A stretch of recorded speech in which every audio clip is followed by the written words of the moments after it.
Most of you guys know me a little bit. Some of you guys not as much. Real quick, Strike Eagle dude my entire career. Got about 3,000 hours doing that, weapons school, etc. And then went to the 25th. So I was the shooter commander when I retired in 2020, and then I've been an IFF civilian ever since. So got about 1,000 TBD instructor hours and about the same in Strike Eagles. This is my background. AIC has been all volunteer for me. It's just working under the idea that the best way we can build better students, better pilots, is to be the best instructors we can be. What I've come to find over the last 4 or 5 years doing AETC is that the way that we have trained for the last 50 years isn't necessarily the best way to train people and to teach people. It's not that it's bad. We obviously have had a lot of success doing it, but the idea is, can we be better? Can we shape how we instruct to get more out of every sortie, to connect more with the students, and to facilitate a more impactful journey through pilot training. So that's kind of the genesis of the advanced instructor course. All right. So that's me. How much you should believe me? All right. I'm not here to patronize you guys. You guys are all instructors in your own right. Okay. For the guys who haven't met Rhett yet, he's an IFF student, but he's a T6 FAPE and was interested in the course material. So he wanted to come along and take a listen.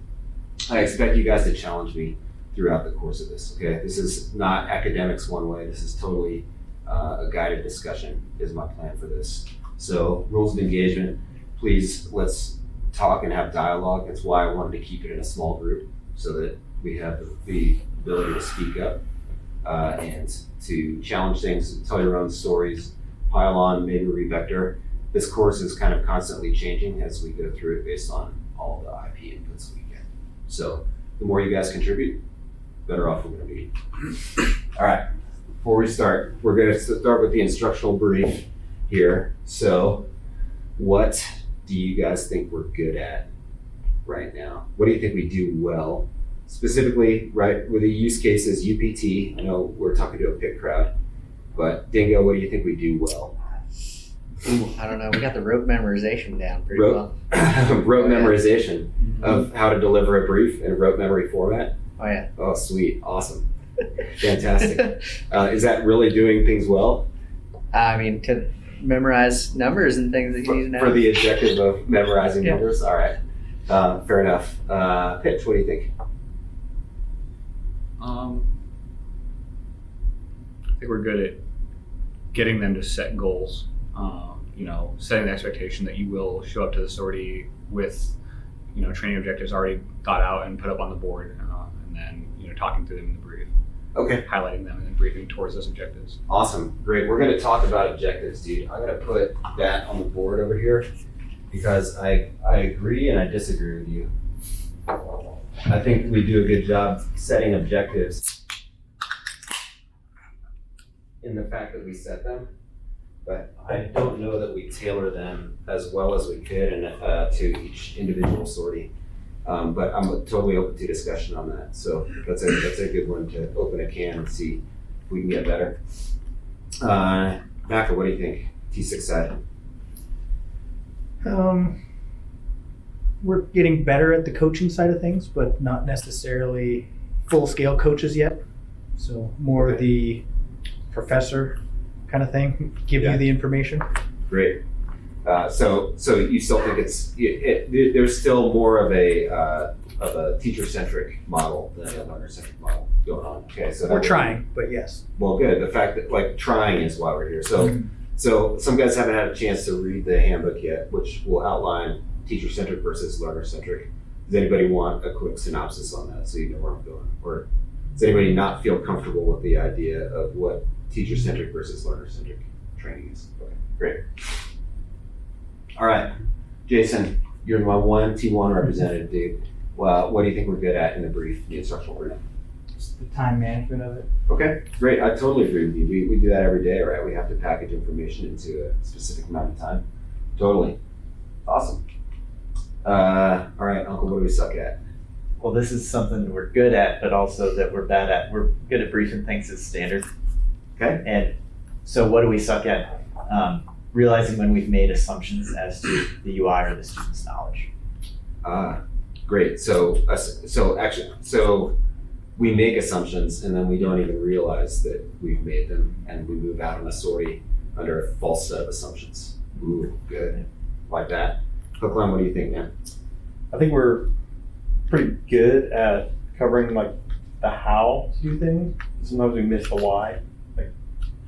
Good. Why are we doing this? Yeah. Yeah, you bet. I encountered that a lot at UPT, and there was a specific problem with T38s where I had 80 to 90% of my instructors with no fighter background, and they had a real hard time communicating the building blocks of T38 cloverleafs into basic fighter maneuvers. So that was definitely something I encountered in the UPT environment. Do you have a specific example that comes to mind? I'll just throw like UPT foreship out there. Yeah. And I think a lot of times like we're like, oh, we're doing all these different foreship positions, and why are we doing these? Yeah. So, Yeah, you bet. Okay, good. Like it. All right. So hopefully we focus improvement on the things we suck at, right? Any ideas, Flex? I haven't picked on you yet. Nope. What? Where do you think? Like, if you had to rewire either PIT instruction or UPT instruction today, what would you rewire? I would rewire the instructor's ability to treat the student or UI, as we call them, as humans. Oh, awesome. So what I mean by that is just we have a tendency to do kind of like what you outlined here, is like talk at them, and there's less pulling Yeah. data, and that's more of like the technical side, but just the human aspect in terms of like, I think people respond better and they absorb more when they're not being treated like a UPT student. Right. I understand that there's a little bit of a haze involved with UPT in terms of like they have to deal with pressure and they have to be able to perform under that. But in our environment and things that I'm trying to change in PIT, it's just the whole, like, you got a lot of older crusty guys that just are stuck in their ways, and they're just, this is what you did wrong and this is how you fix it, without diving into the why, or pulling the 5 whys, as I like to refer to that. So. Ooh, the 5 whys. Can you take a note? We'll come back to that, because I don't have anything in these slides called the 5 whys, but I'm curious how it relates to the information in that handbook. And I always love hearing other guys' techniques for getting after people's mental models. Some of the feedback from what guys do is wound up in these slides for future classes, so that's cool. I want to shelve it because I want to keep on track, but let's come back to it. Awesome. Rhett, I'll pick on you for that. But can you bounce off what Flex just said and just say what the difference between your UPT experience and your IFF experience was in relation to culture and how that affected your learning? I feel like there's a point that you want me to get at. I'm not sure if I will. Okay, no, that's fine. But the difference in culture as far as from when I was a student through UPT, sure. as an instructor. Yeah, you bet. Okay. As a student in UPT versus like IFF, you can see it even wearing the patches. There's a very different interaction between the instructors and students that I noticed when it's not peer-to-peer, but like welcomed into the squadron as like one of us versus being that separate student, right? And I have this moment with you where I'm briefing and debriefing, and like that is the extent of our exchange. And then as soon as the brief and debrief are over, we're now going our separate ways. Whereas at IFF, there's that opportunity to kind of build a bond, which makes me much more invested in the instructor and what they have to say when I know that I'm going to go see them in the bar later and maybe have follow-up questions and stuff like that. I think that relationship builds that bridge a lot stronger, for learning. Yeah. The culture piece of our UPT environment is, in some ways, I think it's a different discussion than the one we're going to have. But but I don't know that it has to be. I think that if you, in the back of your mind, dude, as you go through these, if you sit through, 6 hours of academics with me the next 2 days, think about how does this apply to squadron culture? How can I, like, on a daily basis, reinforce habit patterns that make that the UPT environment more like what you want to do? And then see what you think. All right. Lastly, what do you guys want to know? Dingo, what do you want to know? Ooh, I don't know. What's That's a good question. Okay. Anyone else? Hitch? My question would be more like, how do we quantify, measure, and document an effective instructional brief? Ooh, Because great. I think most of us know it when we see it, right? We all have that Yeah. instructor we flew with, whatever, that really like got to the bottom of the things, like questions I had and did a good brief. But if I had to sit down and quantify and grade and like get to the bottom of was that a good brief or not, I don't know if I could accurately do that. Dude, that's fantastic. And the funny thing is, I think that if we do a better job at this right here, which you already brought up, the objectives, if we are really, really good at building learning objectives, and we're going to go kind of into the difference between a learning objective and a tactical objective here in a minute. I think if we do that really well, then the student will quantify it for you at the end of the sortie by being able to meet that objective or not, right? It doesn't mean your brief was shitty if the student doesn't meet the learning objective, but you will be able to tell one way or another. You'll have a clear goal in mind, and hopefully you get something out of today that helps you get there. That's great. Anything else, or what do you want to know? Pitch stole mine, man. That's cheating. Come on. Yeah, I mean, I guess brief, debrief, actions to kind of achieve the goal that we've been talking about, like specific actions that I can take in the brief to try and achieve more critical thought from the student by me just briefing at the student. Yeah, okay. So you want to know, how do I get to critical thought? Okay, we're going to talk about that. So all you owe me at the end is an answer as to whether or not you get a tool out of this to move out with success. So that's, how do I deliver instructional content? Is that a good way to put that? Yep.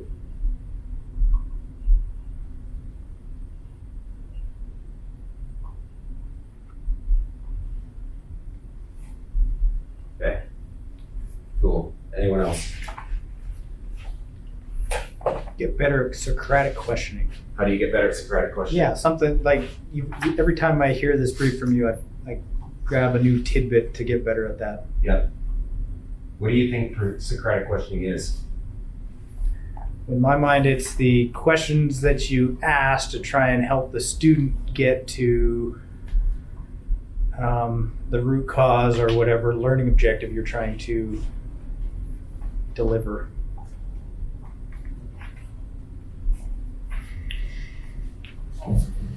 Right. I'm still uncomfortable with the term Socratic questioning. Anybody else? I'm still uncomfortable with it as it applies. I kind of know it when I see it, but getting head nods around the room. So we will. I don't think I use the word Socratic questioning in here. Everything falls under kind of like the POSEC PKDE structure. It's definitely in the handbook there, but the way that I like to think about it is questions that force the student to challenge their own assumptions about what they know. So instead of asking rote knowledge questions like, what's the ops limit for this? You go, how do you know what your left and right boundaries for the altitude you're going to gain or lose in a loop is? What are your assumptions for that, right? And so Flex, you know that if you pull lighter on the bottom of that loop, you're going to gain a lot more altitude. It's a little counterintuitive, right? But they probably don't know that. And so, but asking them the assumptions they're making in that knowledge and forcing them to work through that on their own, that's an example of Socratic questioning. Okay. All right. Anything else you guys want on the board before we move out? Speaking of moving out, I failed you guys already. Failure number one, I didn't set ROE for time look backs. So who's got time look backs I should know about? You got graduation, so you gotta be out of here by 1600, right? A little earlier, yeah. Okay. No other time impacts. I know that Chunder's finishes today, right? Yeah, I mean, I So think that lands at 3:30. lands at 3:30. I think so. But Okay, so when's his retirement ceremony? I'm not sure. Okay, so if you feel like you want to go for that, fine. Obviously, come and go as you like. My plan is to kind of go for, 50 to 55 minutes and then take a break and come back. And then how long we spend here is up to how engaged you guys want to be. But it usually takes about 2 hours per block or so. So one break in between. Is this specifically about brief and debrief? Yeah, so my plan is instructional brief now, and then if we get done and you guys want to keep going, we can start the in-flight instruction. Okay. And then pick it up tomorrow with 1.5 to 2 blocks. There are 3 total blocks. We have this one. We have basically brief, execution, debrief cut up into 3 blocks. Sound good? All right, cool. Okay. Here's what I think we're weak at right now. So I asked you guys. So I'd love your guys' feedback on whether or not you guys agree with me. So I think we're weak at insufficient tone setting. This is something that we do very deliberately in the fighter world and in IFF, but in the UPT environment, I think we fall short, mostly due to the pace of operations. So connecting with your student the day prior and kind of framing what the sortie is going to look like, I think is an extremely valuable thing. I'll tell you why I believe that here in a minute, but I think we are not as good at it as we need to be. I think we spend too much time on standards, which is difficult, especially for the T6 guys, I think, because as students are learning to fly and learning to adhere to standards, there's some repetition involved in that, but I saw it in T38s where you would spend too much of the sortie just briefing what the mission elements of the sortie were and not get, and that you lose time to instruct based on that.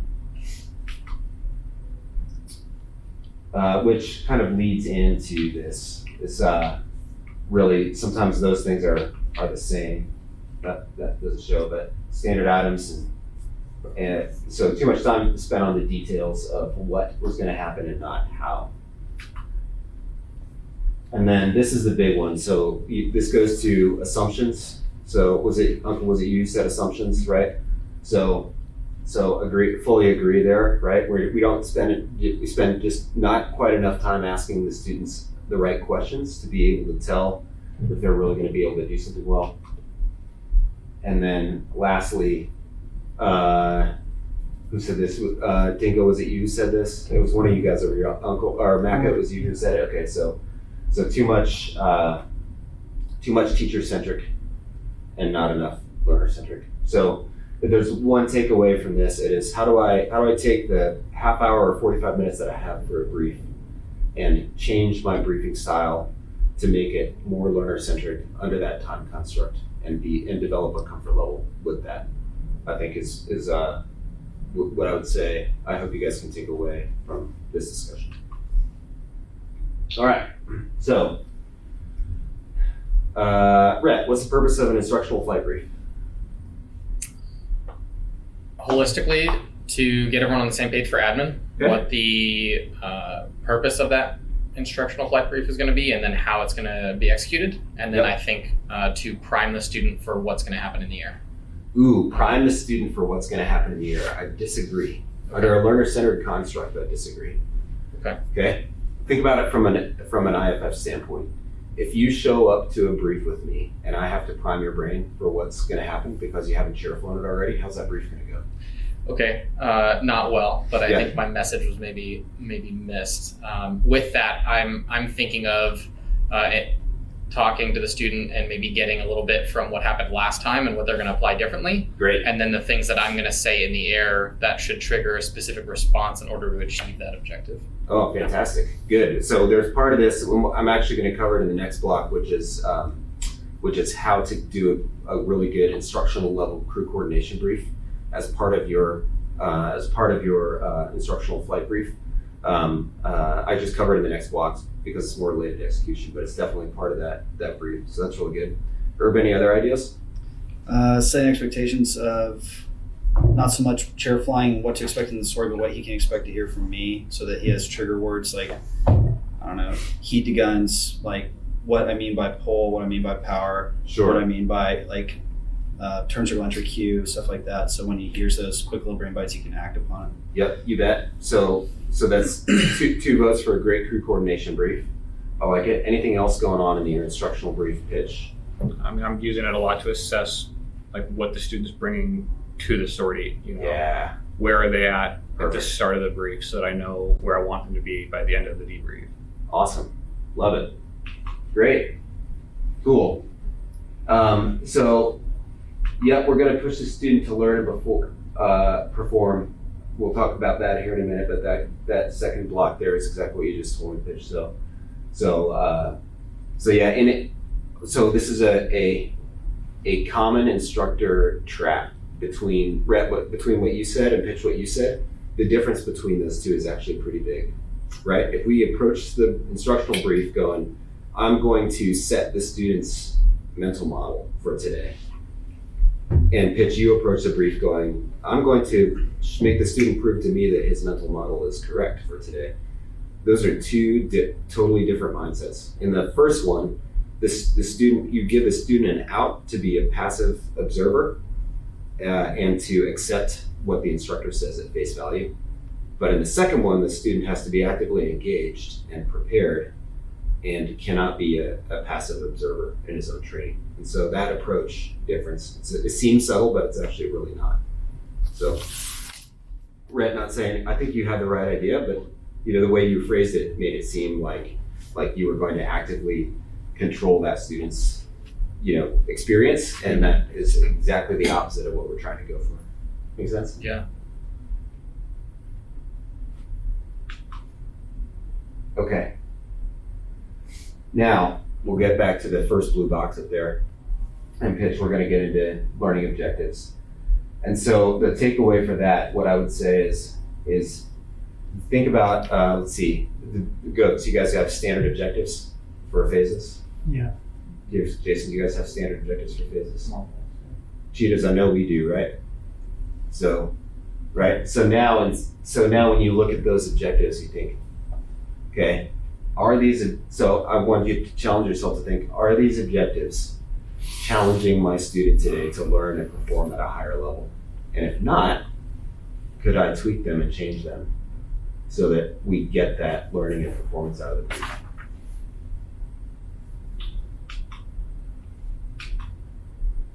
Okay, to get there, here's kind of the structure of what we're going to talk about for the next hour or so. Here's, in my mind, 4 keystones, like things that need to happen in order for the instructional brief to go well. So, first, tone setting. Second, establishing the really learning objectives or the task objectives. Putting the plan into working memory is just your admin, right? It's just making sure everybody's on the same page. But then assessing and adjusting the student's PKDE cycle gets right to what you were talking about, Pitch, on the on how to engage with the student during your instructional block portion. All right. Let's see, who hasn't done the course before? Or why is that line here?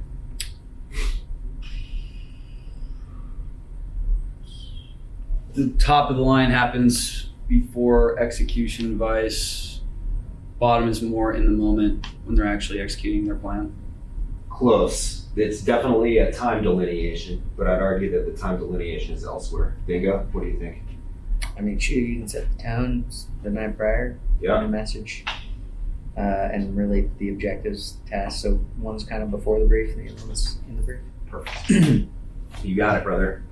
That's it. And I think, and now, who doesn't have UPT instruction experience here?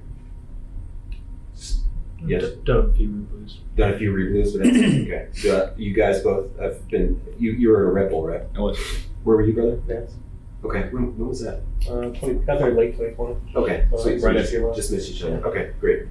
So, so you guys, you're the most recent then, seems like. Can you tell me, how do you still see IPs walk into the room and say hack and start the brief without really doing either one of the two things at the top of the line? Yes. Yes. Okay. That's the key, right? That's where my line as far as how we construct a good brief is even if I can't walk in until brief time, and we'll get there, I take time to do those two things at the top of the line before we roll into weather notes, EP, all the stuff that goes into putting the plan to work in memory. And I think it's really important to getting learning out of this sorting. Okay, so let's talk about setting the tone and what that actually means. Okay, first, let's see. Hookline, you tell me, what do you think setting a good tone for a sortie is? Why do we do it? What is tone setting? I look at it as getting on the same page as the student for what they want to accomplish, like what they want to work on, Mm-hmm. and then what their overall objectives for the sortie are. Yeah, you bet. Great. So that goes, I mean, it dovetails right into objectives, I think, but they're a little bit different in my mind. I keep wanting to ask you guys, but you guys have both sat through this before. That's fine. Uncle, what do you think? So if you don't set the tone with the student early on, as they prepare and as they think about that sortie, there's an unknown there. And that is like, okay, what kind of instructor am I going to have? Are they invested in my success? Or do they not even care? Are they even going to show up? Are they going to good enough, like, the day of? Like, you just don't know that your instructor wants you to succeed right then. And it kind of puts you at ease, probably get better rest that night. And it just, like you were saying, it really sets a better tone than unknown. Yeah, sure. So affective domain, right? And which is, for the guys that haven't read the handbook yet, the affective domain principles are in there, but it's just like so there's 20 years of psychology now that show that that how comfortable we are in an environment literally dictates how much our brain is able to learn. So the more of your brain that is in fight or flight mode or on any kind of defensive measure, the less you're learning actively during that time. So who said it earlier? Was it Rhett? Was it you said it earlier when you were talking about the difference between UPT and IFF? We were basically talking about culture, right? And how we dissolve kind of we keep it professional, but we dissolve an antagonistic relationship, right? So setting a tone that reinforces the idea that the student is maneuvering in relation to high standards, but those standards are driven by the training and the syllabus and the environment.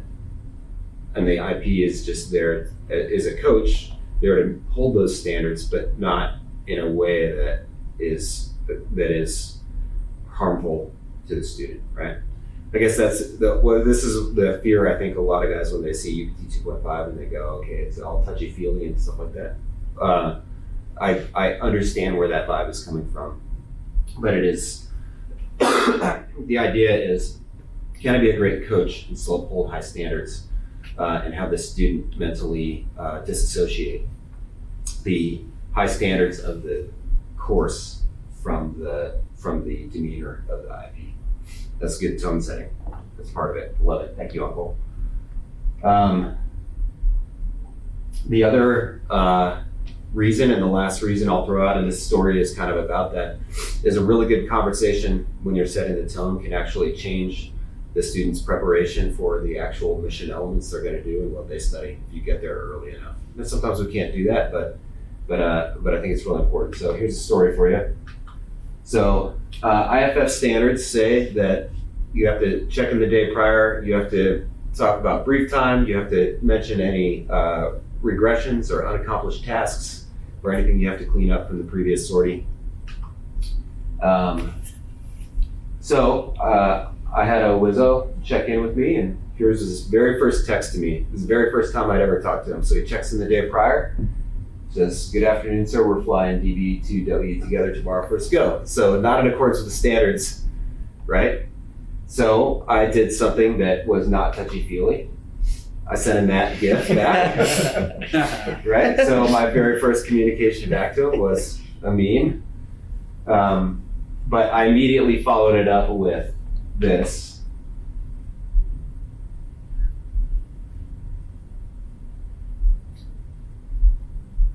So positive tone for me, but still reinforcing the standards. Like, hey, dude, you're going to check in, great, but I want you to reread the standards, and you can try to redo that check-in. That's fine. And then I followed it on, like, hey, I really want to know how your training's going. Let's dig in. So he gives me exactly the standards, right? But doesn't tell me anything about his strengths or weaknesses. So he followed half of my guidance. All right, we're getting somewhere to start. So I asked him again. All right, let's do this again, buddy. Like, I'm not going to let you off the hook. Okay. So here's what he writes back. So keep in mind, for the guys who aren't familiar with the training flow, DB2W is like it's probably the fourth ride for the WISAs in our syllabus. So it could very well be, based on how many times he's sandbagged, could very well be only his fourth time ever flying a T-38. And our admin standards for the WISAs are what matter the most. The ability to program the avionics, to talk on the radio. Really, BFM is more of a FAM item. But I could tell from this message right here is that he's much more focused on the BFM.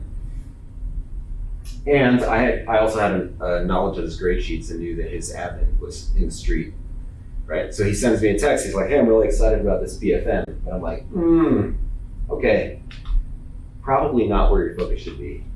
So I was just like, there's too much here for a text now. So we need to talk. So give me a call, brother. And he did. And out of that single conversation, which took 10 minutes the day prior, I was able to reshape his chair flying and expectation management for the entire next day and help him reset his objectives. And this is why I think that tone setting, if we can get to doing a better job in UPT, can still have a really huge impact. How'd the story go? It went average. Not great, not bad, but he knew that the expectation level was going to be on his performance in the admin area, and he knew that the day prior, which helps. All right. So this is a picture from Matrix's slides when she talks, basically the slide version of this handbook, but just talking about affective domain. Okay, day prior tone setting is best.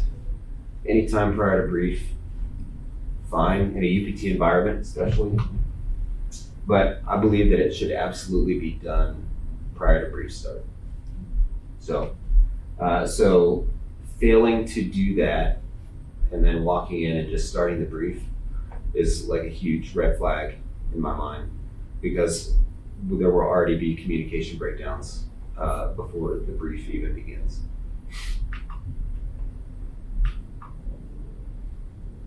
All right. Anybody want to volunteer some pink box guesses? Jason, what do you think? Not to do? Yeah, what not to do in tone setting? I guess don't be vague with them. Okay. Depending on what block they are for us in T1 land, they may be coming up against the wall for weather related stuff like low levels and formation, stuff like that. So make sure that you're actually, make sure you're actually hitting that. Can I also say the green side of it? Sure. Yeah. Make sure you're actually covering stuff like that. That'd be important for where they are in the syllabus. Yeah, like as part of your tone setting, you're like, hey, have you thought about this, and this for, you know what? I don't think I have that in here. Rhett, can I get a favor? Mm-hmm. Can you grab a separate page of your book and take notes for me? Yeah. Take away so that I can add to slides and throw that in there for tone setting, specific more than vague. Thanks, dude. Cool. Awesome. Hooklam, what do you think? What not to do, or just? Sure. Jason opened the floor to both sides. Let's go.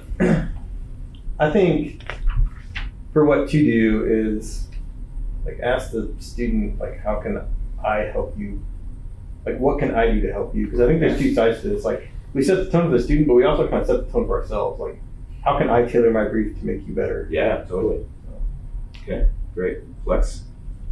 Don't not respond.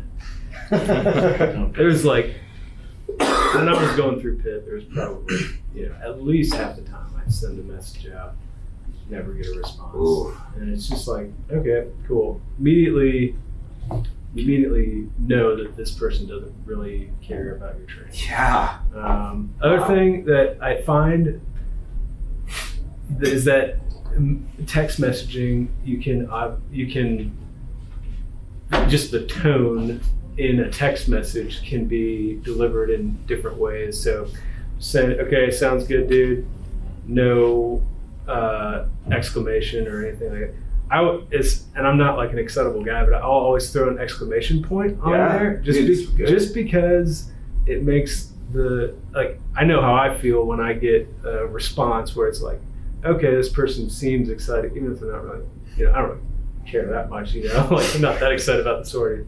But I try to make the student feel comfortable in my response to him. Yeah. So that's something that That's I really feel good. not responding, and then having a tone in your message if you don't end up chatting with that person before, like physically. Great. I think that one might need to go in the notebook too. I don't think I have that in here. See, Dingo, what do you think? Don't be a dick. Don't be a dick. All right, cool. That's a good way to sum it up. All right, so I've got all the stuff you guys said. I don't think I have any of that stuff in here. So I'm curious to see what you think of the things that I thought up to put in here. So I've made this mistake where a student calls me up and he's like, "Hey, sir, tomorrow we're going to go out and back to Wichita," and I immediately be like, "Dude, that's a bad plan. We're not going to do that." Right?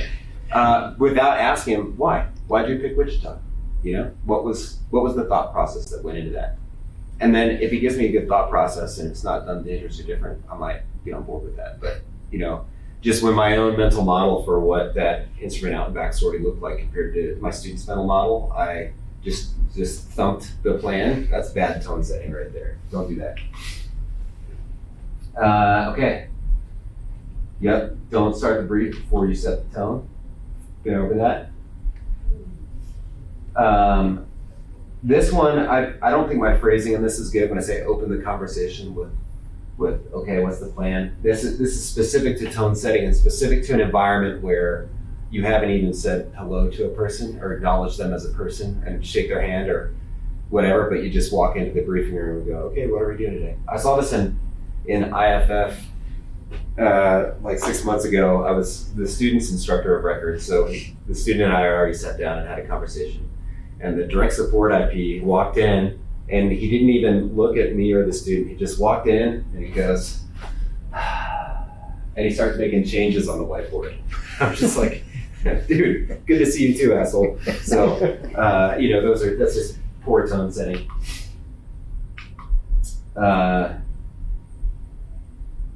Yep, along the same line there. Okay, so on the green side, here, so this is a common one, especially in the UPT environment when you've got like a guy like me who flew with a lot of cap counters, cap kids, commander's awareness program, right?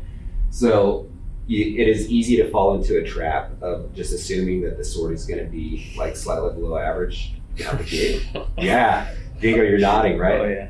You're like, but from a tone setting perspective, your student can see that, right? If you treat them like they're slightly below average, they'll probably rise to your expectations,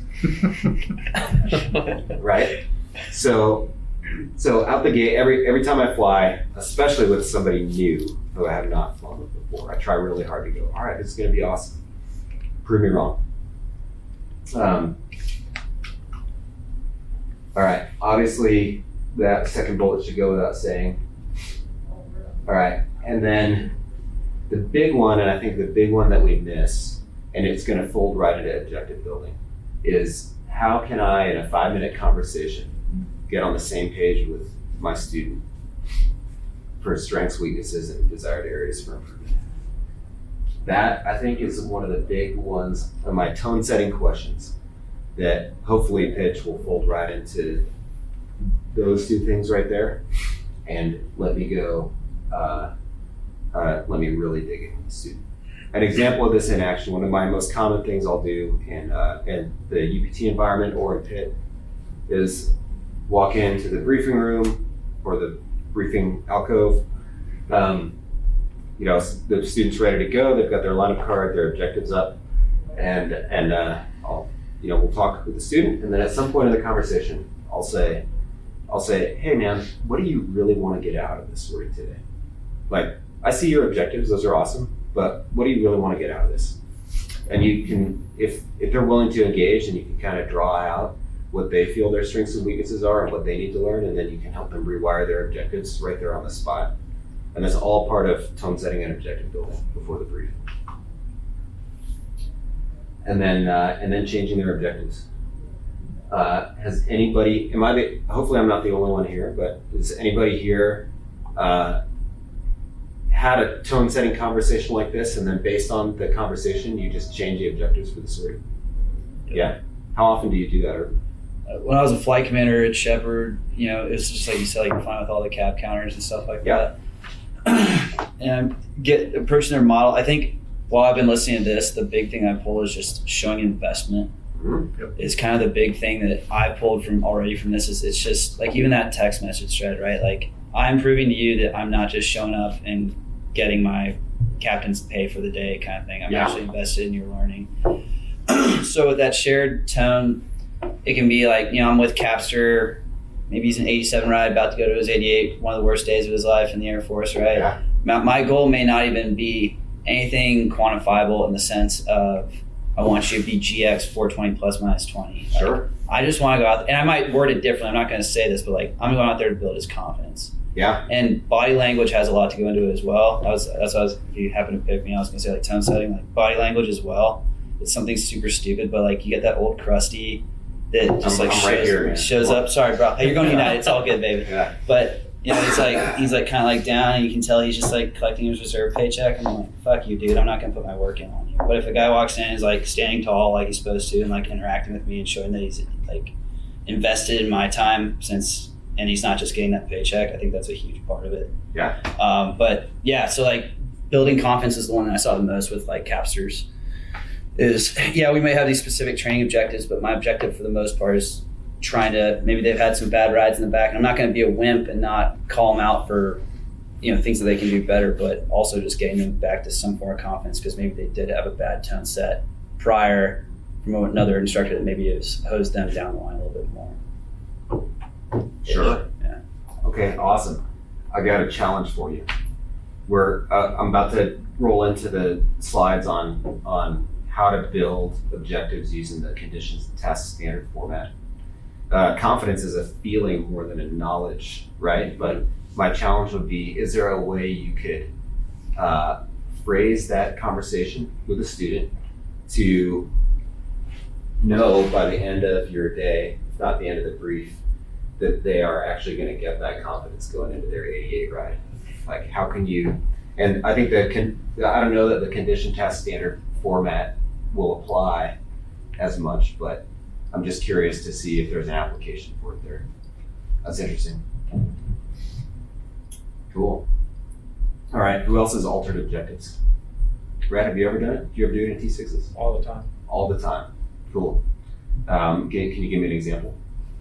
Sometimes it was as small as inquiring to the student the question of, we're going to come back and debrief this. How do you plan on assessing if this objective was accomplished? If I did like their objectives, but it seemed unusually vague. Great. And challenging them to come up with the standards, I think, of the standard aspect of that objective. How can we come back and assess?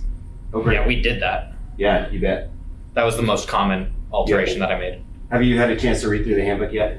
I did not get to that part. Okay, have you heard of the SMART acronym? I have. Okay. Yeah. Did you use that as a T6 IP? Parts of it. If the student knew what that was, I would relate it back to that. But otherwise, I would just relate it to course training standards because they were familiar with that. Yeah, you bet. CTS is actually built pretty well for us for task accomplishment in accordance with the SMART acronym. Cool. All right. Okay, one more slide on tone setting.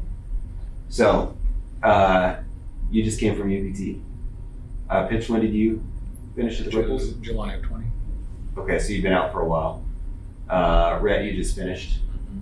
Herb, when were you at Shepherd? June of 22 is when I got here. So you're pretty recent too. Dingo, you're pretty recent too, right? Okay.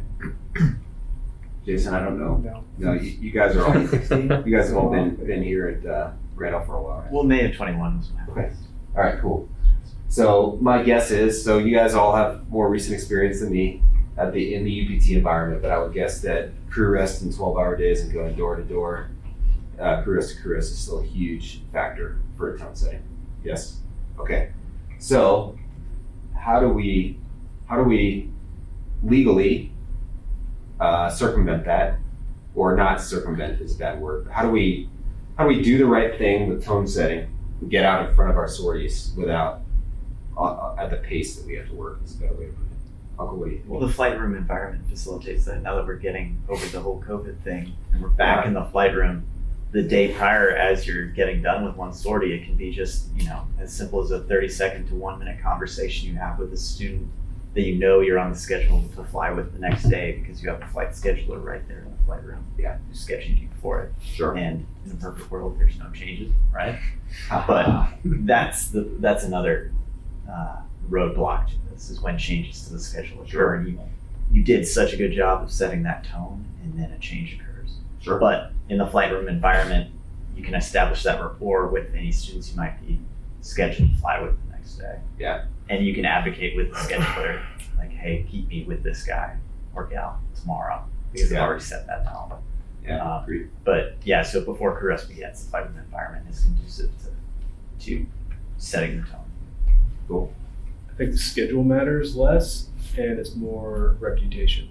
I think that's probably one of the biggest things that you can have to set the tone without even having to talk to somebody. Is if you have that reputation, other students know that you are someone who is fair, someone who treats them like a human, that kind of thing. They're automatically put at ease when they see your name on the schedule with them. And so I think just having the reputation alone, and obviously, like, you get, when students start the course, they don't know all these things, but they all talk amongst each other, and they all, hey, have you flown with this guy? How's he? And they're like, oh, he's awesome. He'll be good. That Zen is a dick. Yeah. Uh-huh. So, but my point is just like having a reputation of being a good person and a good instructor, someone who takes that time, it immediately, without even having to do a lot of the upfront, day prior legwork, you kind of establish that tone. Yeah. I'd agree from the affective domain standpoint, but from the standpoint of how do I work this conversation into building objectives, right? There's probably still some work to do. Okay. So this slide is really geared, especially for the guys who are coming in April for AIC. Who's going to be instructing during that? You guys are all going to be instructing. Okay. So, the question that I ask here in AIC is like, what is your squadron policy on text messages and crew rest? Like, when is it? Because I've found it to go from unit to unit. Like, there are some units that are like, inside 12 hours, there shall be no communication between the student and the IP. Students are afraid they're going to get their body parts cut off if they send their IP a text message, 10 hours prior to brief. And I've seen squadrons that are looser on that policy, right? But the idea, that those are good conversations to have for guys to be aware of where they have gray space to set tone as far out in front of a sortie as they can get. Okay. As far as tight turns for the IP to student or both, that happens in UPT all the time, right? You'll get back from a sortie and the flight commander will say, "Oh man, can you fly this sortie now?" Or our weather changed, so we went from a transition sortie to an instrument sortie, and you're now flying with the student on an instrument out and back. You have 10 minutes to prepare, right? So my argument on this is just that I've seen tone setting not be in the forefront of the instructor's mind because they're now on a time compressed schedule. And so they go right into, okay, man, I guess we're flying together now. Brief me the plan, without really taking that 2 to 3 minutes to just have that human conversation. And that will ultimately impact the outcome. All right, and that's what I got on tone. Spears, additions, thoughts, overall. How do you, what's your message to older, crusty individuals who are just here? So I try to lead by example because I am an old crusty dude. Right? I'm fall not into that I'm bucket. not just saying by age, I'm just saying the personality or the character. How do you address that character? So Because there's crusties that are majors who are at their end of their tenure. Yeah, you bet. So that's a difficult thing to do, and I've seen it as a difficult thing in the cheetahs for a long time, to be frank. I typically, I don't try to, well, I've never been in a position to try to culturally influence that except when I was the shooter commander. So in that squadron, I tried really hard to influence culture change and have it was easier when you're a squadron commander. As just a line IP, what I found that there were occasional instances of me being able to give guys a hard time for missing something, but they're few and far between. Really, what I do is this for people who are engaged and want to become better instructors, and then I try to make a huge impact on the students. So I'd say the best thing that I've done in IFF from that standpoint, because there's a lot of IFF resistance among a lot of old crusty guys to a learner-centric model or changing the way we train in the UI. But what I've done is I've built a reputation as an IP that the students constantly lean on to, like if they need somebody to help them go above and beyond. I've built a reputation as being that guy, and that makes I've seen it make the old and crusty guys pay a little bit more attention to how it is I do that. Mm-hmm. And these are small things to how I do that. That answer your question? Yep. And now having said that, I'm gonna go part-time and be that guy. Son of a, all right, cool. All right, it's been 55 minutes. You guys wanna take a break? Then we'll get into objectives? Just to the bottom of the hour?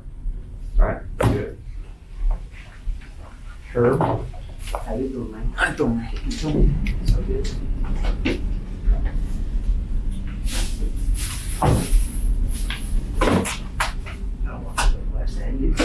You know who hurt you? What? You know who hurt you, brother. You know who hurt you. That's Flex who hurt me. What's that? That's Flex who hurt me. I gotta go check in on him. Who hurt me? That's like, you guys are older than me. So many feelings. All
try, it's in like our, like opening ROE brief with the students or pit trainees, so like, if you can, try and reach out to your IPs the next day before. Is that any sort of standards for y'all, or? It's Yeah. a standard. Yeah. No, it's definitely in the standards to reach out the day prior before 7 is what we set. Yeah, Just so that, like, like no a one reasonable. runs into the crew rest Sleep thing. right at that point. Yeah.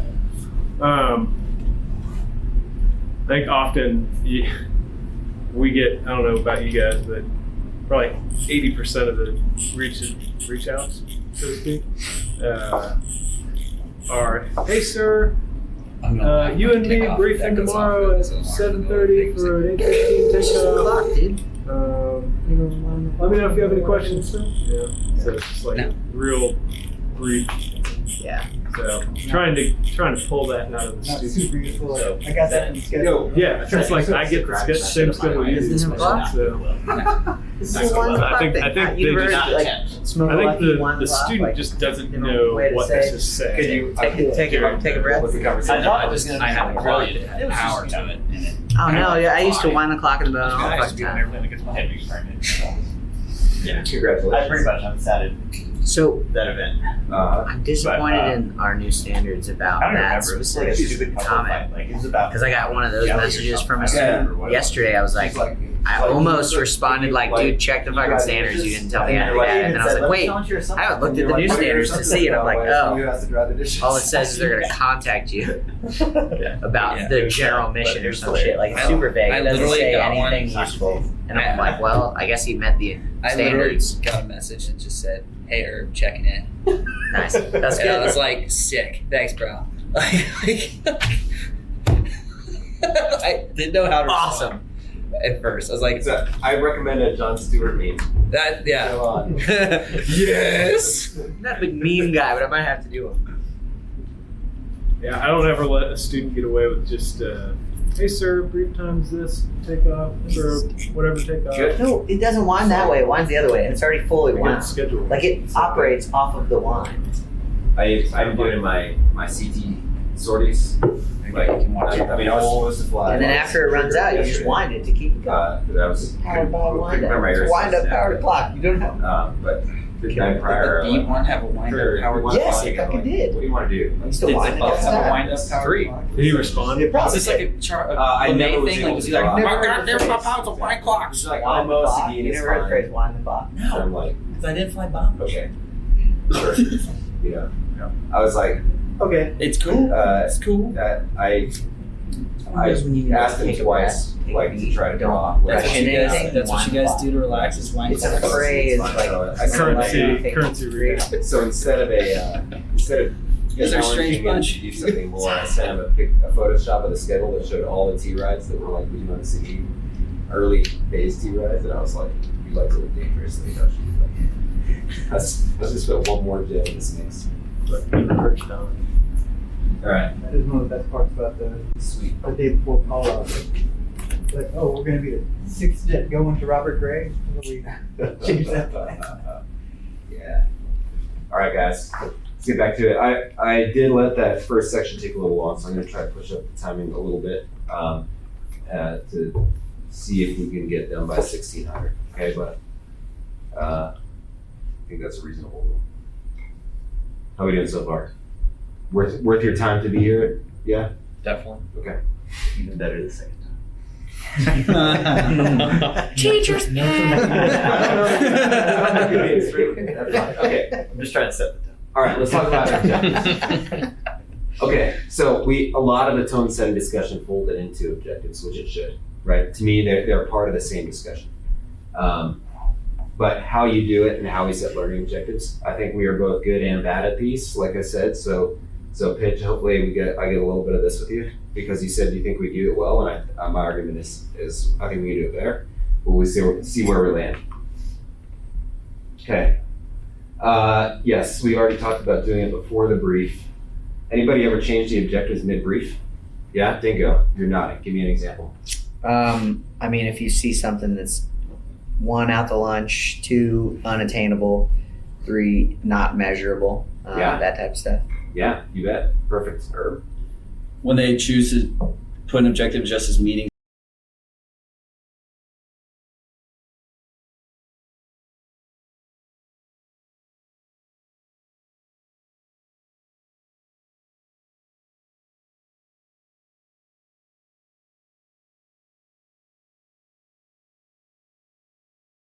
done to change objective. How do I know it's time to change objectives midstream in a brief, in my instructional brief? If you're getting, maybe if you're asking questions to the student and that student is answering them to the degree that you like, or maybe not answering them to the degree that is appropriate. Yep. We talked about it with the check ride, right? Or one of your UI sorties where you didn't give kind of a textbook BFM brief because the student wasn't answering any of your questions, and then you got debriefed on not giving the textbook brief. That's right. Yeah. Yeah, there was a lot of role playing in that UI story. Right. But yeah. But yeah, totally. So our job, remember, is not to give the student a mental model for the sortie. They should have it. It's to assess their mental model and bump steer them. And if it gets to a point where I'm like, your mental model for what's going to happen is not connected to your objectives, then it's time to rewrite the objective mid-brief. Okay, these are the questions I ask myself to build good objectives. So this is the piece that we miss. How do I know my student knows what he needs to know? Not just does he do something right, but does he know how to do it right? What you're basically doing is trying to assess the difference between lucky versus good in your student using your objective, okay? So again, in that book in front of you, we define competency as knowledge, skills, ability, and other. And so if you have an objective that involves landing, like I want you to land at a certain speed in a certain place in the zone without breaking my spinal cord, you build objectives around that. Can you do it in a way that gives you confidence and gives the student confidence walking away that they actually could do that repeatedly and also under a change of environments, because you're only going to get a couple sample points. So not only doing what he needs to do, but knowing what he needs to know. Okay, I asked myself, how does this relate to your needed areas of improvement? We've been over that as far as tone setting, right? Tell me what your strengths and weaknesses are, and what do you want to get out of today? And then how do I use the objective to push Stan's learning curve, which is exactly what you were getting at. Like, you gave me the standard, I think you can do better than that. I have a reason for you wanting to do better than that, so we're gonna set that goal today. Totally valid. Okay, now we're gonna get into task, condition, standard. All right. Tempted to ask a question, but I'm just gonna press. All right, so again, I think we are really good, or we are pretty good at the skill components section of objectives. I want you to land fully flared in the zone. It's an example of that. I think that we are less good at the knowledge component, but part of my goal here is to give you the tools to become better at that. Okay, and it falls under condition, task, standard.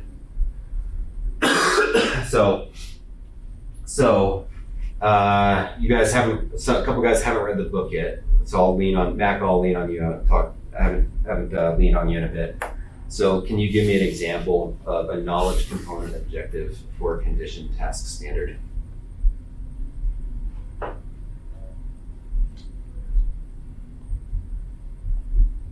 Off the top of my head, I can't. Okay, Uncle, you want to give it a try? Okay, so the knowledge component would be for condition, task, standard. I would say, and a question I ask UIs and students a lot is, what makes a good landing? Like, what in your mind is a good landing? Okay. And then they're going to give me an answer, and then depending on that answer, I'm going to give them a condition. Like, for example, you have 10 knots of headwind, ideal. Okay. The task is to land on speed in the zone per what you just told me. And then the standard is I want you to land on that speed plus 10 knots and no slower. Okay, great. I love where your mind's at, but this conversation is just a little bit different. Everybody grab your pamphlet. It's more of like a, do they know how many brief notes high they need to be in order to have a good land? Or like the knowledge. Yeah, so inside the standard, there's a level of knowledge that they need to be able to explain to you. But I'll race you guys to the page here. Somebody call out the page. Let's go to 36.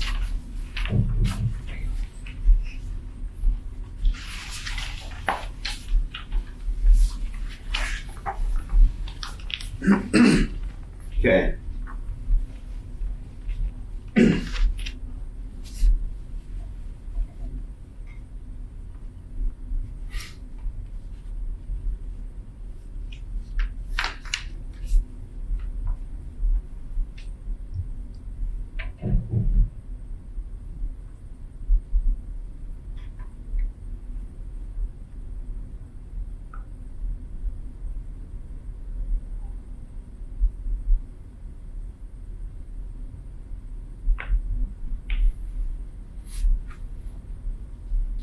Trying to figure out who the slowest reader is.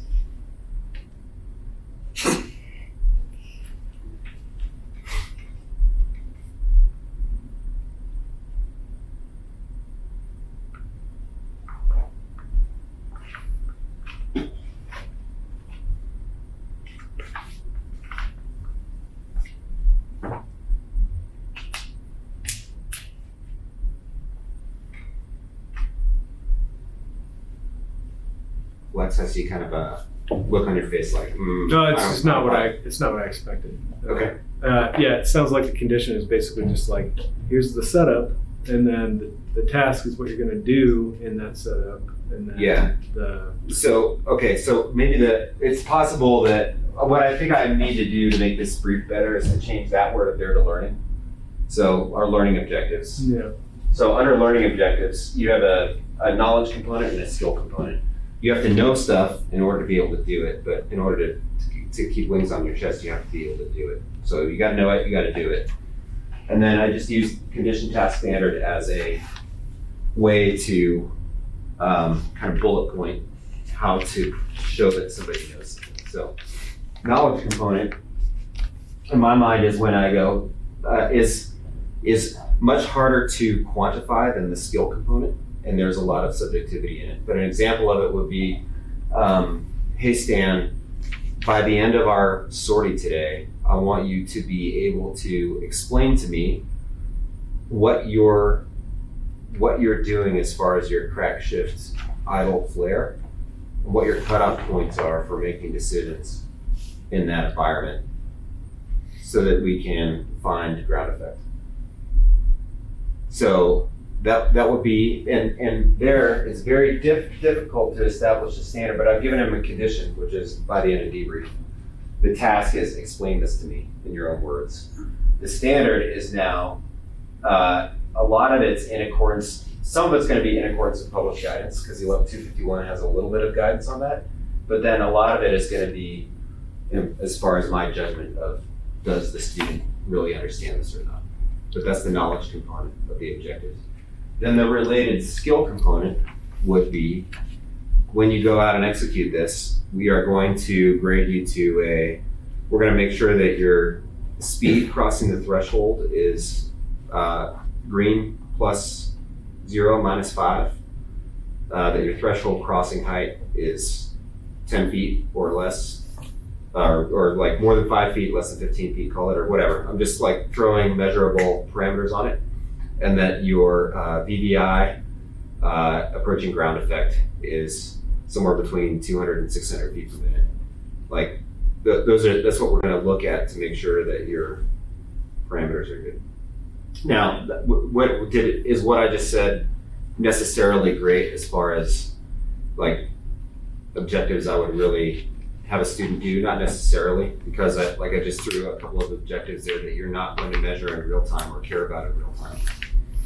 So perhaps that wasn't my best example, but the idea, what I want you guys to get out of this, or the discussion to have, is we typically focus our objectives on the right-hand side.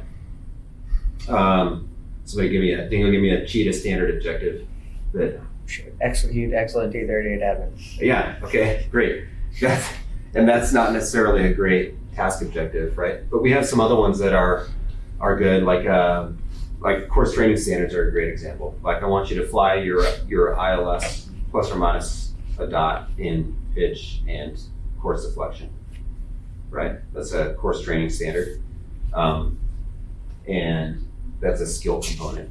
But just because you can do it doesn't mean you know how to fly the ILS. So then, like, let me backtrack a little bit. The knowledge component for that would be, hey, before we're done here, or by the end of the brief even, before we go fly this, I want you to explain to me how you are making pitch and course corrections down final on an ILS.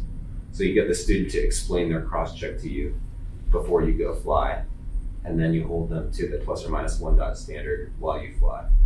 That's the example of both the knowledge and the skill component for the objective. Right. So as we started integrating 2.5 into Laughlin's UPT experience, just like adding homework assignments, I see the knowledge component as like very well integrated into that aspect. Yes. Okay. And we wouldn't necessarily see knowledge objectives being integrated into the flying stuff. Those would be more integrated into like the homework stuff, right? Mm-hmm. Okay, cool. And then the skill component objectives are all going to be flying focused, actually execution, right? Yes, well, Generally speaking. it's both. So in my best sorties where I've done this well, the knowledge component never goes on the whiteboard. There's too many words there to explain the knowledge component, right? But I come to a mutual understanding with the student of what they're expected to be able to explain, and then what they're expected to be able to do, and then I'll put some kind of shorthand on the whiteboard. We're going to encapsulate this objective in landing fully flared in the zone, or ILS plus or minus 1 dot. But in order to meet it, you have to be able to tell me how you did it. Yeah. Does that answer your question? Yeah, definitely. Thanks. Okay. All right. Thoughts so far? I'm seeing some quizzical looks. Pitch, what do you think? I'm not sure. I mean, it's tough to get at the knowledge without it becoming just the, more teacher-centric, just rote, like ask them the knowledge question, right? Like, hey, what's your target VBI? Like that to me is getting back away from what I envisioned this was more about, and Sure. So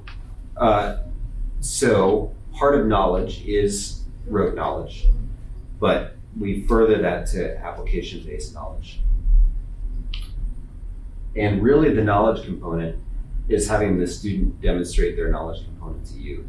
And then you would use questions like, what VBI do you expect, to kind of fill in the gaps and make sure that they know that.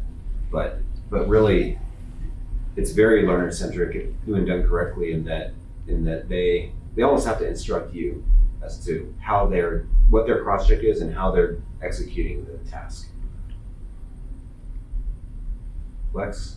I don't know. It sounds like the knowledge component is more of just like the how. Like Sure. you want the student to be able to examine the how. Absolutely. Okay. I Yeah. just wanted to wrap that up. Yeah. Because there's a lot of words there that Yep. kind of Great. Awesome. I love it. And then moving on to the skill component. The skill component is what we are much more comfortable with. Is how the task is to be performed, and then when I see objectives like excellent T38 admin, they don't meet they don't fit well under the specific, measurable, attainable, realistic time component. So, Dingo, have you made that objective better before? Have you ever said, here's how we're going to define excellent T38 admin today? Okay? So my encouragement will be figure out a way to do it under the construct that's tailored to the sortie at hand.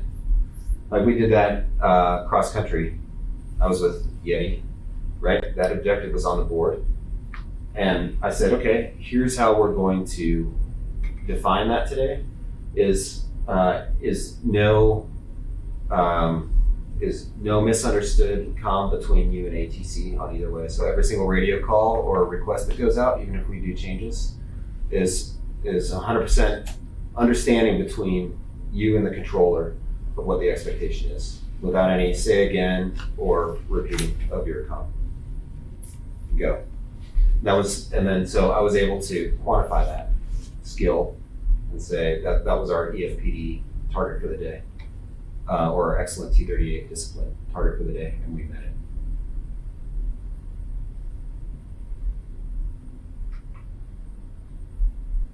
Tailored, right? Okay, cool. So let's look at this example. Take a look at this scenario.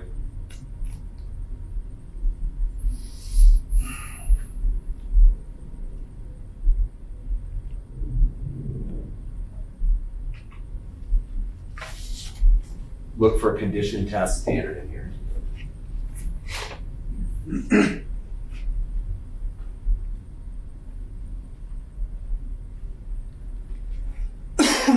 So again, standard, tough to define, right? But condition and task, by the end of the day, that's your condition.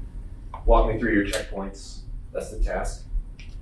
And then the standard is partly objective and partly subjective.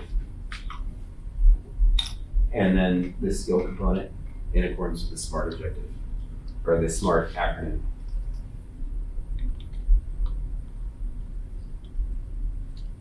Sense? You went from narrow eyes to narrow eyes and a head nod. Oh, me? Yeah, Yeah. that's great. Okay, so this is the bottom line question for why I think the knowledge component of any objective is important. Stan might be able to do what you have him set out to do, but it doesn't necessarily mean that he could do it again. Zen, would you say the knowledge component is almost like a narrative version of the skill component? Like a road to get to the skill component? No. No. Okay. Because what do you mean by a narrative? Well, not necessarily. What is So like what do you mean by narrative you're laying, character? I guess what I'm saying is like you're laying out kind of the checkpoints and road for them to be able to then achieve said skill component. Yes.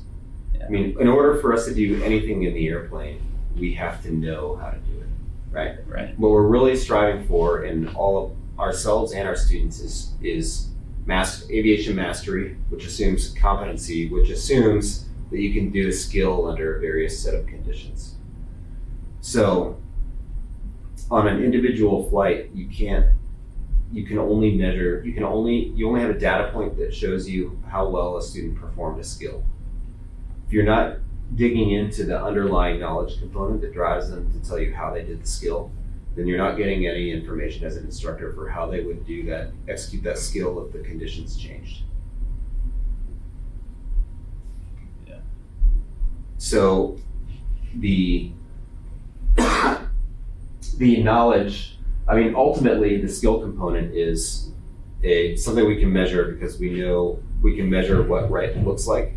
And if we really do that well, we can find all sorts of ways to measure things that we previously didn't. It's easy in a T38 because of the debrief system. Like you can quantify, you can say, hey, on the rejoin line today, I want your stack to be no higher than 50 feet, no lower than 250 feet on this entire rejoin, and you can measure that thing all the way in. Awesome. Much more difficult to do in a T6 or a T1. But that measurable skill component comes from a place where we have the knowledge to know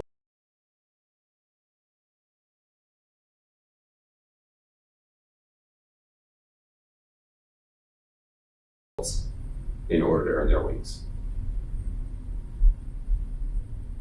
Did that answer your question? Yeah. Knowledge is the baseline to get skill or to achieve Yeah. skill. Yeah. Yeah, you bet. So this is just where I think we need to get better, is we make, on a day-to-day UPT instructional level, we make a lot of assumptions that if things went well, then the student is fine. But then they're not really, right? So one of my favorite instructor tricks on a good sortie is just questioning is just starting, even if I didn't set out to set like a knowledge component and a skill component for a task. Let's say I'm flying an early transition sortie with a T-38 student, and he's jacking his landings all day. But I look at the environment, I'm like, well, we had 10 knots of wind right down the pipe. Everything was working in his favor. Questions like, all right, tomorrow winds are going to be 20 knots out of the west. What are you going to change? Instead of telling him what to change, I ask him what he's going to change. And so that is getting at the knowledge component of, does this kid really know how to land? Or did he just get lucky today based on the environment?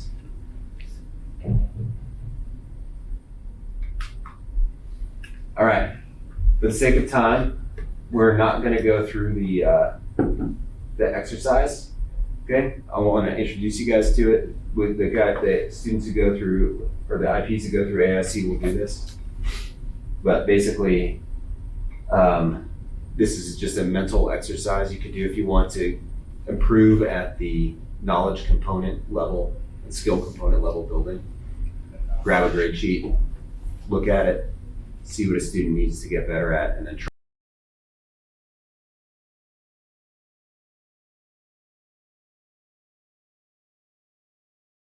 In AIC, the guys are going to get 5 minutes basically. They break into groups. This is the only information they have on their student, and they have to build an objective with a knowledge component and a skill component, and then present it to the room. All right.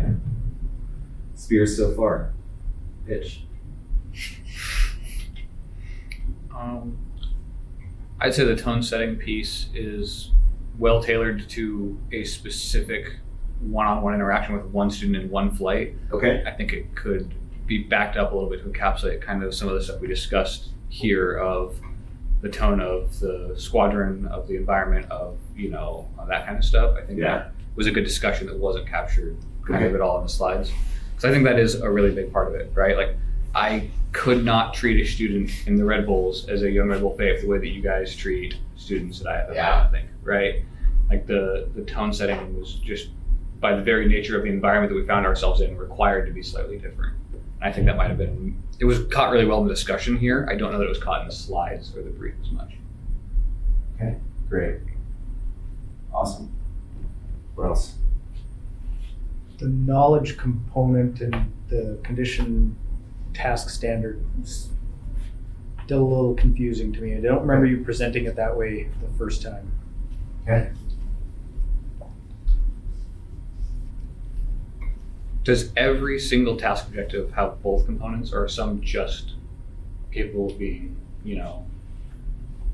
skill-based or SPART objectives? I think ultimately everything we do in the airplane has a knowledge component. We abbreviate. I mean, the abbreviation in that book is PKDE. Right. Looks like that. In a circle, goes clockwise. And really perception is mostly knowledge, if you're going to start here, right? So I had a strikey old buddy who read that handbook, and he's like, if I were to draw this, here's how I would draw it. Perception, decision, execution, and the whole thing is under a big K.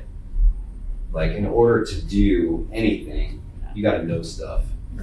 Right? And so when I think anything we do, challenge me, give me a task in an airplane, and let's see if I can come up with a knowledge objective, maybe, so I can maybe make it more clear. Trim, how to trim. Trim? Yeah. Okay, great. So for a knowledge objective for that under condition task standard would be,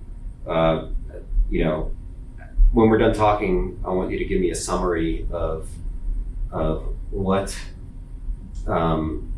situations in the airplane you're going to you're going to anticipate using trim, and then how you're going to apply the trim, whether it's clicking or running the trim based on the given scenario, so that I feel like you have a good working knowledge of it. That would be how I set a knowledge, off the top of my head, set a knowledge component of an objective for a student. So I think what was a little confusing to me was just the way you spell it out, condition, task, standard. Sure. It's just a little bit wordy for Yeah. what we're actually trying to. And Great. once you get over that hurdle, it's easy Yeah. to understand. But just initially looking at it, when I said it wasn't what I was expecting. Okay. That is, I guess, it took me a few minutes to get over that. Okay, great. So do you have to have a condition task standard to assess their knowledge component is maybe where I'm stuck on it too. No, Like, it's just a model. it's just something It's else. just you know, it's a framework, you know. right? So it is, it is a way. The reason it's in the handbook and the reason we enforce it is the most simple way I can put it is we owe it to our students to make sure they're good and not lucky, and we don't have enough data points in the JET because they're only showing us that they can accomplish a skill. That doesn't mean they have the ability. So how do we use a questioning and discussion to ensure they have the knowledge that underpins their decision making, so that they can show that they have the ability. As long as you're getting that, so are you lucky or good? Would be the shortest way I can phrase that. Yeah. And we're always approaching our students that way. Then you will get what you need to get as an instructor out of the knowledge component of objectives. Is that cleaner? Yeah, maybe? no, that's cleaner for my mind anyways. Okay. Sorry. I'll take that back. I appreciate that feedback. What else, guys? Hook line? Press? All right, let's press. Maybe. Left my clicker over here. All right.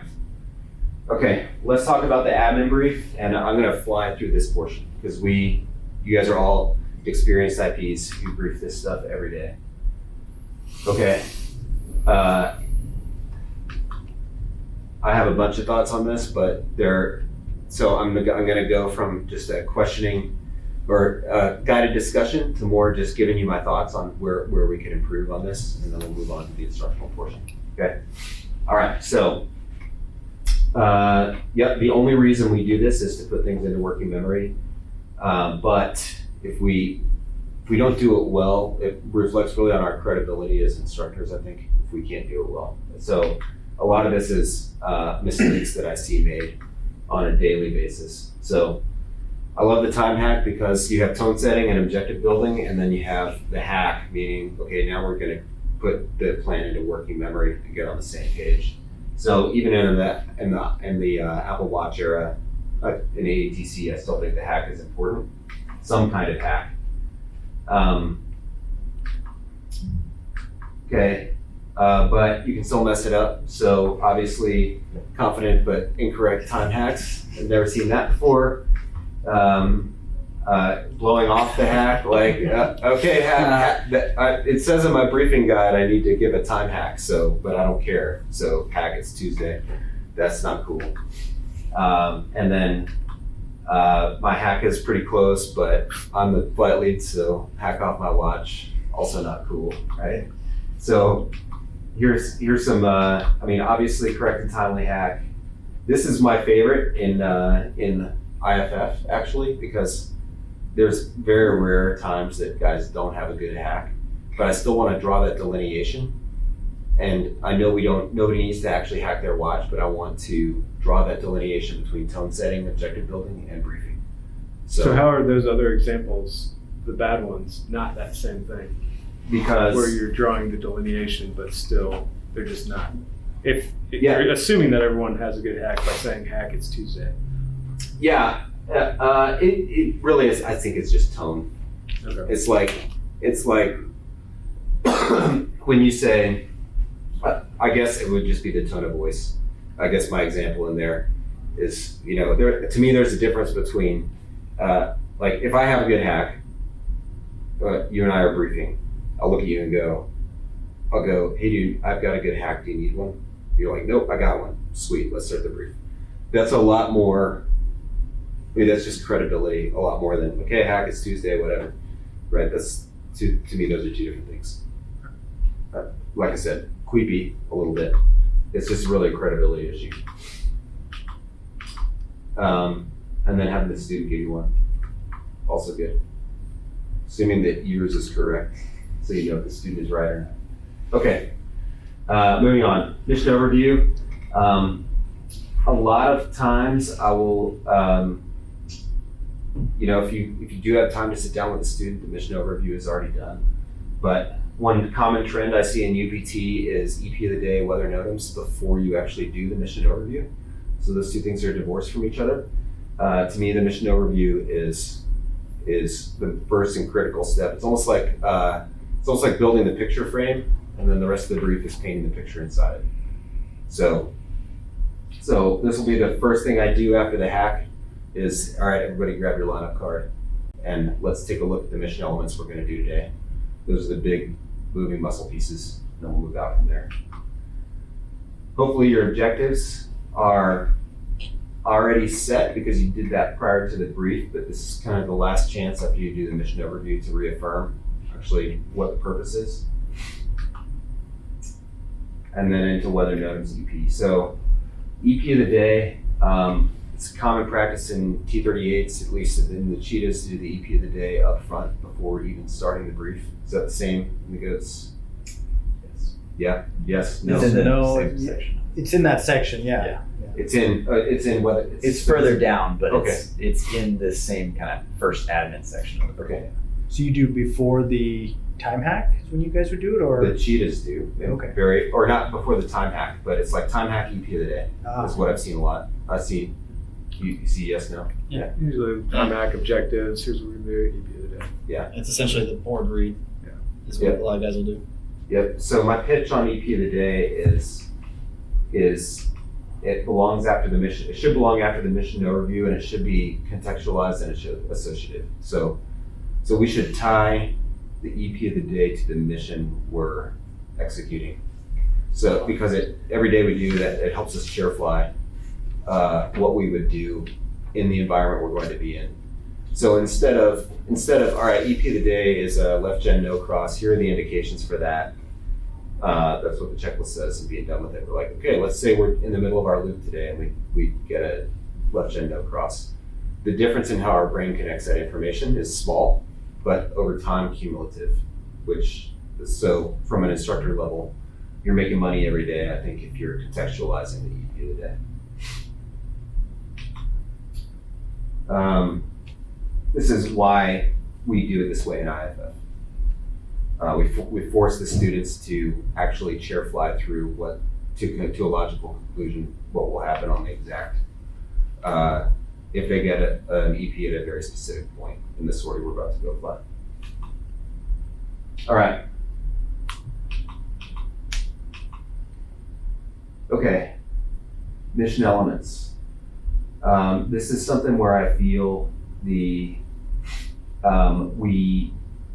often, the biggest trap we fall into in UPT is starting to brief these elements and then diving off into instruction or expanding out these elements on accident just because we're getting ready to talk about them.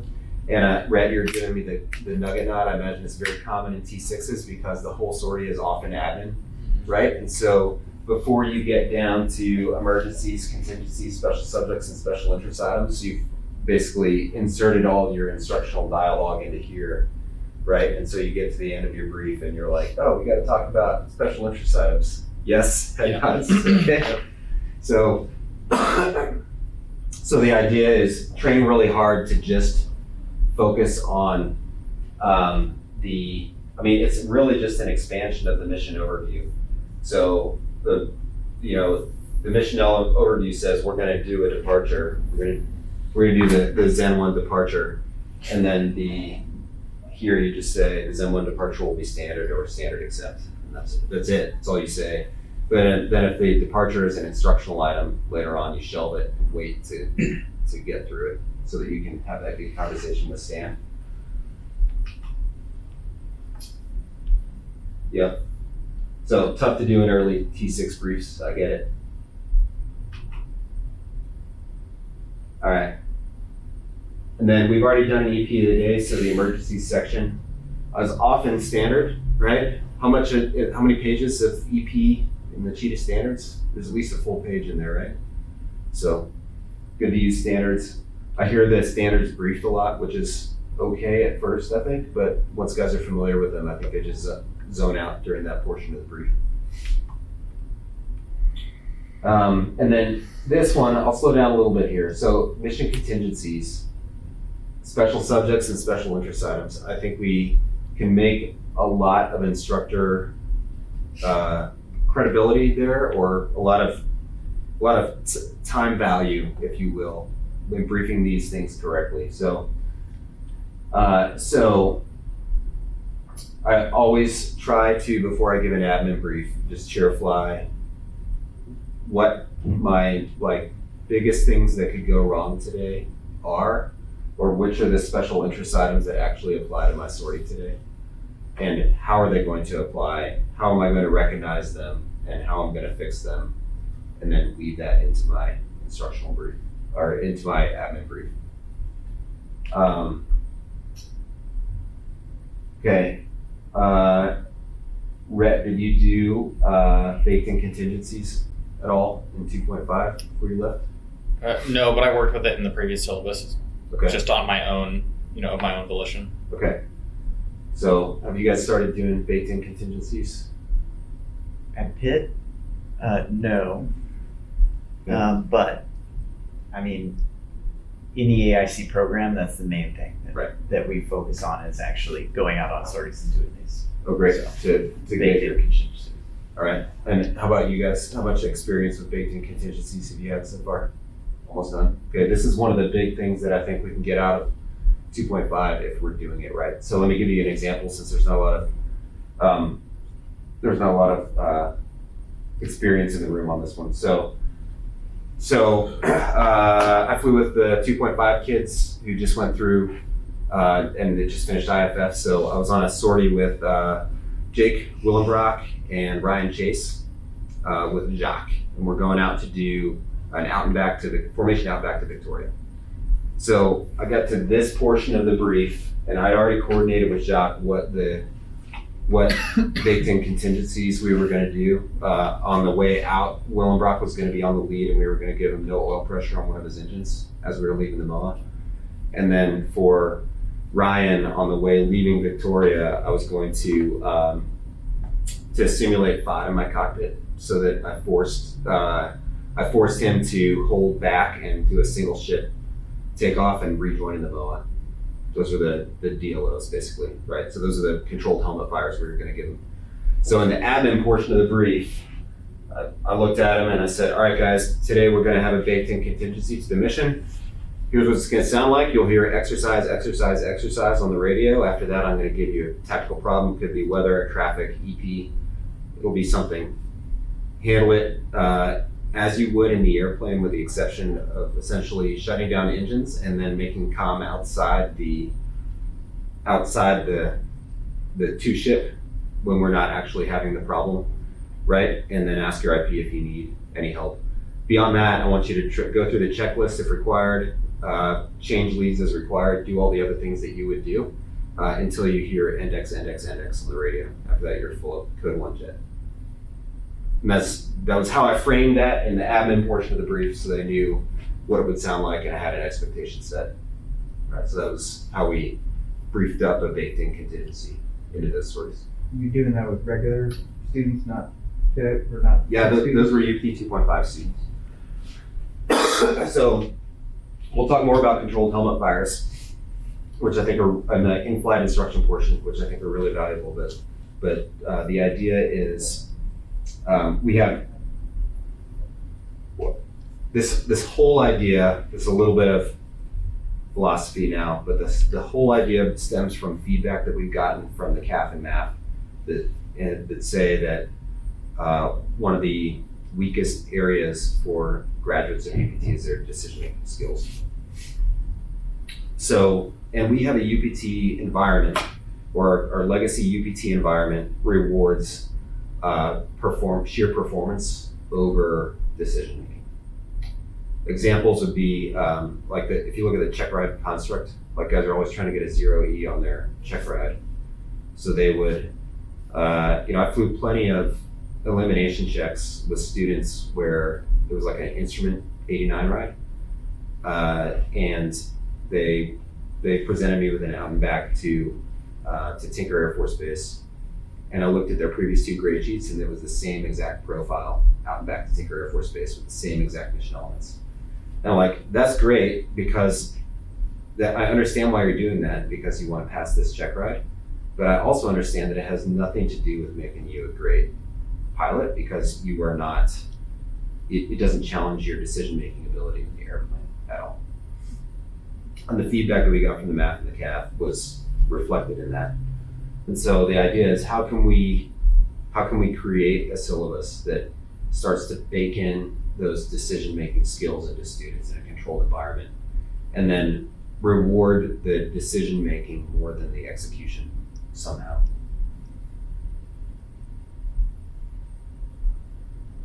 Thoughts? I don't know. I mean, in T1 land, most of our stuff is away from home base, so there's usually enough contingencies built in there. But I mean, in Pitt, that's perfectly normal when we talk about like the stuff that we're gonna intentionally mess up, like Sure. formation or just in the jet. It's just interesting that it's UPT now too. So we'll take a note. We'll talk more about it in the Inflight Instruction portion. I have a list of common, like how to do a controlled helmet fire in a reasonable way without taking it to an extreme. Would you see us as beneficial doing it in Pitt to a UI? I think so.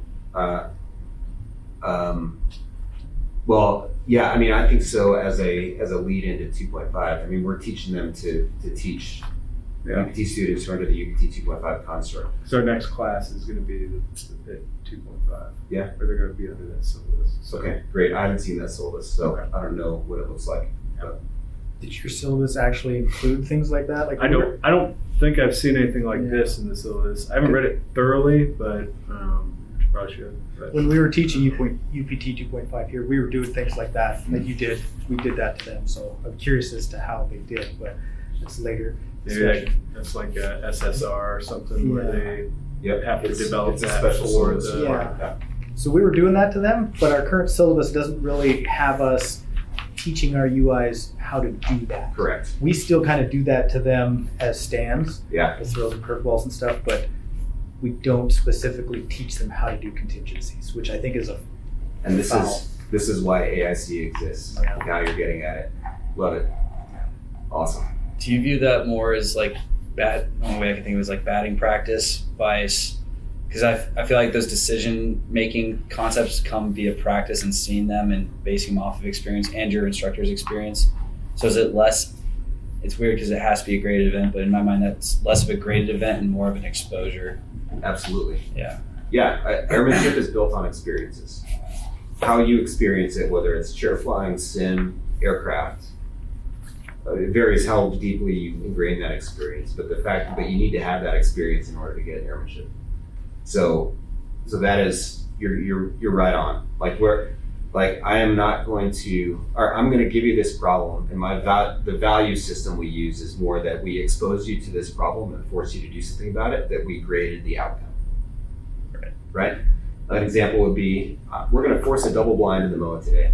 Hey Stan, have you ever seen a double blind?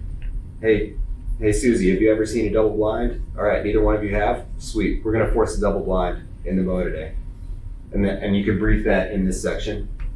And then you go execute it, but you also know you and the other FP with you are like, we only have like 200 to 300 pounds of gas max to spend on this, and if they don't solve it, we need to solve it for them, and that's okay.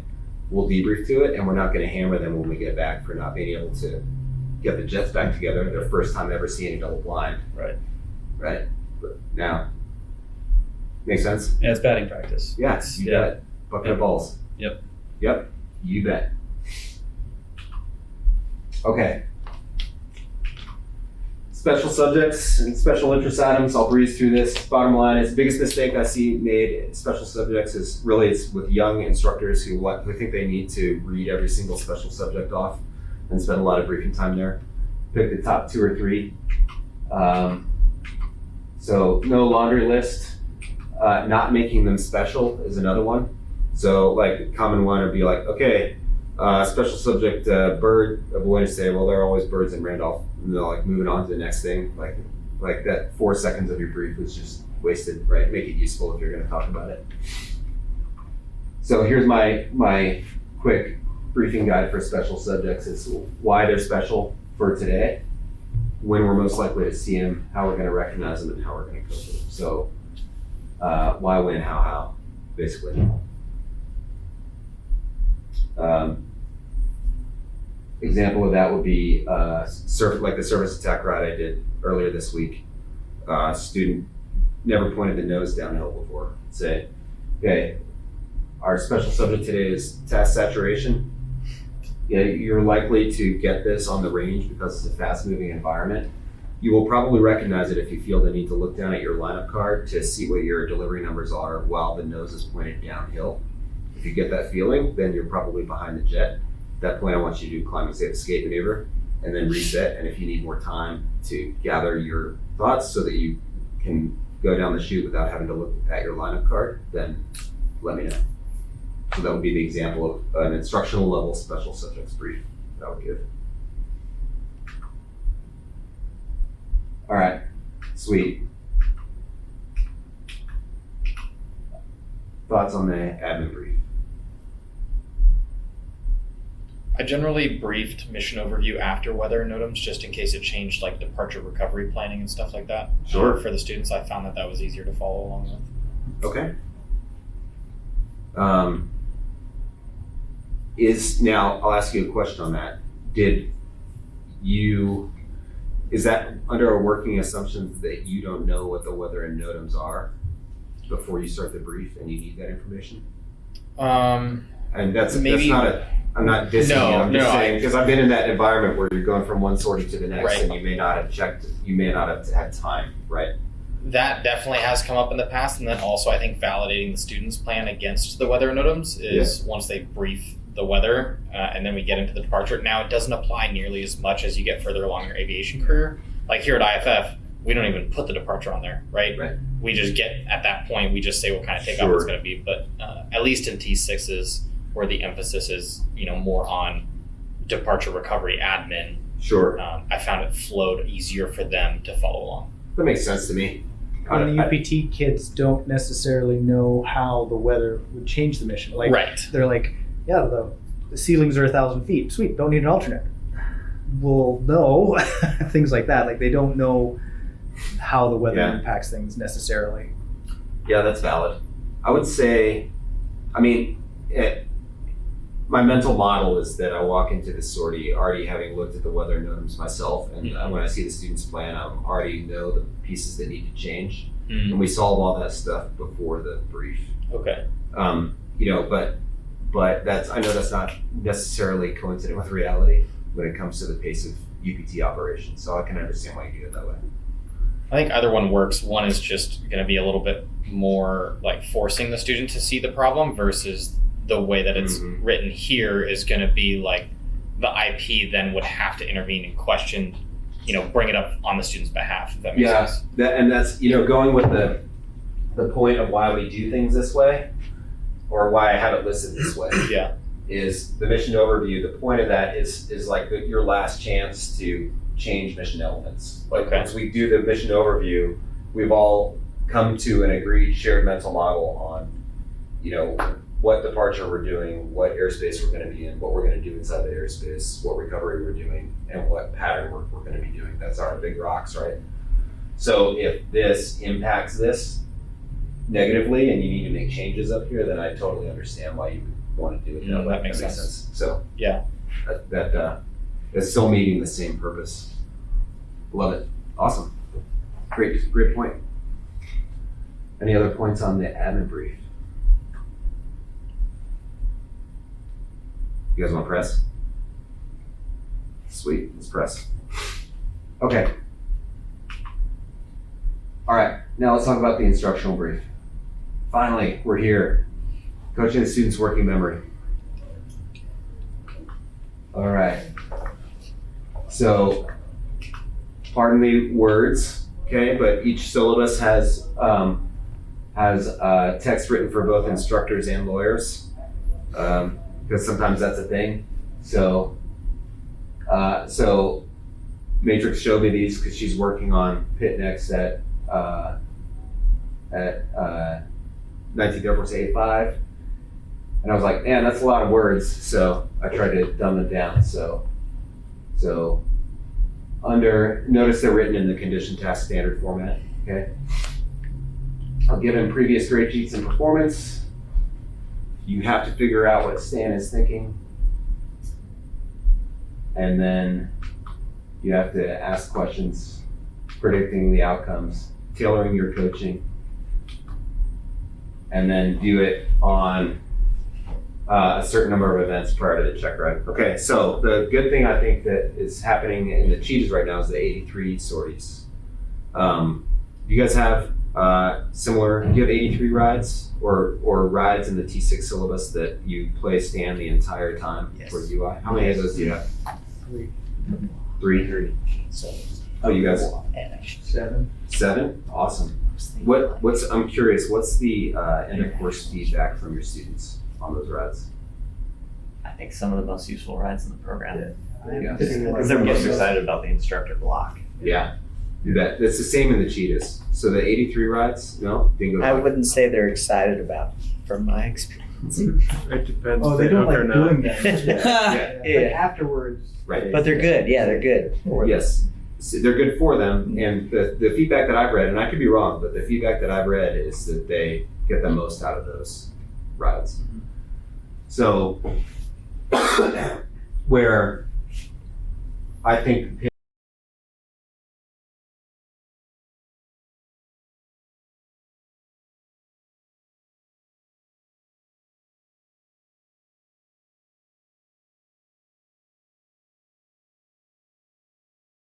these kind of skill sets on us. And then, so that at the UPT level, they get really good at a learner-centered style of training when they arrive there. Okay, now, here are my 2 big assumptions going into any learner-centered brief that hopefully you guys have these assumptions about your students, but assuming they're bring their A game, right? We talked about that in tone setting. And I'm also assuming that we're not doing anything new. Now, what do I mean by new? Hook line? What's the pitfall of this right here? What do you mean? I mean, I say no unexpected elements, right? But what about on a kid's his dollar ride, his T38 dollar ride? Are there unexpected elements? Sure, you've never seen it before. My argument is no, that he should have had exposure to all of them in some kind of format. So, simulator, VR sim, ITD, or goggles, or chair flying. So he's had a chance to have some general knowledge and chair flying of all the mission elements, even prior to his dollar ride. Flex, you're looking at it. I think that's a broad assumption. Like to think that a student has seen every single contingency that could happen. No, I didn't say contingency. That's an element, isn't it? An element would be the cloverleaf. Okay. Or the ILS. Okay. The contingencies associated with that, taking them from skills to abilities, this is where we make our instructor money, and I think we do it really well through a good learner-centered approach, is figuring out what they do and don't know about the mission elements already. I got you. Okay, so if, like for example, I'm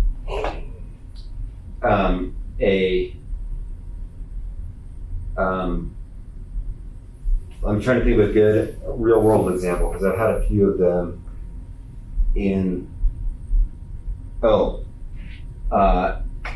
here's a good real world example. is I had a student on a conventional surface attack ride, which is basically diving deliveries from a rectangular pattern.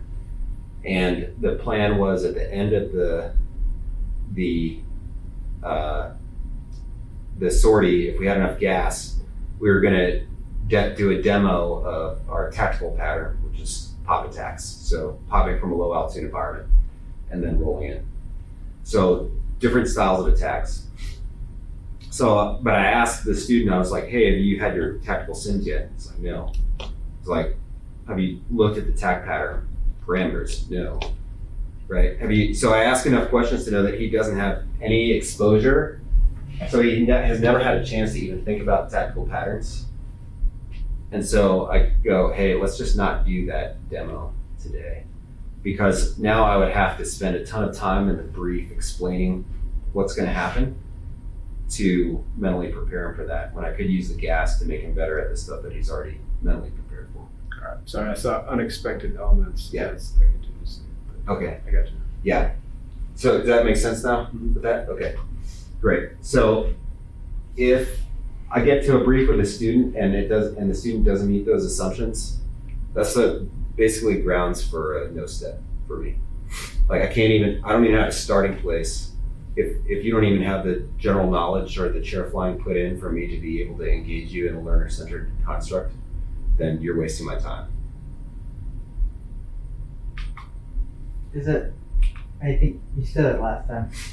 I feel like that's not always the case. Like this could be a case to, hey, now we need to go back and change objectives, which hopefully would have been caught earlier, right?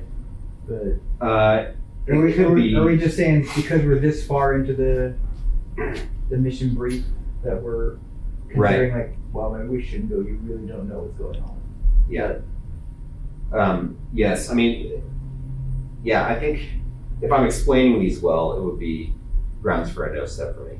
As far as changing objectives, it would be the student has enough, like they have enough knowledge of a mission element where I ask them questions to say, okay, walk me through how you're going to do this, or what is your game plan for transitioning from your ILS to a GPS approach. And they say, they start answering, but their answers cue me into the fact that they're probably not going to meet the objectives. At that point, I would go into rewire the objectives.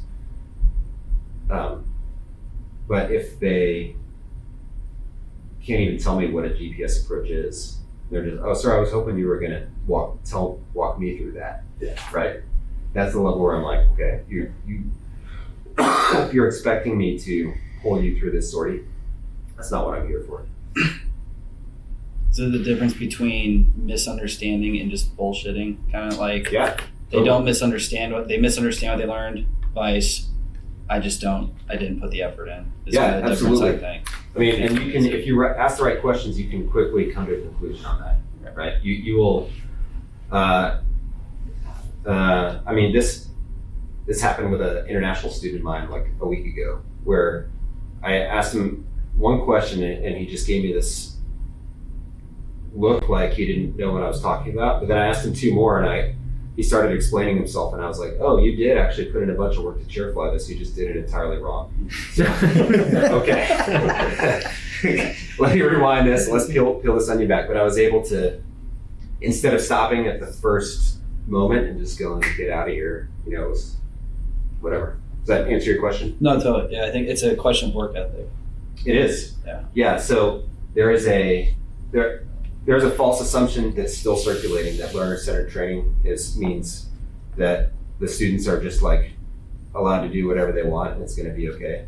That's not true. In order to engage as a coach, you think of it like coach professional athlete mindset. Like that pro athlete is trying to be as good as they can. They just need bump steering. So you expect that of them every day. And if they're not putting it in, then don't engage. Have a good graduation. Thank you. All right. We're going to start at 8 tomorrow. Okay. If you want to come. Awesome. Thank you very much. Thank you, brother. Okay, so we'll talk about the world-class crew coordination brief, which you guys already alluded to, so I'm excited to talk about that, but we'll do that in the in-flight instruction, but that belongs as part of your instructional brief. Obviously, if you, at least for me, that's where it belongs. If you're in your first sortie with a student, you've never flown with them before. If you have great continuity with a student, you may not even need the crew coordination brief. But if I need it, it belongs right at the beginning of my instructional brief. Before we even get to talking about the student's mental model, it's like, hey, here's how we're going to converse in the airplane today. And then you get whatever's left of your brief time to assess the student's mental model. The question is, how do we do that? So how do we do this from a learner-centered mindset? So hook line, how are you going to figure out? You've done tone setting, objectives, admin brief, and now you look at your watch and you're like, I got sweet 20 minutes till step. So how do you figure out what to talk about? So if the student has identified anything previous that they want to work on, Great. I'll focus on that, and then anything that's either unaccomplished or not accomplished in the grade sheet. Great. Awesome. Love it. Jason, what else? What other questions do you go, what should I talk about during this time? How do you figure that out? Usually anything that popped up in the brief that maybe didn't sound right, or they had trouble explaining, that you were hoping that they were up to the level that they should have been with your tone setting, but they weren't. Yeah. Great. Good. Uncle, what do you think? I think it's also worth discussing what IP fixes from the last IP Oh, yeah. they're going to try and implement on this sortie. So you don't completely throw away the last IP's fixes and not figure on. Oh, yeah. That's a great point. So I think great learner-centered instruction and tone setting is a balance between what the student wants and thinks they need and what your previous IPs think they need. And in general, if I had to put a weight percentage on that, it would be weighted in favor of the previous IPs, right? We're all IPs for a reason.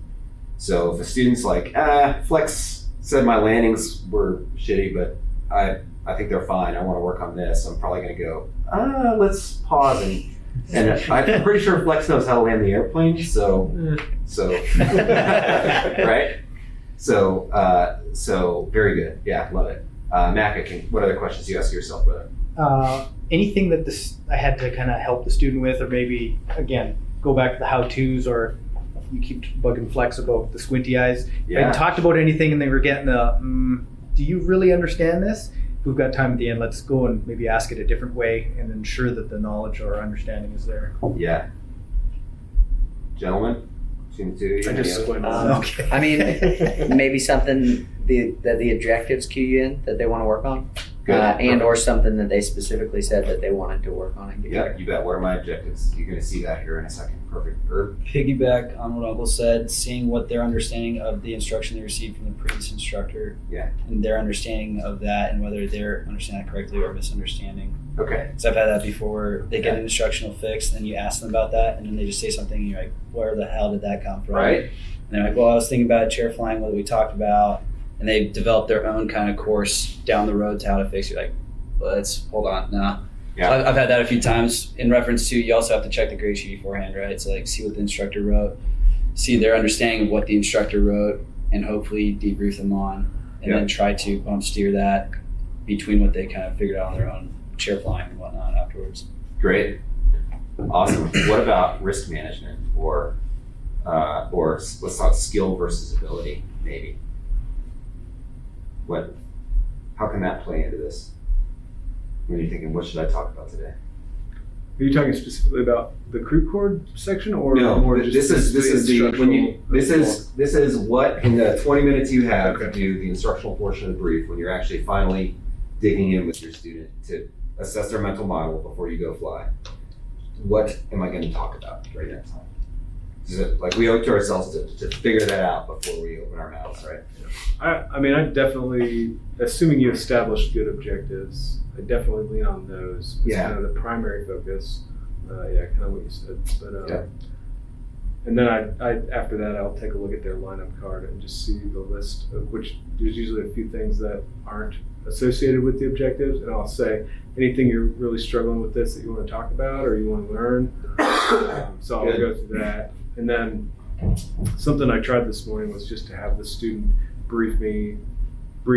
It wasn't an instructional sortie. It was just a proficiency sortie, but I told him that I wanted him to brief me everything he does, left hand, right hand, cues, mech, and kind of walk through that. So it takes a little bit off of me in terms of just talking at him.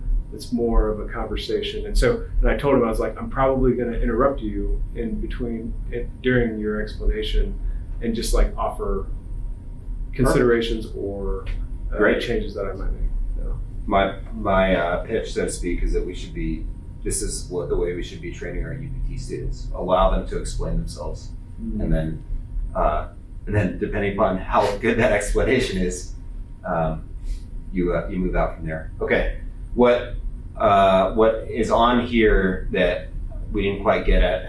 Think about it this way. Have you ever asked your student, when was the last time or how long has it been since you did this maneuver? Or, hey dude, we have 20 knot overshooting winds today. Have you ever done a final turn in 20 knot overshooting winds?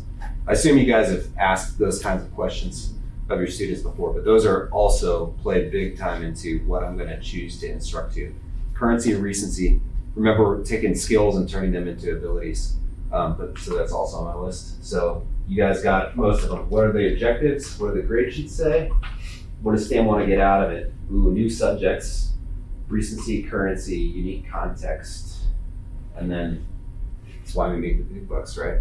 This is all of that is sometimes just goes to a feeling of I probably ought to talk to the student about this. Well, another one is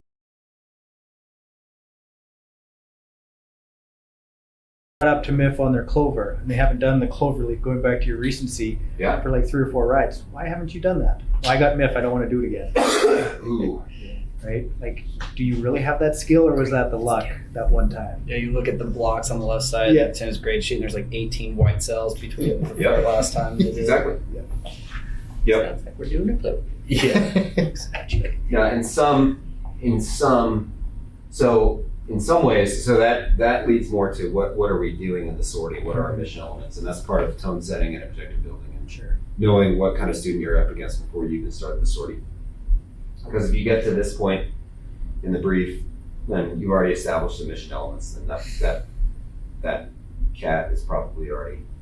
What about changing the maneuver conditions to challenge them more? We did that this morning with the formation. Yep. Had 2 guys, pretty well 2 check, all up to MIF on pretty well everything. They just wanted to practice their profile.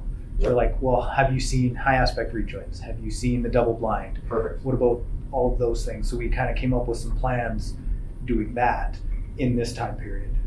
Great. So is that the same kind of thing you're talking about?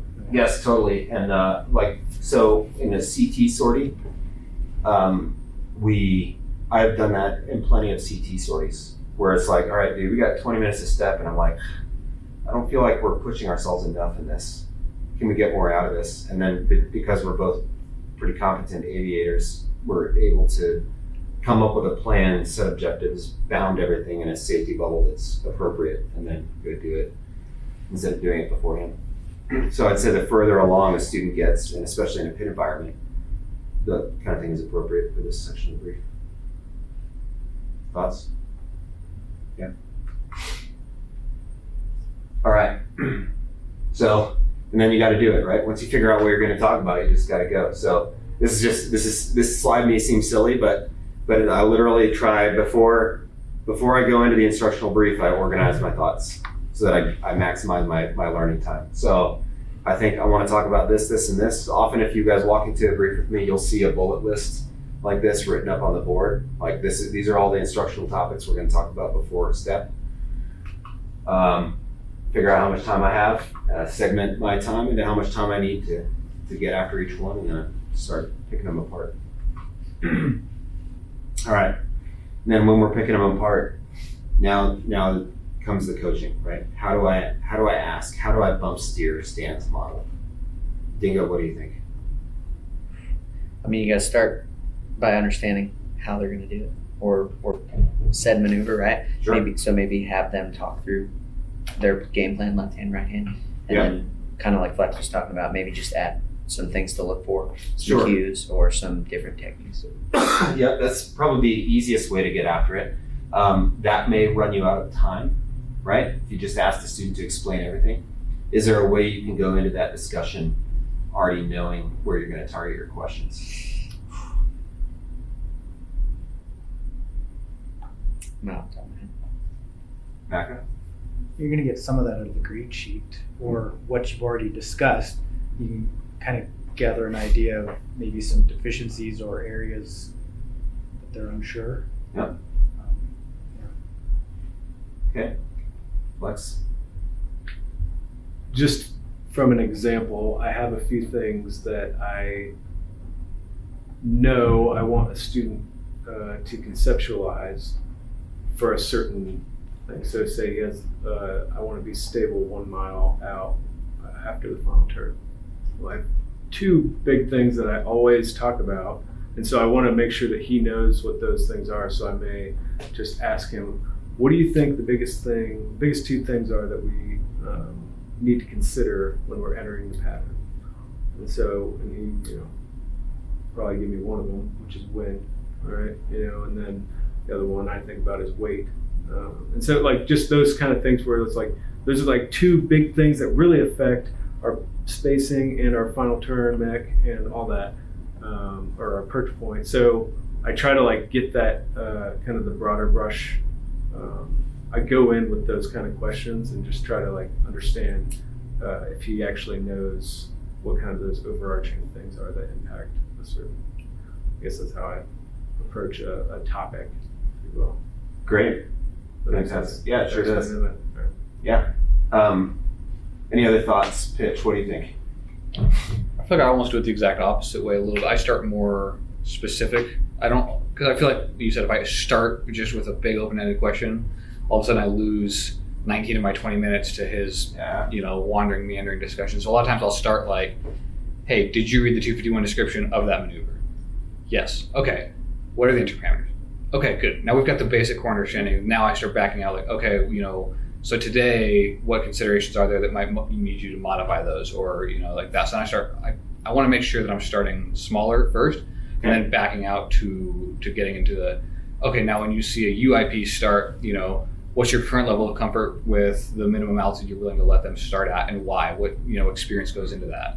And then, okay, today, can we work to expand that? Can we let a student pull through at a different altitude or, build your comfort level here? Can you try it here and build that confidence that talk to me how you would build the confidence to recover that aircraft here so that you can then know what your level of comfort is with a student later, as you go back to UPT and that kind of stuff. Okay. So I feel like I just, I kind of get to the same spot, but I'm afraid to start super wide and Socratic because I feel like that, it just gives so much room for not getting to some of the targeted instruction and the takeaways that they were looking for out of those, objectives. Sure. This is great. I love this discussion because it's really focusing on the art of how you get inside a student's head and peel back the layers, right? So there's no absolute right or absolute wrong way to do this, and a lot of it's situation dependent on what the experience level of your student is and how engaged they are and all of those things. But this is, I try to think of these models. So for the guys who haven't read the pamphlet yet, this is purpose, objective, scenario, execution, contingencies.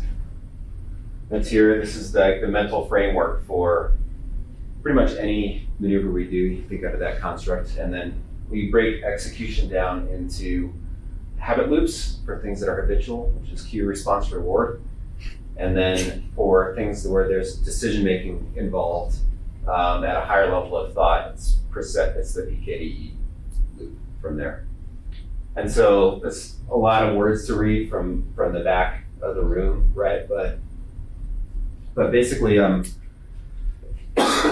any maneuver we do or any aviation task we accomplish, to be competent in it, we need to be able to basically complete this loop. So we need to explain what the purpose of the maneuver is, what our objectives are, what the setup is or the scenario is, how we would execute it, and then what contingencies would change our game plan, right? So if a student knows nothing, so we're introducing elements, by introducing it again, they should have some kind of exposure to it, but if they're new to seeing it in the jet for the first time, I'll usually start up here, right? So I'll just start with why. You know, why are we doing this? What does right look like? And then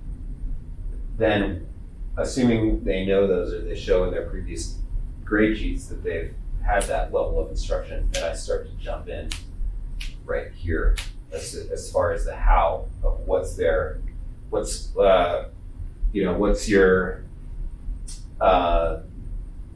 sorry, I am not coming up with an example off the top of my head, but to start into walk me through your transition from your GX into your lead energy wise, right? It's the execution piece without even starting with why we're managing our energy, because they should know that already, for an example. And then towards the end of the block, if we're not doing any new elements today, I will, and I expect to talk very little in the airplane. My instructional brief is usually contingency focused. So a lot of what ifs, a lot of what's your cutoff point before you recover from this maneuver, or before you start terminating MOA elements because you're not going to make it home with enough gas. Like, we're short on gas, what's the first thing to go? Why? And having those kinds of discussions with them the route to see if they've got through their contingencies.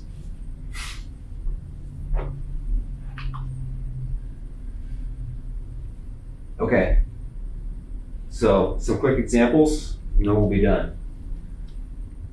So here's your scenario.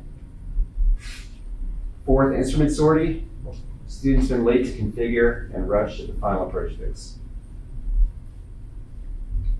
He wants to be not late to configure. All right, so what could his problems be? He might have the wrong cues. He knows he wants to be configuring 3 miles prior, but he's looking on the DME and it's showing, 4.7 or whatever it is, it didn't be. Yeah. So he's not realizing that, he's got the wrong mental model. He thinks he should be seeing 3 prior to X point, when it's actually, hey, you should be configuring at 8. Sure. Yeah, you bet. So what question would you ask to confirm or deny that assumption? I guess, how today when we're flying at this ILS, how will you know when you're 3 miles prior to that? Great. Awesome. Love it. Uncle, thoughts? What questions? So, tying into it, kind of T6 specific, so they've built the skill of essay leading up to an instrument approach. I go over the simple, what is a base leg? What is a radar downwind? What is a radar base? What is the dog leg? Do you recognize, and does it cue into your mind when you're on a radar downwind base versus a dog leg? And do you realize that you need to be different speeds at each one of those checkpoints? So that's something I do to kind of assess the student's mental model, saying that everything you do leading up to the instrument approach should be setting you up to be configured 2 to 3 miles per hour. Great. You bet. So turning those into questions to Stan would be like, hey, what's your downwind to base transition speed? Or something like that, right? You bet. Great. Dingo, other ideas? I kind of took what I would have done there, right? Ask them, and kind of what you said, right? Ask them if they know what they should be at these specific checkpoints or whatever you want to call them. And then maybe get into the how. How are they going to get there? Yep. First of all, how are you going to recognize your own at these points? What things you're going to look at? Yep. And then what are you going to do left hand, right hand? Yeah, you bet. Or techniques like 80 lids or whatever you have. Sure. Yep, those are all good. What might we be missing here? Pitch, what do you think?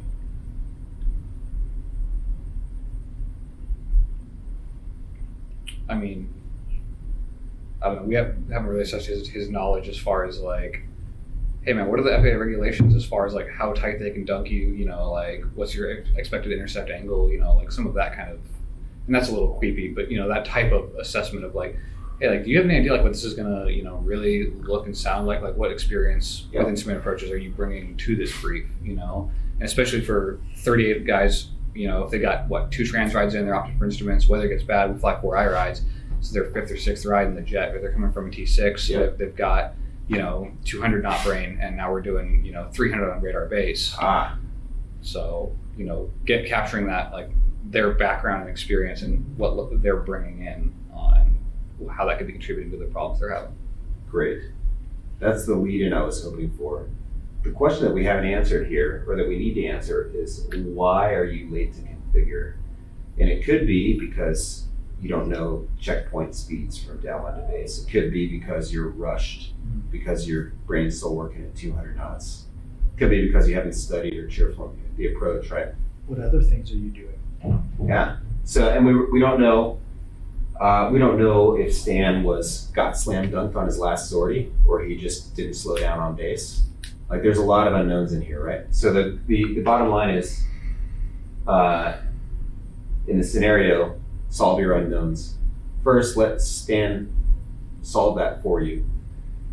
So instead of the diatribe pitch of, explain to me how you're going to do this differently today, you can start right off the bat with, hey, why were you rushed last time? What are you going to change this time? And you can get an immediate feel for what they've done to prepare themselves. And then you get into your associate knowledge questions. And so now the bottom line is to not jump off into any instruction before you solve that. Why were you rushed to configure piece? And you can do that, but you have to target your questions to really know the answer to that, instead of just having Stan bullshit his way through it. You have to ask the right questions. So we should all know, or the reason we're IPs and we make IP money is we are probably versed on all the different reasons why Stan can be late to slow to configure. And now we just have to ask the right questions to make sure we're going down the right path so we can help them serious cross-check. So all of these they're saying a lot of the stuff that you guys just said in different ways and specifically targeted towards specific problems.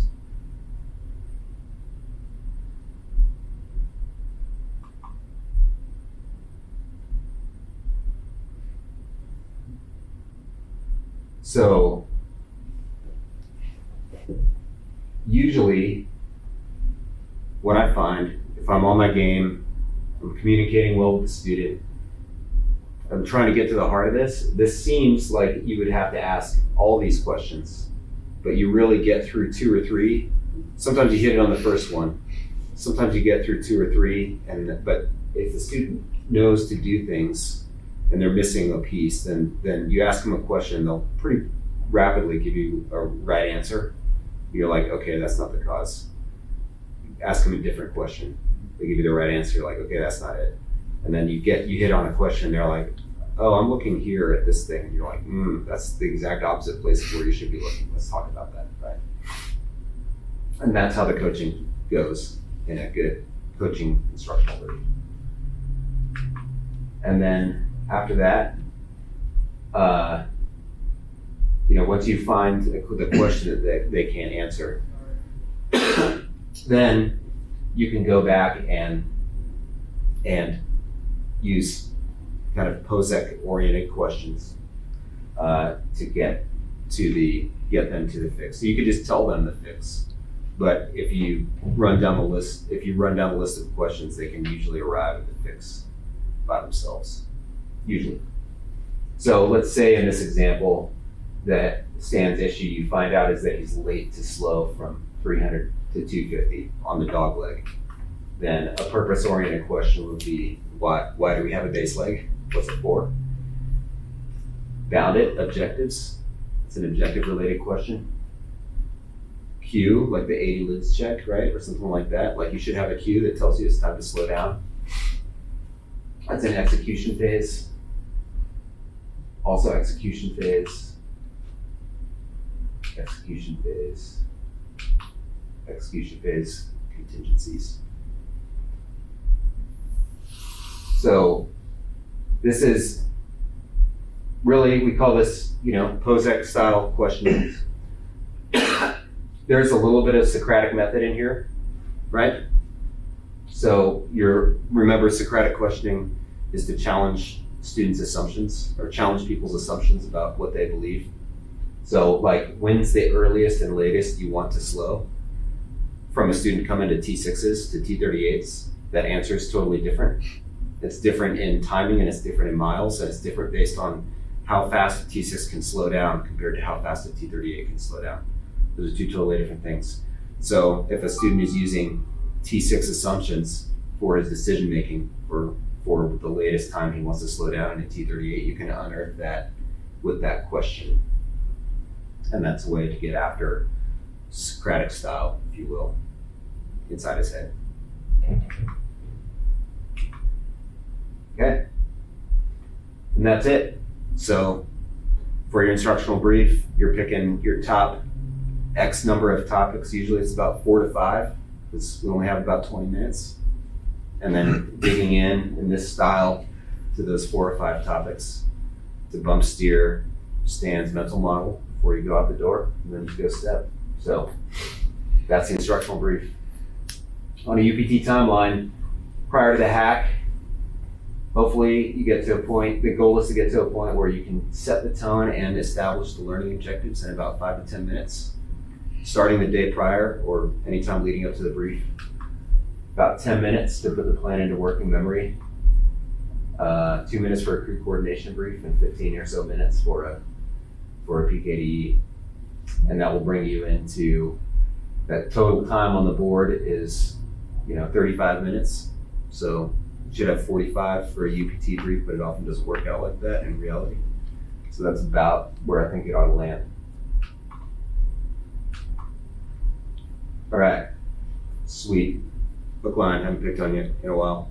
What's the consequence of missing any of those briefing elements? So if you miss objective setting, what's the consequence? I think it's, without the framework of the objectives, I think it's difficult for students to like put the sorting into perspective. Like, what am I trying to do and against what? Yeah. So you lose kind of the foundation of what you're going to do.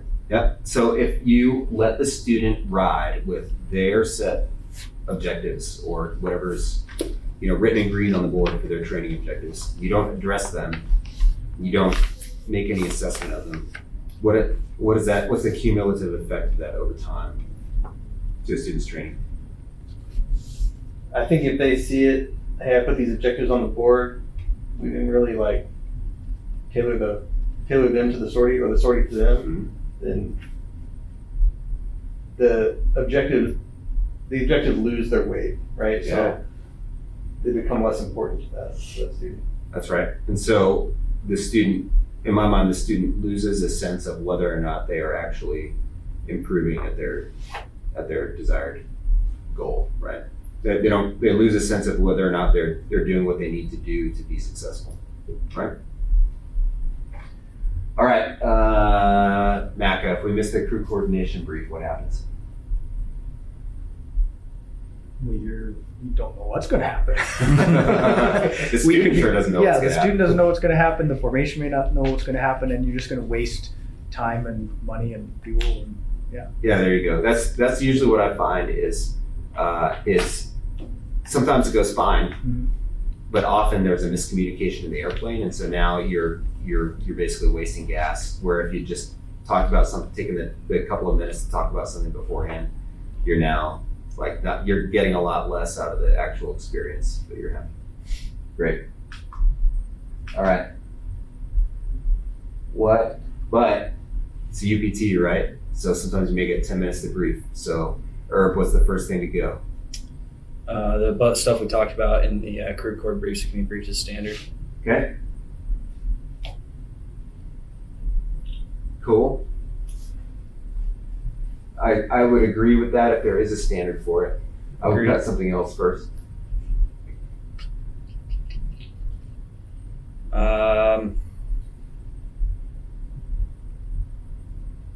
Probably along with that, kind of like we just talked about in the previous one, where big discussion for learning points instead of that, kind of trying to address the specifics of what we're causing it. So maybe trying to pick 1 or 2 specific learning objectives for him, vice a big picture, talking about everything. Yeah. Well, big picture, okay. Big picture talking about everything depends upon whether you're talking about how he's going to do it or what it is we're doing. Let's say. So I guess not so much what we're doing, but more so the instructional fixes. Yeah. You bet. I'm with you. This, sadly, as much as I love instructing, if I'm cut for time, I start cutting here, and then I'll cut here. Because this, I'm gonna figure out by how the student executes, right? Which I wish I could change. I wish I could reach out and tweak him and his mental model of everything we're gonna do if it's required prior to going to fly, but that's just not reality. So he's expected to show up prepared and have a mental model for what's gonna happen. And you're gonna see what that mental model is when you guys go fly it. So that's okay. You can cut that for time. I would not skimp in here though. If you give a student a really good learning objectives, that especially with a good task objective that's measurable, then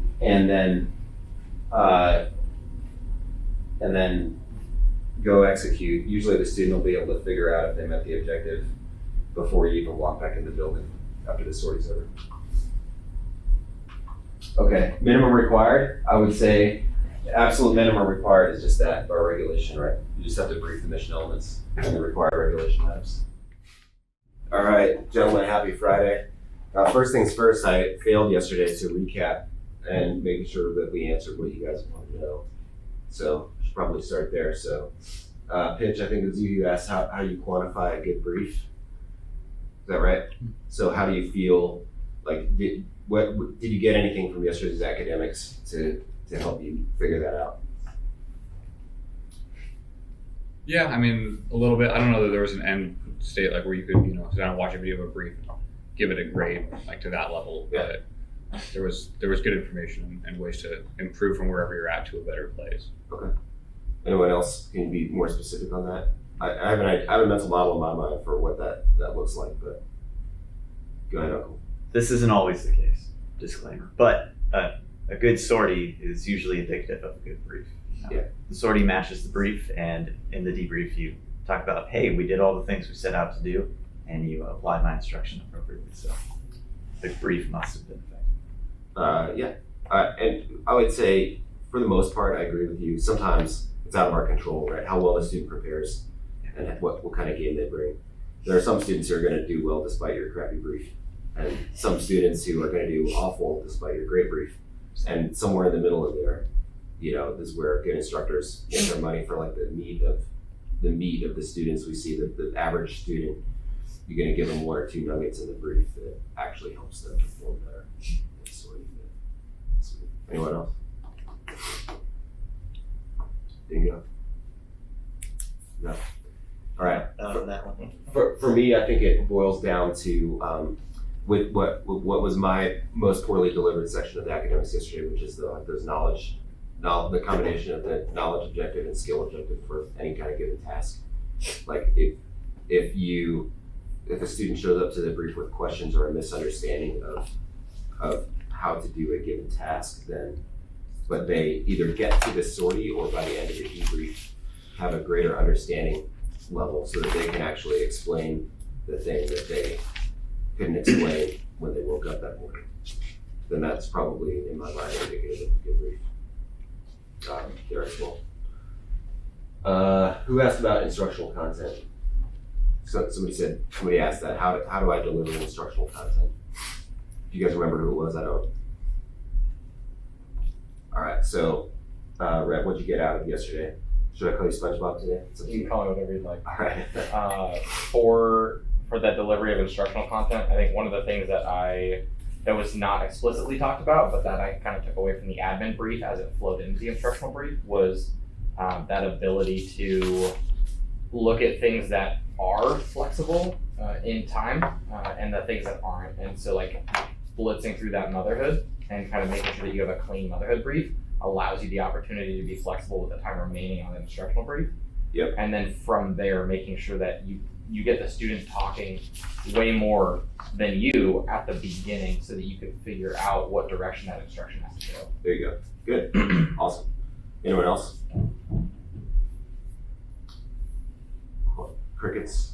All right. So from my perspective, I think one of the big instructor traps we fall into is we is that one-way dialogue, like telling the student how they're going to do something. And I would say that it is like from how our brain works and how we connect information. For any given sortie, it's probably more effective to spend your 20 minutes of instructional time doing a question and answer scaffolding style instructional approach on a few topics than it is trying to tell the student how to do 10 different things, which is often the way I see an instructional brief go. Because it's about what they're learning, not about what you know and can broadcast to them. So that learner-centric style of instruction during your time that you have. Thoughts on that? Getting kind of head nods, kind of not. You guys are still waking up. Hookline, what do you think? Agree, disagree? Agree. Yeah. Yeah, Professor? You weren't here, It's but it's a little different because I know we're kind of arguing within our Raptor community on what to actually change the brief. It's very ego-centric from old school, so Yep. just shut up and listen to what I have to say. But before, like, this kind of misconception of we can't like pre-brief, because a brief is not brief. It's 65 minutes, right, on the dot. And if it's not 65 minutes, you're gonna fail your iPlug BFM, right? So to pre-brief, I think that's the biggest thing. And then being able to model your brief to that student's level of understanding is kind of the biggest thing. yeah, it's interesting in when you're talking for the complexity of a fighter sortie, like often, even in our instructor upgrade rides, I found, as at least in the Strike Eagle community, that there was no time to really do any quality instruction in the brief. The instruction happens in the debrief, and so the brief is not, and it's not instructional at all.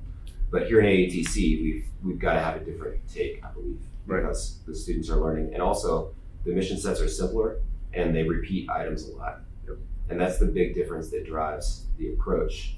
And it's funny you bring that up. I think we're going to talk today about debrief construct, and I think a lot of fighter guys roll into AETC, and they're really heavily focused on things like DFP, root cause analysis, all of those. And I've found over time that those methods of debriefing are not necessarily the most effective for this environment as well. But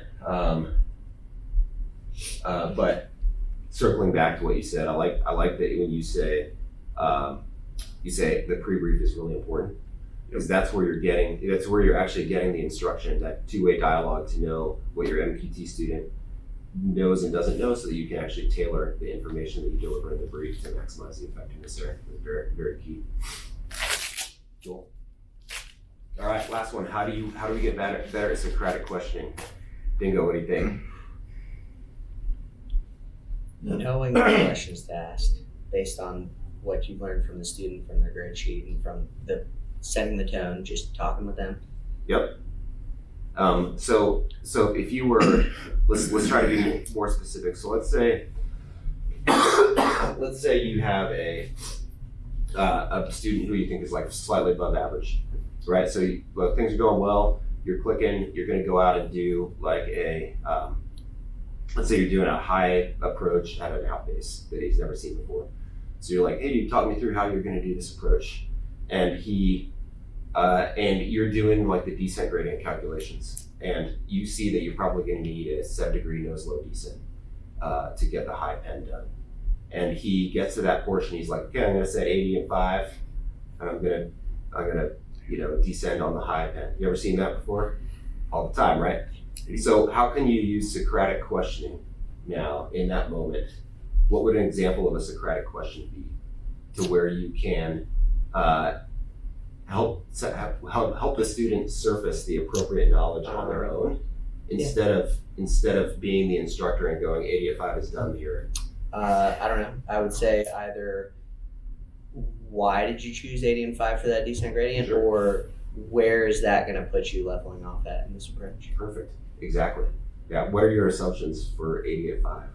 Right. What exactly? So that in there, buried in there, like I still suck at Socratic questioning and knowing exactly which part of the brain I'm attacking, but I do know that it's more effective if you help the student surface that knowledge on their own instead of just saying, no, dude, we're just going to use idle and 7 for this portion, right? So that's I think that's doable in the briefs in that small interchange to make the student more aware of the consequences of their actions in that moment.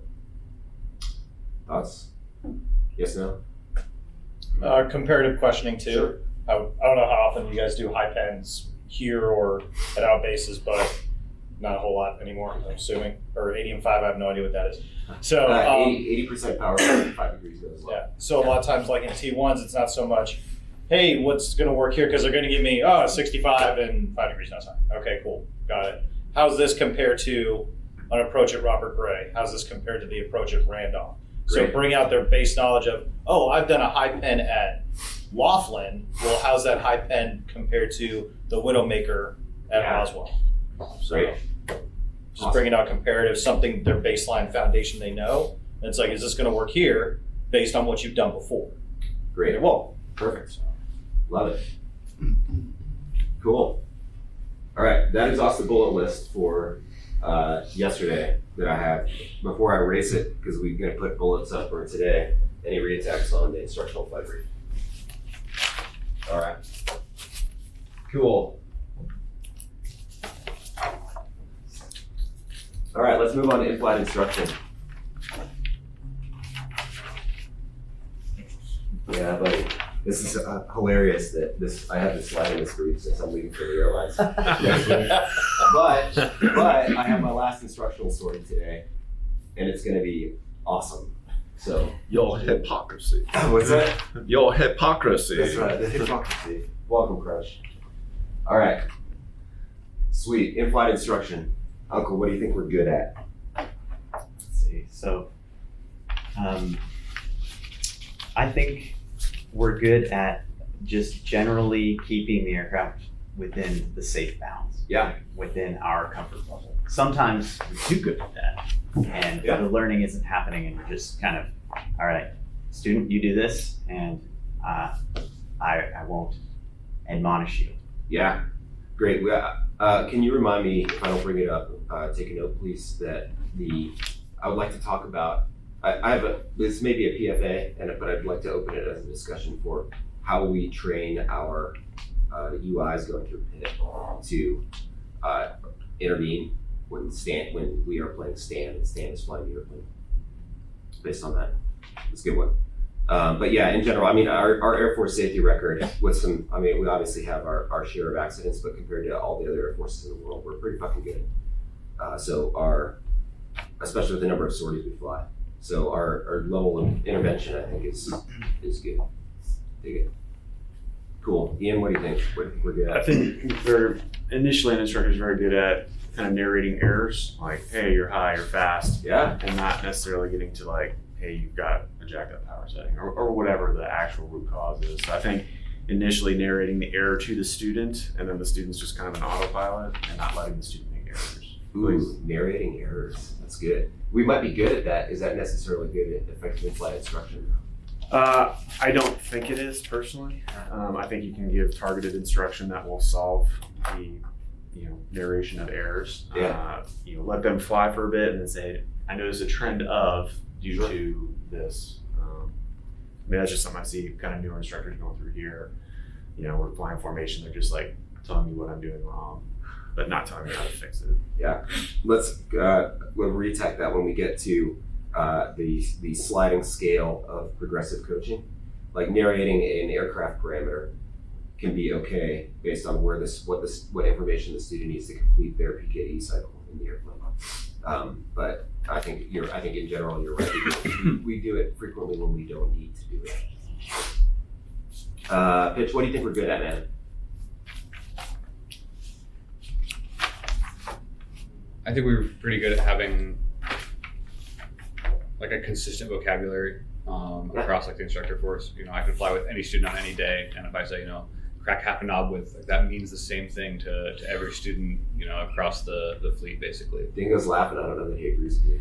No, it's not at that. Okay. Sorry. Sweet. Did I have a booger hanging out of my nose or something? No. All right. Just I posted something in the pisser about not using half a knob width. Oh, Specific- And I had all sorts of math and facts and stuff. And I think pitch has not been hydrating enough or dehydrating enough. Back to Okay. our circle.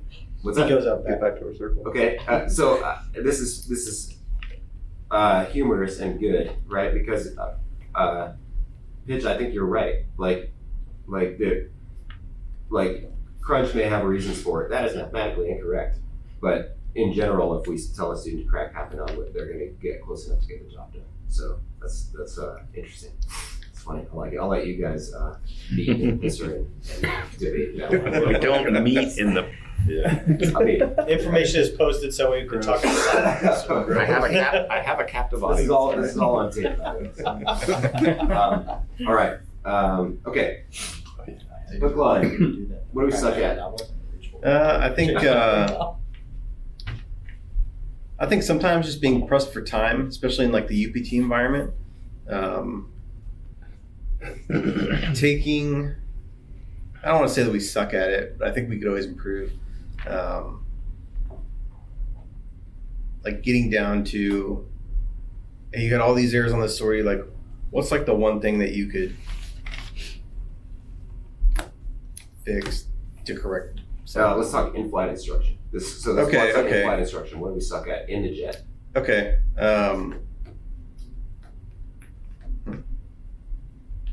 Keep thinking. I'll come back to Yeah. you. Professor, what do we suck at? Probably to go along with what he was saying. I'm obviously new here, but just in instruction in general, letting people make mistakes and giving them enough rope to get themselves out of it. I 100% agree with you. You know, BFM set's going bad, but you got to punish the error and then call knockoffs. Like, how do you think that break turn? Yep. So we're going to see a list of things that I think we suck at, and my number one IP error that I see that I believe we have is speaking up too soon, like saying something too soon before the student can process and make the correction themselves. Awesome, Rhett. What else do you think we suck at? Following that same train of thought, maybe overwhelming the student with information. And then the other thing that I learned the hard way myself, and that I get that the T6 is at liberty to do, that the 38 might not be, is like treating that ride like a check ride, you know, the evaluation versus the instruction. Ooh. And I found, like I said, I learned this the hard way. I ended up like hooking a student on his end of block because I did not take the time to just not make it a full stop and take it around the radar pattern one more time, thinking that this is an instructional sortie. He messed something up. I can modify the mission to now go target that bit that he needs to work on or she needs to work on. Okay, awesome, dude. We're going to talk about we in this block we're going to use the word proctoring a lot because I want to intentionally stay away from the word evaluation because evaluation has this like weight attached to it. But man, proctoring a task, like proctoring a takeoff or proctoring an ILS, is basically the same thing that an evaluator would do from an engagement with the student standpoint. You're like, all right, I'm going to sit on my hands and good luck, right? Yeah. So think about that when we get to the block on coaching and proctoring and how we can weave those two together better. Hopefully, you'll get a good takeaway out of this for if you're consciously engaged in your coaching proctoring cycle and when you should switch back and forth between the two. I think that's something that we could do better. Awesome. T1s, where do we suck at? You want to go by CYA today? See ya. Why not? It's CYA? See ya. Sorry. But it's CYA. Cover your ass. Teaching tech seizure is one thing that at least in the T1s that's one thing. It's a critique we get back all the time, but having to separate the technique from the procedure. Oh, we do it like this, but the pub says this. Ooh. So where do you lead that student? Now that student goes and flies with one of you guys after flying with me and they do it and you're like, where the hell did you learn that? It's different from your technique, but I taught us tech seizure.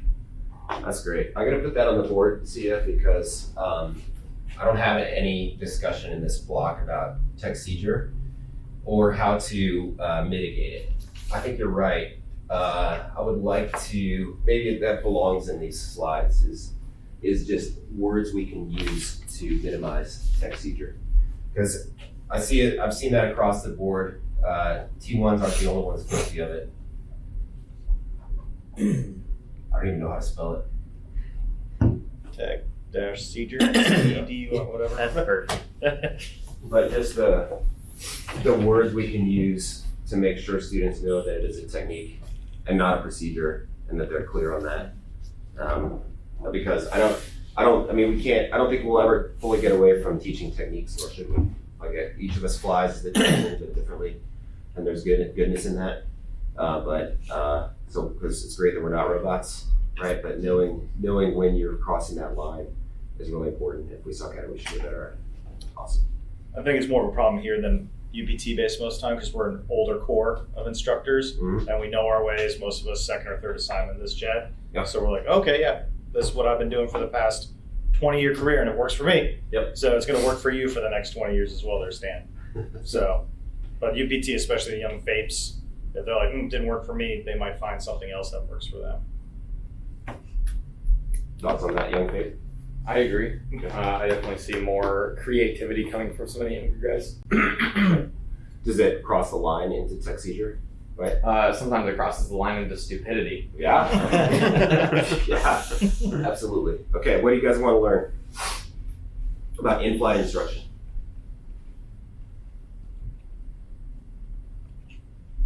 Hook line's like, I had no questions. We don't suck at anything. I'm good to go. I think using in terms of quality, precise words at just the right times, so that you are, that key phrase, word, whatever it is, technique, so that we're not necessarily bombarding them and we're allowing them the opportunity to make mistakes, as well as fly with minimal coaching. Like economy of instruction. Yes, that is a way smarter way of saying that. I did not create that. It's a beautiful phrase. Oh, I see that on Ocho's grade sheets. Nice. Solid. Yeah, he's quitting too. Surrounded by quitters. That's me. Oh man, need an IFF student to bring me a blue pen. We don't have any. All right. You need one? No, I'm good. I'll make it happen. All right. Anything else? What do you want to learn? Red. A little bit of teaching inception, but I always struggled in TI with how do I teach not talking? How do I teach that lack of intervention? Because Pitt does a great job teaching how to talk. And how do I teach an IP to not talk appropriately? That's more Pitt level discussion than a UPT level discussion. Yeah. Sure. I have, if we don't address it, I have opinions on it. Again, all you get is my opinion. But I have developed techniques over the years to do that specifically. So I'm happy to share those with you. But again, more of a Pitt than UPT. But ultimately, if we do better at Pitt, then we can do better teaching guys to do that in the UPT environment. Sure. Anyone else? Pitch, what do you want to learn, man? I don't want to bore you for 4 hours, brother. Come on. Nothing? All right, cool. The board will stay open. Let's move on. All right. In my mind, 3 keystones of great in-flight instruction. The first one is the crew coordination brief, which we'll talk to first. The second one is our in-flight instructor posture. And then the third one relates more to debrief, but we have to do it. Disregard. My bad. I'm getting my order of events rolled up. But then obviously we have to be ready to intervene. So underneath that is also, I don't have it on the board, but what was in my mind was the reconstruction. So how we are taking notes in the jet and marking things that happen so that we can run an effective debrief. That is part of running a great debrief, but it happens in an in-flight environment. Okay, so we talked about this yesterday. At the beginning of the instructional brief, especially for the new student, is usually where the crew coordination brief goes. So in my mind, these are the 2 components.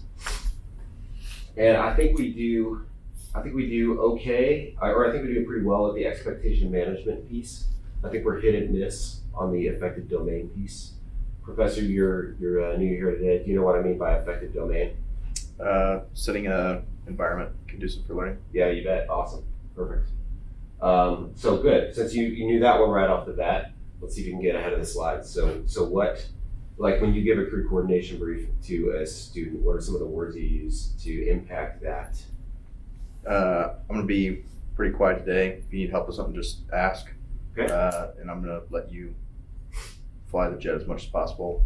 If you need help, I'll just speak up if I see something in safety flight. Okay, awesome. What if it's a early T ride where you know you're actually probably going to be talking a lot? How does that change? Then I'm going to tell them, hey, for coaching wise, I'll ask them what they want to hear, like aim point for rear cockpit stuff, and that was helpful. If you want to set your aim point, or if you want me to tell you, hey, where are you pointing right now? Ooh, dude, asking the student what they want to hear, that's clutch. Why? What impact does that have on the student's effective domain? It's their ability to hear and process really what you care about, like information wise. So if you're saying something in a different way that they don't want to hear it, they may not be able to process that information as quickly. Agree. I think that's more in how their logical brain is processing. But as far as their emotional brain, their effective domain. Well, then you could run the risk of overwhelming them with if you're just true auto babble. Yeah, you bet. But I'm talking about the sheer act of asking them which words they want to hear. What does that do for their effective domain? They think they're in control. It's No, Crunch is right. That's it. That's valid. You are giving them a sense of ownership and agency over what happens in the airplane, which is huge for the effective domain, right? Even if you wind up not using those words, you try, right? But having that conversation and letting them know that you're just not going to dump them with information, but they have a vote as to how that information comes across, is hugely impactful to your in-flight instructor-student relationship and dynamic in the airplane. It's awesome. Love it. Cool. All right. Okay, so like I said, I think we're pretty good at this. We even have squadron standards for it. Uncle, what expectations are you managing? Let's see. So the main one I manage is how much I'm going to talk. If I'm going to be quiet or I'm going to speak up, because it can be very disconcerting to some students and UIs when you're just not saying anything. When really it's just like everything's going great. This is just a ride that's close to the end of the block. So I want to simulate that check IP for you. Yeah. And if anything, if I can be helpful to you, then I absolutely will. Yeah. So it manages their expectations. Like what? Okay. Cool. Anything else? Sia, what about T1s? How do you manage instructor-student expectations in the airplane? Basically, on where the student is where my expectations for me to manage. So, like you said, beginning of phase, end of phase, where am I going to talk, and more specifically to UPT, just knowing where that grade sheet is sitting, knowing where that student's sitting is going to manage where I'm going to talk, how I'm going to talk, and how the student's going to be challenged. Yep. You know, because okay, cool, you can do an ILS, but now can you do the high pen or something like that? Whatever. Okay. So. Cool. Any other thoughts before I click forward? All right. We do need to manage these, right? And our squadron standards are pretty good at those usually. Of here's when we will and will not. Like the classic example is when are we going to choose to eject or stay with the airplane if we're departing the prepared surface. Those are all should be fairly standard. And then everything you guys are talking about is instructor posture, right? What is my posture going to be towards you? What you guys got?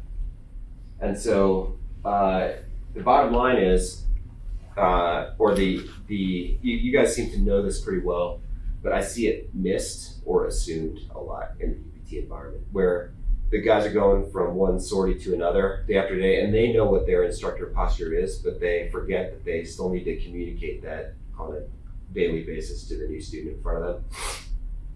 And if they fail to do that, then it impacts how the student performs in the airplane. All right. So you guys hit on a lot of these already, but for instructor posture, are you teaching, coaching, proctoring events or phases of flight, right? Like in the, one of my classic questions that I'll ask is is when a student, we'll talk more about fair versus good performance, but like the student's right there, you're like, hey, do you want any input from me on this maneuver, or do you want to try to do it all on your own? You know, and they'll tell me. I'll be like, okay, great, you get a shot at it, right? I'll intervene if I have to, otherwise I'll shut up. Or some of them might say, actually, can you talk me through these points so I can see it, right? So they will tell you if they want to be coached or proctored. And then specifically what words you'll use and what they mean. What does half and not what mean, right? So these are, I think we're pretty good at overall at standard things, but there are probably one-offs for specific maneuvers where you want to have specific briefed words ready to go. This is a big one for me. Like and this for the affective domain piece is there are plenty of times even in IFF students are very, very competent, but like my best example is they fly fingertip like they've had 8 cups of coffee, right? So they've got a depth grip on the stick and they're just like really jittery the entire time. And I'm just in the back thinking, man, you are working way too hard for this skill set. And I get it. I was the same way when I was a lieutenant, right? But my intent is to take the jet and have them go swing on the controls so they can feel the difference in how we fly. To give them an example, give them something to shoot for, right?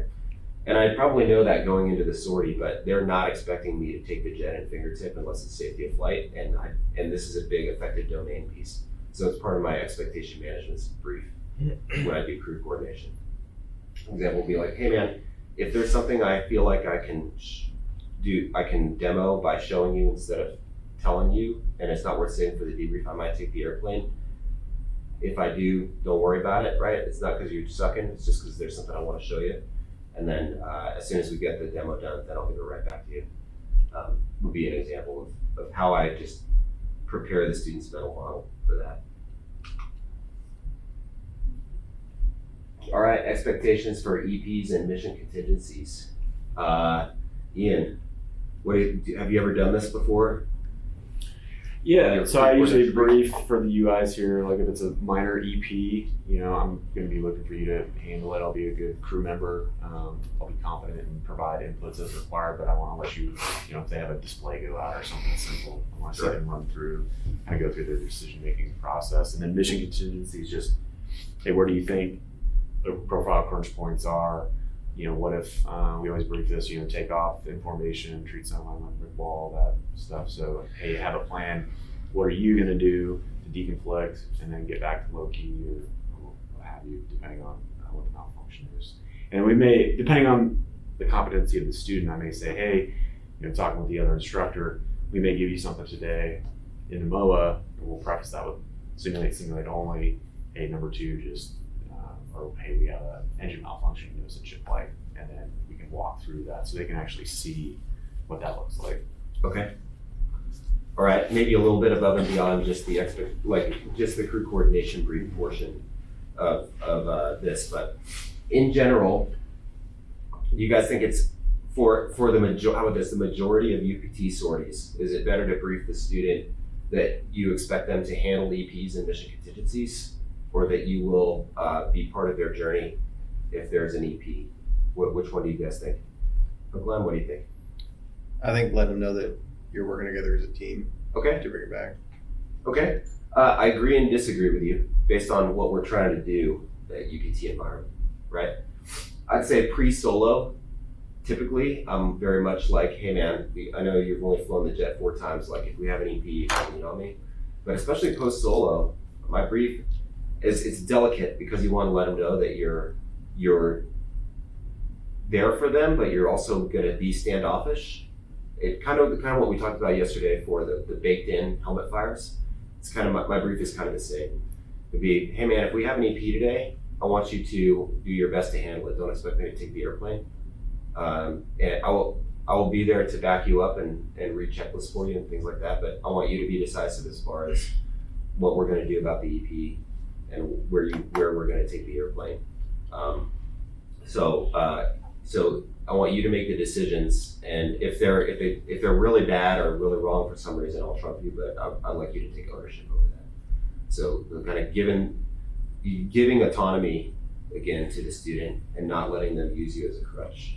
I think for probably 80% of UPT sorties is actually where we should land on that. And that's just my personal opinion.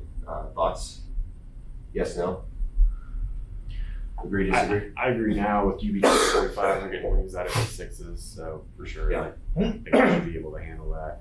If it's something extremely strange though, obviously Sure. stepping in. Yeah, so providing outside the guidance. checklist, yeah, all that stuff, sure. Yeah, you bet.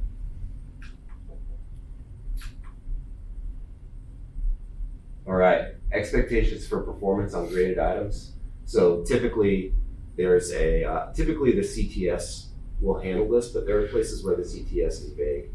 So I've found times where it's my crew coordination brief when a student's been struggling with a specific item. They're like, here's how you get a good today on this event, right? Ooh, and then how much should you listen to me versus everything else going on? Sia, does that change across the spectrum of T1 training? Absolutely. Okay, great. Tell me why. So just from UPT, in the beginning, you listen to me. I will handle everything outside the aircraft because of your experience level. Kind of like how you're talking about EP's mission contingencies. It should taper down as you become that aircraft commander-ish thing, especially the winged guys coming through out of 2.5 for the top off on T1s. I need you to start, okay, I'm giving you instruction, but when somebody calls and you're pilot monitoring, that's still your radio. You need to answer that, or we're just going to keep going off into Oklahoma or Mexico, wherever our vector is. So if you need to tell me to shut up, shut up. I've had my students have to tell me, hey, shut up with your instruction, and I do that purposefully for them to realize I am not the, albeit for priority right now. ATC telling you said we don't hit another aircraft, or we're not being vectored and run out of fuel. Great. So tapers down and then back up, depending on the experience level. Awesome. T-38s, same, different?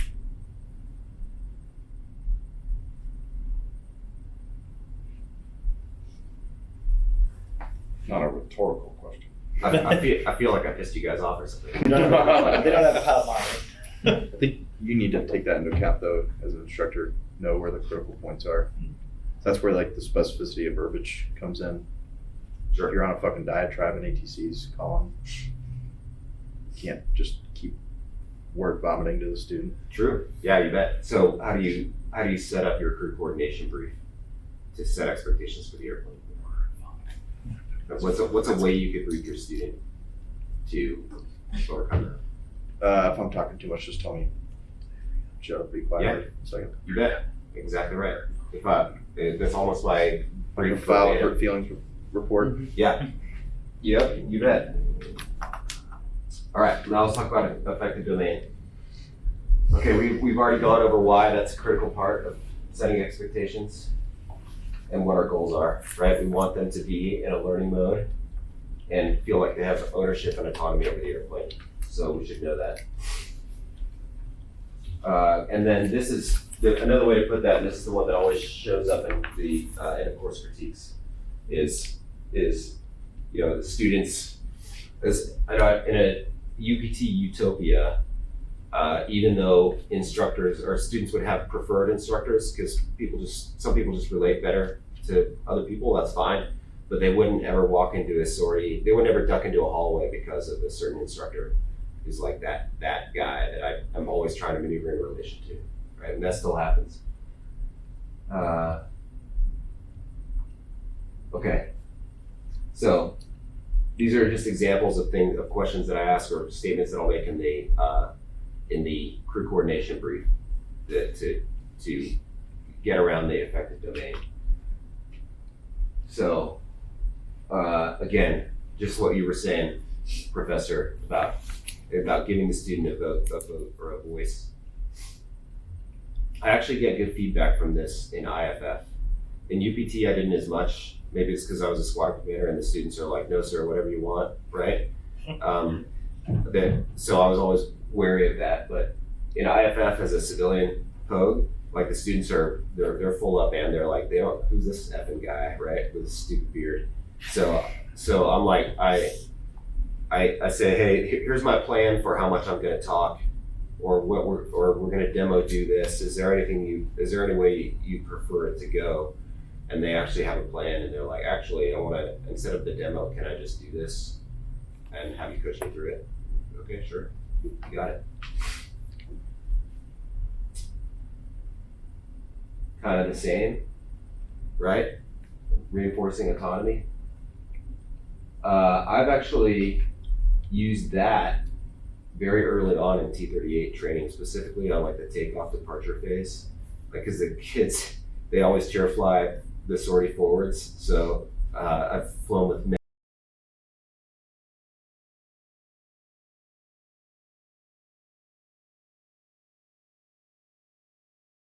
But they're eager to go out and prove that they are ready to fly T38s and they're push it up. So they want me to leave them alone on the departure. And they told me that. Okay, you got it. We talked about that, right? Affective domain. And then this gets at after Uncle what you were saying, right? So, letting them know that even though you're quiet as a mouse in the back, you're not judging, you're just writing your shopping list, or whatever you're doing. I always tell them, I'm rooting for you, not against you. Yeah. Have a quarterback memory. Nice. A quarterback memory? Yeah. So if you throw a pick on one drive, it doesn't mean you can't still win the game. Oh, got it. The Ted Lasso goldfish. Trevor Lawrence. He is like, what? You haven't watched Ted Lasso? I haven't watched Ted Lasso right now. Yep. If you do, you'll learn that the animal with the shortest memory is a goldfish. So when bad things happen, be a goldfish. Just forget about it. Okay. All right. I like that. Okay. What did I miss on crew coordination, expectation setting from an instructor to student relationship perspective? You guys think it's too touchy-feely what we're talking about? No? Sia? Oh, good. Sia's got a thought. It's not touchy-feely per se, but this is the way we have to go now, compared to when probably all we went through was you will do it this way, that way, the other way. Yep. Just with the way it's going and how they want to keep people and stuff like that. And especially with 2.5, it's shorter training, they're getting the wings right out of it. And how long's the top off for 38s out of 2.5? It's the same as phase 3. Okay, Yeah. so it's still another 6 months. Yep. But now they have their wings. Yep. So do you still treat them like a student, even though they got their wings out of 2.5? Yeah, absolutely. Yeah, you bet. Okay. But These are wings So- in quotation. Yeah, okay, quotation mark. Yeah. Cracker. Yeah, I think that's the way we have to go compared to like my dad went through in 78 and one of the instructors in 38s had a broomstick about yay big and he would poke them in the back of the head when they were doing stuff wrong. So we have to go this way. So, but why? Yeah. But The screen, the little glass thing wasn't there for you guys. But we don't have to go that way.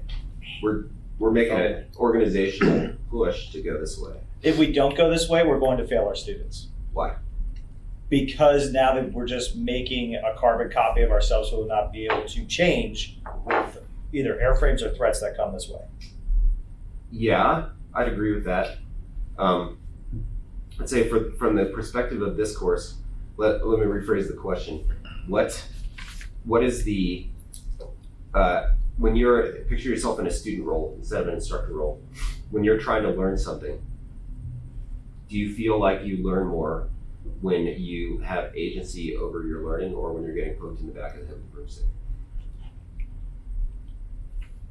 I feel like I feel like I learn more when I have more stake in it. And it's asking me questions or treating me as not just grade sheet in a flight suit. Yep. Now you're treating me as a person. Now I have more stake in it because you're not just yelling at me, you're actually giving me that instruction and letting me evolve as a student into a pilot. Yep. So having that worth into that student is where I think this is going more as to, you're just checking a box. Exactly. Where does the broomstick fit into our current training model? I believe there's a place for it. Where does it fit in? Crush, what do you think? Depends on the student. So if you know the student, some of the students will react better to getting hit in the head. Yep. And I mean, it will really cage them. Yep, it's a wake-up call. You bet. So, Absolutely. I hooked a ride in my TI at Laughlin, Ringo. Nice. Because it was not quite up to par, and it frickin' focused me. Sure. I mean, I learned a lot by hooking that ride. Yeah. So you bet. made me a way better instructor. Yep. Yeah. I think that it's important to continually reinforce that our standards should be as high as they've ever been for how our students perform. And just because we are engaging them and trying to treat them more like people and letting them take agency over what it is they're doing does not mean that they don't need to get thumped now and then to re-vector them. But the way you thump them is, if you thump them because without them understanding the why they're getting thumped and the why it's a performance-based metric and not just because you're an asshole, that's where you lose them, right? So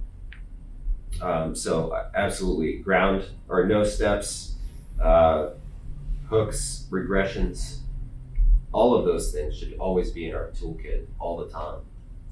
You bet.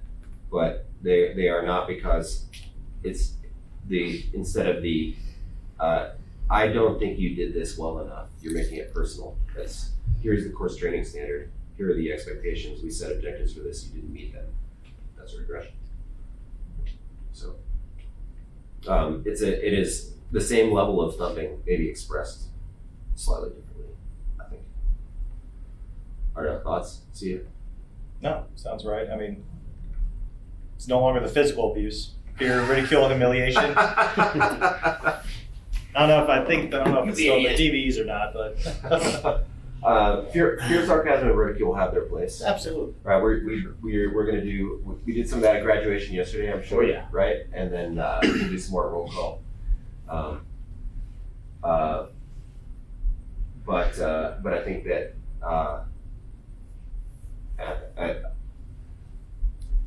I think if they are not bolstered by a foundation of why, then they're just being a jerk instead of getting learning across. All right, let's move on to Inflight Instructor posture. Okay, we're gonna go through the teaching, coaching, proctoring cycle. Oh my gosh, more future course training standards. Okay, so in plain English, this means in whatever your environment you are, coach the student appropriately to what they need. So this means more 83 style sorties is basically what this is, right? So green patchwares are playing stand more so that they can hold the student up to these standards. And then for proctoring, also looking to play a stand role where you're an end of block stand who doesn't make mistakes or makes very minimal mistakes, and just let the UIs see a student who's above average, does a really good sortie except for maybe a couple things, so that they know how to not talk. So hopefully they'll get after what you're looking for, right? Okay, so all right, so let's talk about teaching. So I think one of our weaknesses is too much teaching in the airplane. Okay, there's a place for it, a time and place for it, but we want to limit it and move to coaching as fast as we can. All right. So the key thing is my student really the key difference when I go, am I teaching or coaching right now? It's am I expecting my student to hear what I'm saying, process a thought, come up with a response to that thought, and learn something new in the moment while we're flying in the airplane? Or am I just bump steering what he's already doing to basically help us cross-check out at the time? To me, that's the difference between teaching and coaching. Dingo, you look like I confused you. No? Not at all? You good? All right. Okay, so in my mind, these are teaching phrases. What do you guys think? When you see these, what do you think? Yeah, I mean they're one way objective observations. Like, Yep. You're not requiring any analysis or thought from the student. You're just telling them, hey, this is Yep. what it is. What makes these good examples of teaching in your mind, Professor? Sticking to the directive, descriptive, or I guess it's directive, interrogative, whatever now, but just sticking to that specific. Okay, it's funny. I'm going to break intentionally from the directive descriptive when we talk about the coaching cycle, but what is Uncle? What do you think? Oh, first, does anybody disagree that these are good teaching examples? I'm happy to take Spears back on that. Okay, Uncle, what makes these good in your mind? When you're first trying to do something that you've only seen in the sim and you haven't had anyone like in the airplane with you observing you, it's really helpful to know how far from the desired objective you are in the moment, real time. So it's that kind of gamification of learning. So video games do it really well because they give you immediate feedback during like a tutorial that you've done something correctly. And so very early on, it's important to give them like how close they were to doing it correctly. Like ET level 3, extended trail level 3, T6 is a great example. A lot of people are just stabbing in the dark when they try and maneuver with relation to another aircraft in the 3D space for the first time. Sure. So when you tell them something as simple as good move, or I like what you did there, they know like, oh, okay, I'm starting to get this. And then you can give slight adjustments like I want the exhaust stack halfway out the inside wing, that kind of thing. Okay. Or, all right, that's perfect now. Those kinds of things are really helpful. And that's teaching rather than, okay, I'm going to default to quiet, which I think you're going to get to later with like coaching. Yeah. And then when there are deviations, I course correct this. Yep. Okay. Cool. I like it. Anyone else? Thoughts? There's something specific that ties all three of these phrases together, these teaching phrases together. Anybody catch it? You're close. Looks like they're all based on some sort of previously discussed or seen information. They are. And so both of those things. Who said visual? Yeah, you bet. They're cueing, what they're doing is they're cueing the student where to look, right? And they're cueing the student to what right looks like, or you can even have good teaching where you're cueing the student to what wrong looks like, where you show the student something wrong and you say, look at that picture, that's incorrect.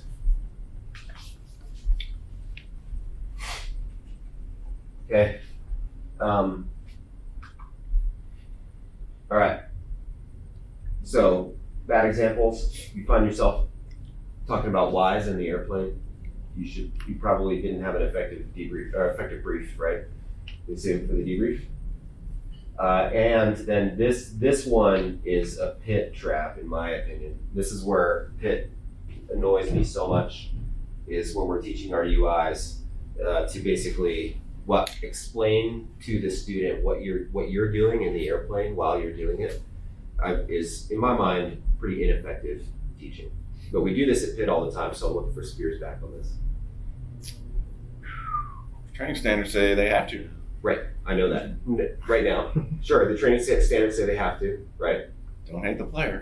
Yep, I get the game. But think about it from a real UPT student mindset now, right? Like, how much value, or what is the downside of explaining something while you're doing it to a student? Klein, what do you think? I mean, it can affect the demo, I guess. And it also, sometimes they're trying to look at it and process that information. So you can kind of lose like half the information that you're trying to get out there. That's right. They're trying to build their own cross-check while you're doing something, right? So what does you talking over that process do? Interrupts it. Yeah. So it interrupts their mental cycle. So they're forced to either listen to what you're saying or tune it out so that they can actively engage their own cross-check building process.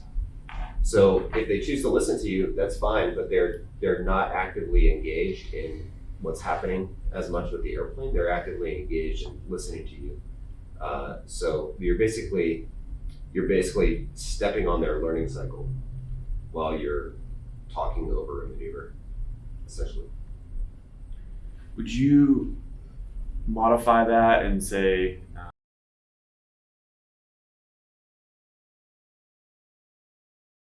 parameter? Do you feel that's a better way to do it than, I know we have UIs just talk and fly to see if they can do it. Yep. Do you think that's a better way if they're struggling with a specific aspect of the maneuver to have them like shadow or specifically look at something? I do. I think I get one of the most widely debated things as I've gone through this course. I think the things that people are emotional about is, should I have the student go beyond the controls or not?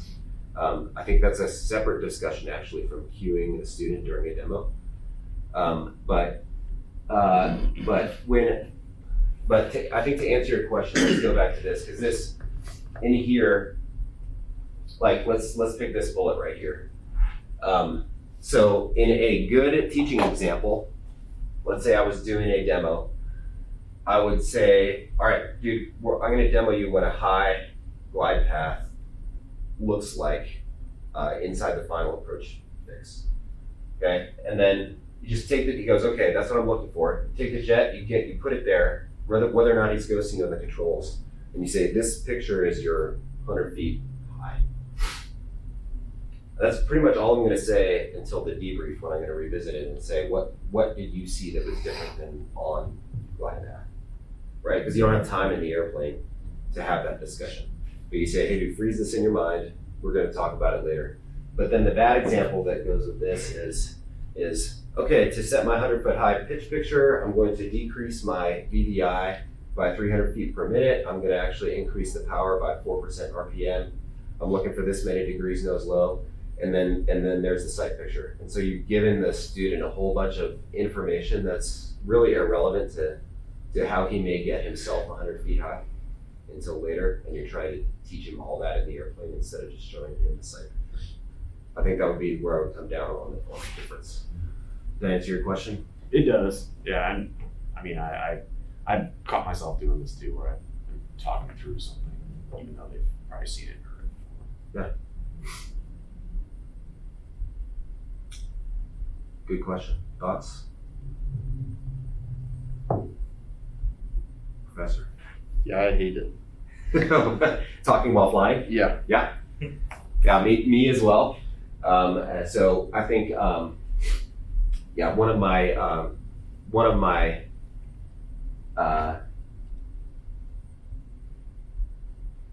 to try to meet the HIT course training standards, I still have the students talk and fly, but I try to part test train it. So I'll have them talk and fly for a couple of maneuvers, and I'll go, okay, you meet the course training standard. Now let me try to shift you to demos where you are, where you're giving good teaching examples in flight.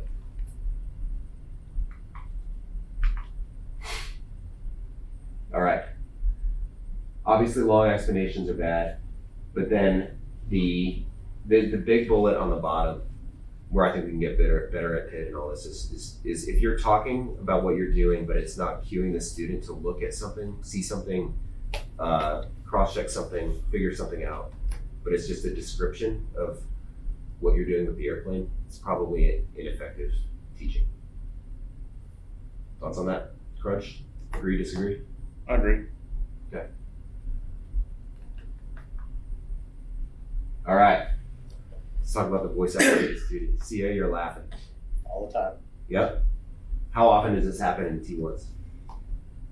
We go a lot slower, so not as often, but in UPT a lot, yes, because there's going to be either baseisms that they don't know yet, where you're just telling them where to go, and sometimes you get so task saturated that you need to turn them into a voice activated autopilot.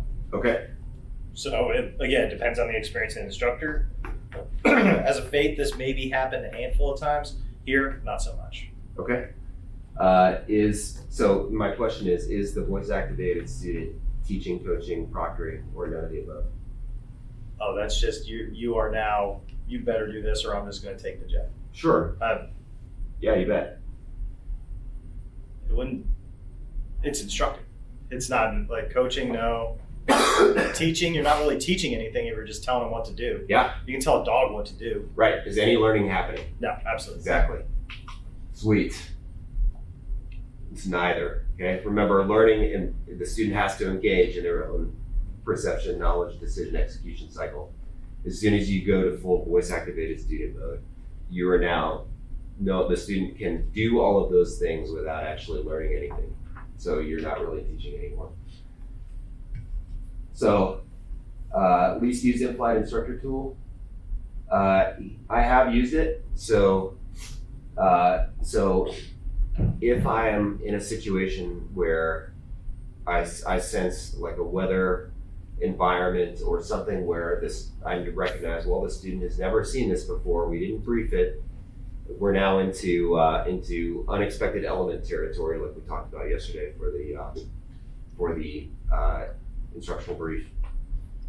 Now I may go to voice activated student mode, but I recognize that all of this is happening.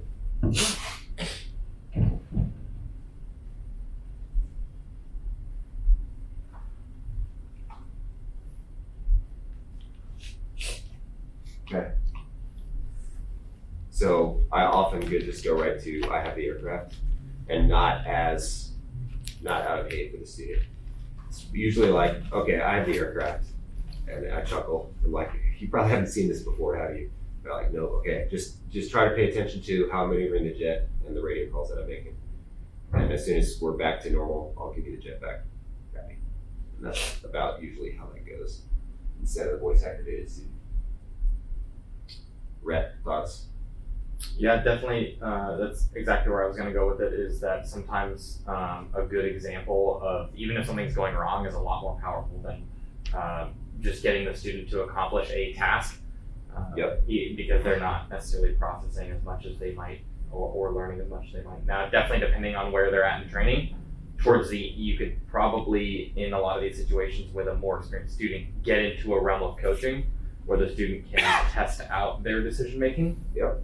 And then that just depends on like your comfort level as an IP with how far you're willing to let a situation develop. Yep. Also, in a busy T6 pattern, you can't do this. Yeah. You can't do the voice. You can't do the voice activated because there's radio calls happening like literally every 2 seconds. There's a radio call that would degrade your essay if you didn't hear it. Definitely if the student didn't hear it. So it's best to just, if the student's not doing anything you want them to, just take the aircraft, let the student listen to the radio calls, and then they're gonna be learning by listening to the radio calls and watching what you're doing, more than voice, like do this, do that. Yeah, that's a really good point, because they're like, you can degrade your own essay a lot by trying to accomplish voice activated student, and then you put both of you in kind of a unsafe or not learning situation. Absolutely. All right, cool. Let's talk about demos since we just springboarded into demos. All right. Dingo, what's the latest phase of training you've ever given a student a demo on T38? End of block, right prior to the end of block. Right prior to end of block? Awesome. Great. Why? If they just can't do it by themselves, can't do it with a little bit of coaching, sometimes they just need to see what right looks like. Yeah. Sometimes they haven't yet. Yeah, you bet. What's the common UPT trap for how we run demos and then our expectations of the students after that? Give me one. I would say giving up on the demos a little bit too early. Yep. It's like, oh, it's your third ride, you shouldn't be getting any more demos. Check. Yep. That is the trap. You got it, right? So it's a balance, because we want to give our students agency and autonomy, and that means as much sick time as we can give them. But if they continue to do the same things wrong, and a demo would fix that, then I think a lot of IPs in the UPT environment are hesitant to go back to the demo, and they want the student to just keep beating their head against the wall until they figure it out. All right. Hookline, what do you think? Actually, Professor, I'll pick on you. Sorry. When's the demo a better tool? Maybe if you didn't have enough time to actually talk about it, so you're not instructing in the jet. Yeah, absolutely. Show them the picture, because it's better than just verbal diarrhea. Yes, absolutely. So if you make a real-time decision that the student ought to see something and you didn't think about it during the brief, but you know they'll benefit from it, then demo's hugely powerful. I love it. Awesome. Pitch, what else?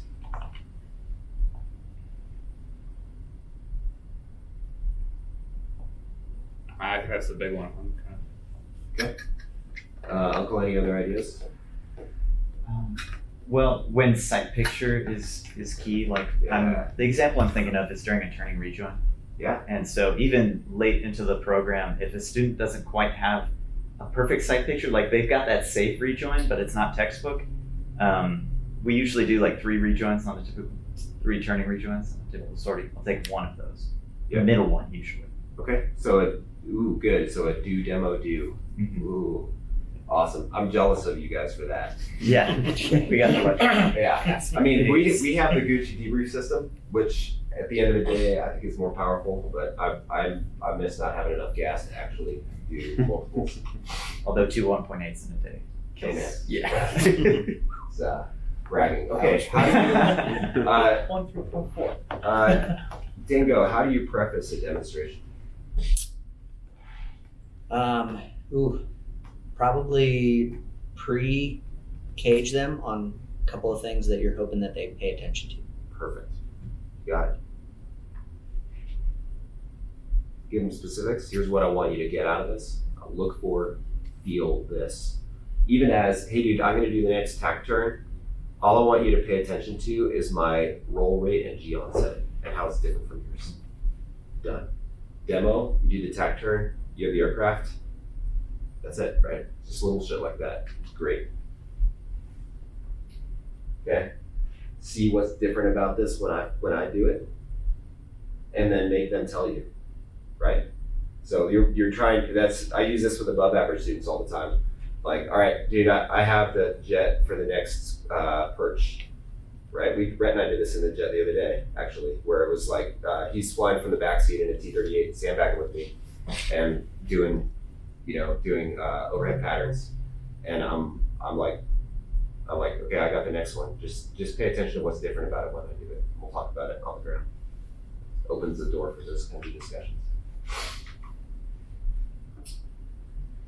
Is a demo good for showing the student the wrong pictures? Hookline, what do you think? Absolutely. Yeah. I'll use turning rejoins as an example, right? Like, I could show them, hey, this is an appropriate aspect, and then pull out to a higher aspect, and hey, this is a little too high, and go back to a low aspect. And just kind of gauge them for what right looks like and what wrong looks like too. Great, love it. Okay, during the demo, Crunch, how much do you talk during your demos?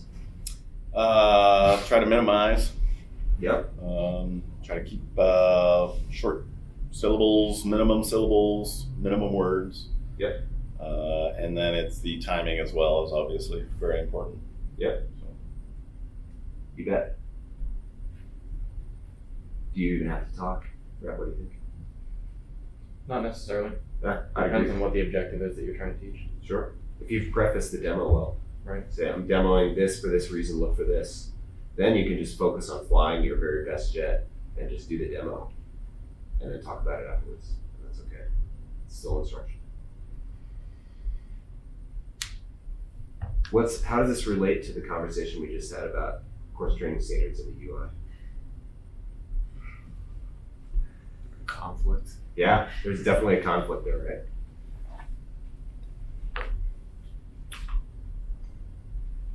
All right, we talked about demo, do demo, do. All right, I think I'll leave the demo do versus do demo. Well, let's just open that can a little bit. When do you think a do demo is actually more powerful than a demo do? What's the advantage of that? I mean, it lets you cage your demo you're going to give to whatever mistakes or errors that they've brought into it with their understanding of their brain to the sorting. Perfect. Absolutely. Great. And then let's see, Ian, initial demo versus re-demo. So the initial demos, you pre-briefed it on the ground. It's giving them kind of that mental model, that visual, and cueing them. The re-demo is probably attacking a specific issue they're having with whatever maneuver that they're doing. Perfect. We talked about right versus wrong side pictures, right? Initial demo, what do you think? Right picture, wrong picture. Yeah, show them the right picture. And then re-demos, you can start to expand it into contingencies. It almost seems counterintuitive, but I'm piecing together that like the initial demo is almost less talking than a re-demo, where you might have one or two priming or cueing phrases in a re-demo to draw their attention to something specific, whereas the initial demo is going to be completely silent so they can make their own mental model of that particular maneuver. Yep, absolutely right.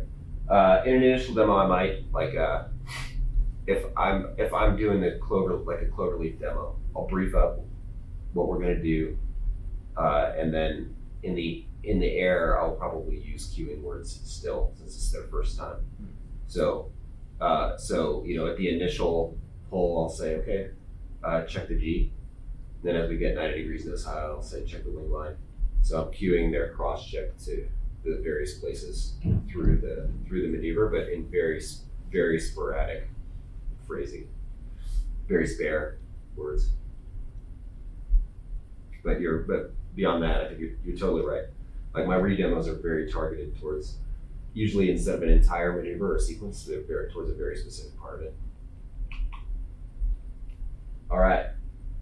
Who's a fan of having students ghost control inputs and who's not? There we go. I have to do it. You okay? You guys like students ghosting? Anybody not like the student ghosting control inputs? I mean, I like the idea that they're maybe not as light as I'd like. Sure. Handles like chickens. Yeah. Who put this monkey in here? All right.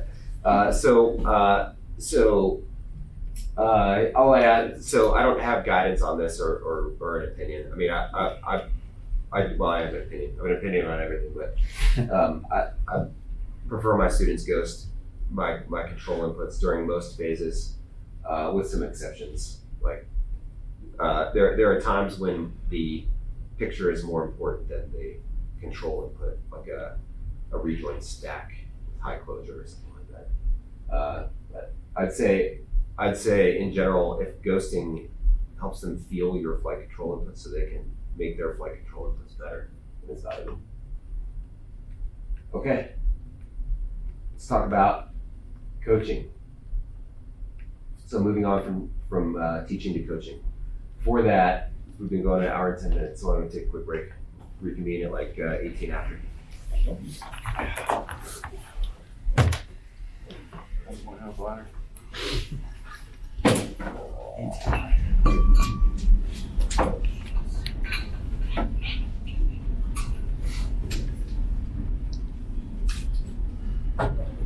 Ball pilot? Huh? Oh yeah, I gotta email myself. Thank you. Good reminder. I can invite it up, Pat. I'll lose that. I will lose that.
Today's all about Tingo, the way you teach sucks. I talk too much. I'm long.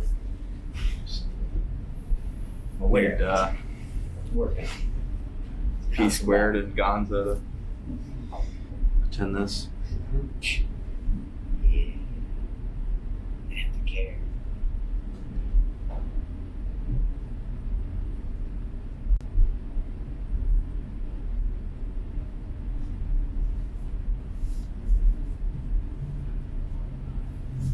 You guys probably didn't have a clock to wind in the Raptor, did you?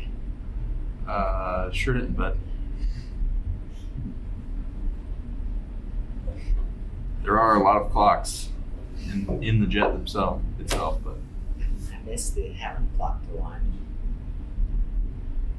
Just when you need just like, I don't know, a second to breathe, to think, it's something to do with your hands. No? I don't know. We had one that used to wind it all the time. no, absolutely not.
Yeah, Crunch should replace this with Instructor Basic that the SEM guys teach.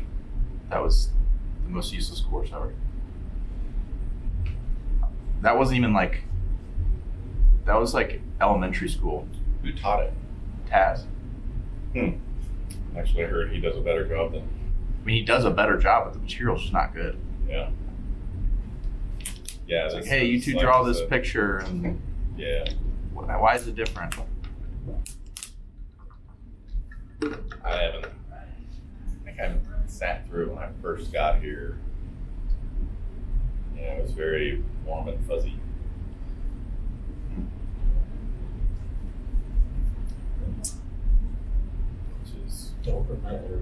That's why in the new syllabus we should have dedicated academics to where the rubber meets the road. Yep. The formation and instruction academics I gave. Yeah, I don't know why those aren't hard schedules. I know it's in the student training. I know it's difficult to scheduling. Yeah. And it's really up to the flight commanders to get involved, but it actually turns into me. Yep. Just finding finding the carving cats out on a time. weather day. Yeah, exactly. That usually targets opportunity, but it often gets overlooked.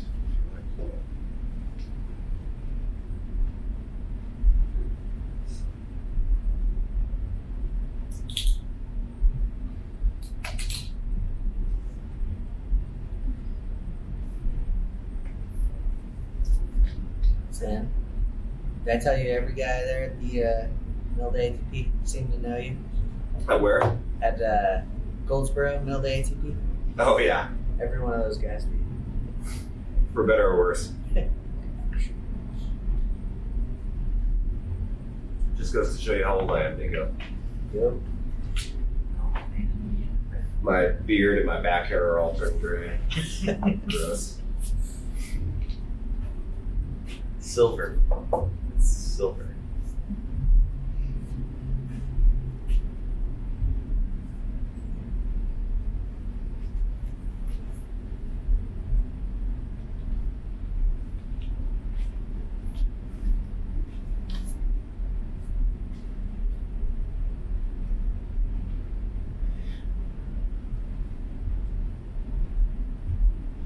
A lot going on social media. Yep. Trying to get my shit fixed. What's that? They locked my account out of Tim's again. Seems like a fucking more weekly occurrence around here. It's it's a paycheck generation machine. Right? Oh yeah. Apparently it's dead in 24. That's what Voodoo was saying. Tim's and Pex. They're going to a new one. Yeah, a new one, but it's going to be basically like Pex 2.0, which is going to suck balls, as it does already. Yeah, Tim's is losing the contract. Yeah. So, But there's no replacement fixed like right now. not right now. Well, There is. It's in beta. Well, at least for the learning management system piece, so the instructor grade sheet piece. Oh, okay. That's Yeah. good. So Matrix has been working for 2 years now to try to stand up the learning management system, a learning management system that's actually compatible with the intent for UPT 2.5. So to do that, you need a much more aggressive and AI-based like learning coach on the computer. So think of instead of a standardized test, the student will log in and the computer knows what their strengths and weaknesses are and where they are in the program, and provides a tailored morning quiz for them based on what each student needs, right? Things like that. And then from a flight commander perspective, it can track milestones better and give the flight commander a dashboard for whether or not students have met certain milestones. So it makes the student management portion of it. That's been in the works for a long time. There's a company contracted out to do it. The computer system is in beta right now. So whether or not it will succeed, I don't know. But there's a plan for that. One of the big hurdles has been, my understanding has been that the TIMS interface, because TIMS does a whole bunch of other things, not just learning management. And so getting them, TIMS is built on like 1985 computer code to get something that talks in current computer coding, and getting them to interface has been a big hurdle. But I'm not part of those discussions. All this is on tape, which is great. Somebody who actually knows what's going on is gonna watch me like this bullshit. that's the disclaimer. That's right. All right, welcome back. Let's talk about coaching.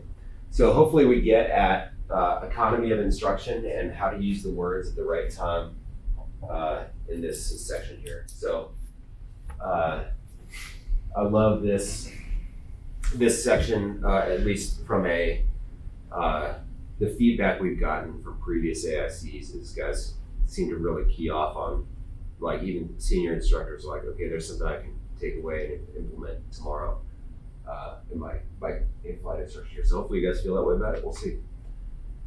All right, 2 main ways to coach. They are preparatory and progressive.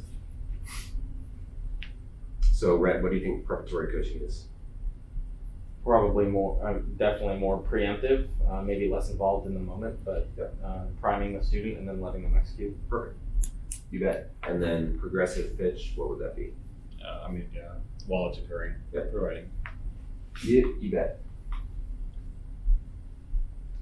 All right, take a read.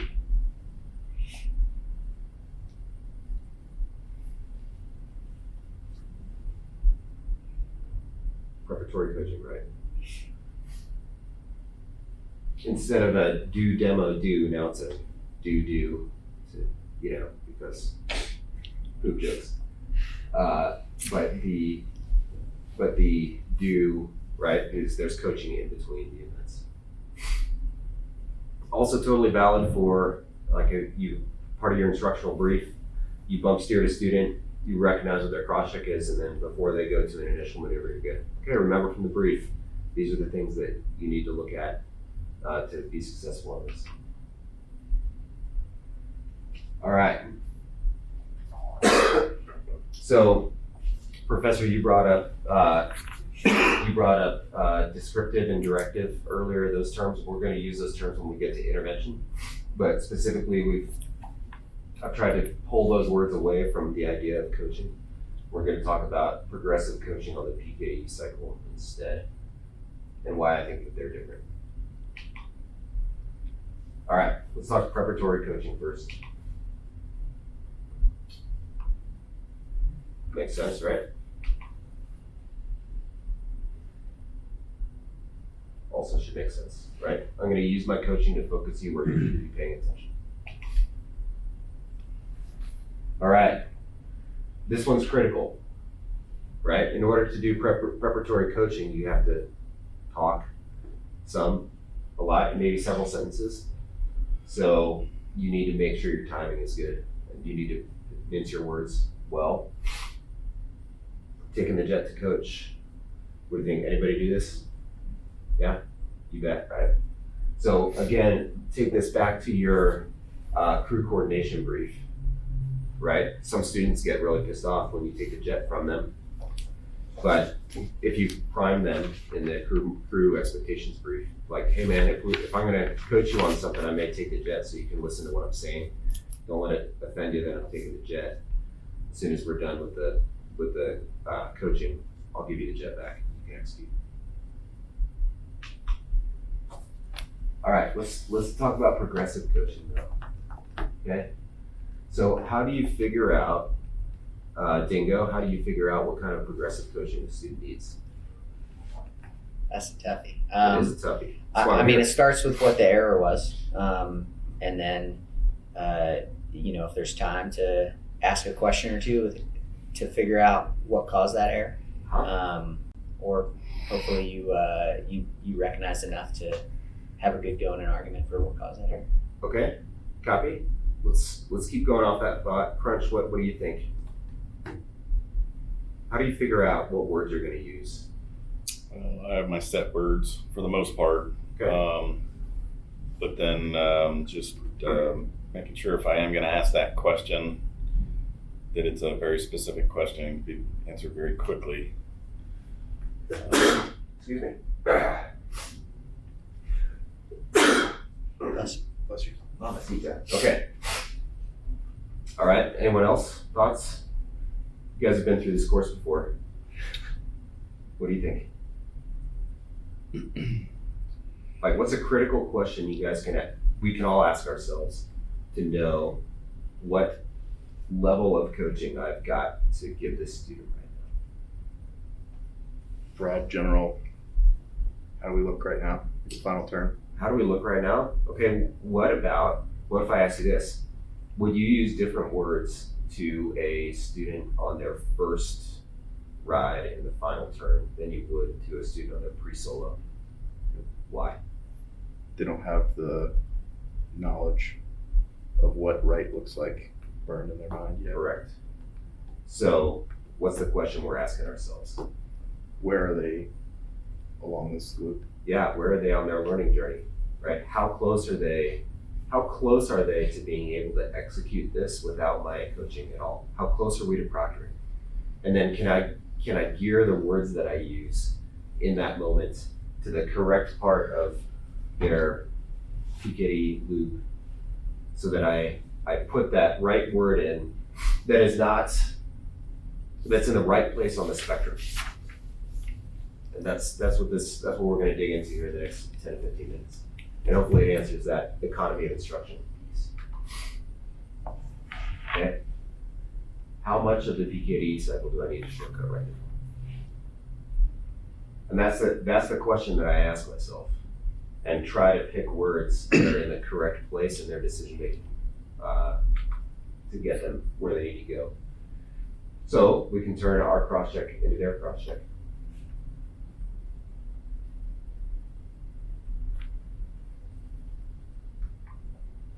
Okay, so let's do some examples. Okay, so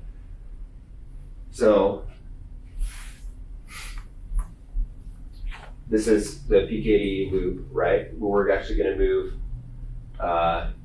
this way on the loop. So the closer you get towards the decision and execution where your instruction is, the less they know, right? Remember, this is what they're thinking in the airplane. So if you use words that direct their brain to this part of the cycle, you're shortcutting all of this. The best coaching, or if somebody can do something on their own, they start here. Like, I am slow off the perch. They have to be able to recognize that they're slow in the perch. They have to know what to do about that. They have to make a pitch and power decision, and then they have to execute it, right? So if we if we're early in training, we might try to cue them, but then they won't know what that cue means, and so they won't be able to complete the rest of the cycle. But if they're close to solo, then we should be able to just cue them to a parameter, and then they should be able to complete the rest of it on their own. So that thought process dictates what words we should choose to use in the airplane. So on the teaching side of the spectrum, this is where it's going to look more directive on this side, and then go to descriptive, but again, we'll talk about progressive and why here in a second. But so power up 35%, you're basically, I'm not telling you you're slow off the perch. I'm not giving you a choice to do anything about it. I'm shortcutting everything right up to execution so that we can fix the parameter and move on to the next thing. Power up, just shy of that, you are not giving the student a choice as to whether they're going to make a pitch correction or a power correction. You are enforcing the fact that it's going to be a power decision. The only thing you're leaving up to them is how much, so that they fix the turn or fix the speed. Okay? You're slow. Basically, doesn't give them a chance to cross-check whether they're fast or slow. So you've shortcut that cross-check all the way up to that point. You just told them they're slow, which is descriptive, not directive, right? But now it shortcuts half the things they need to know to fix it.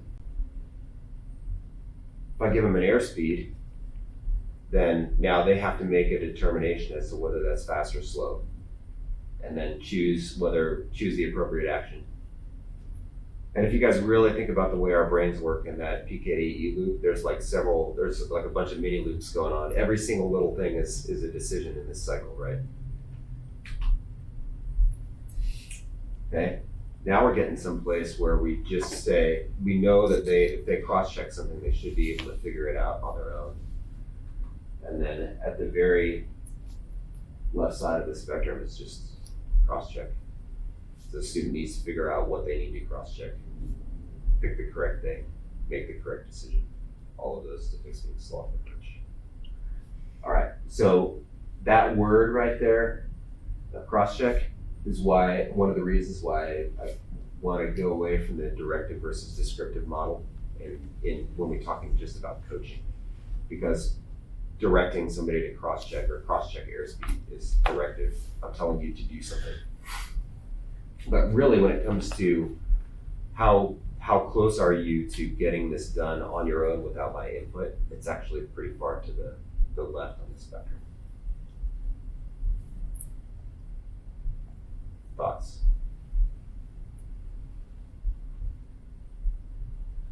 Quiet audience. Man. Okay. Pitch. How does this relate to our economy of words discussion?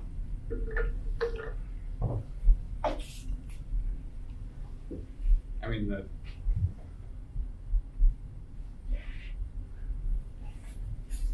that's the heart of it, basically, right? Like, yeah. It's, not only recognizing that it's time for IP intervention, but then, recognizing every one of those is economical. Every one of those is no more than 2 or 3 words. Everyone is economical, but does that make it correct?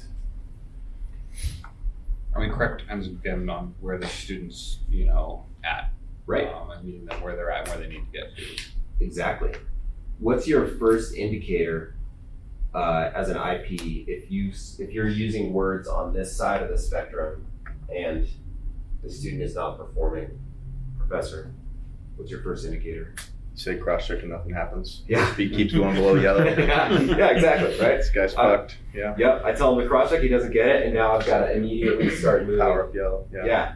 Yeah, you bet. That's our first indicator, right? So is that feedback about your coaching or the student's performance, or both? It's probably their performance level and your assumption of where they are. Yeah. Probably needs to change a little bit, so you probably need to move. That's right. Further down the scale. Exactly. So in your brain, you should have kind of a plan for what words I'm going to use based on what I think the student is capable of. And then you're constantly shifting that game plan through the flight as your assumptions change. What is your first, Dingo, what's your first indication when you're using words on this side of the spectrum and your student is actually over here?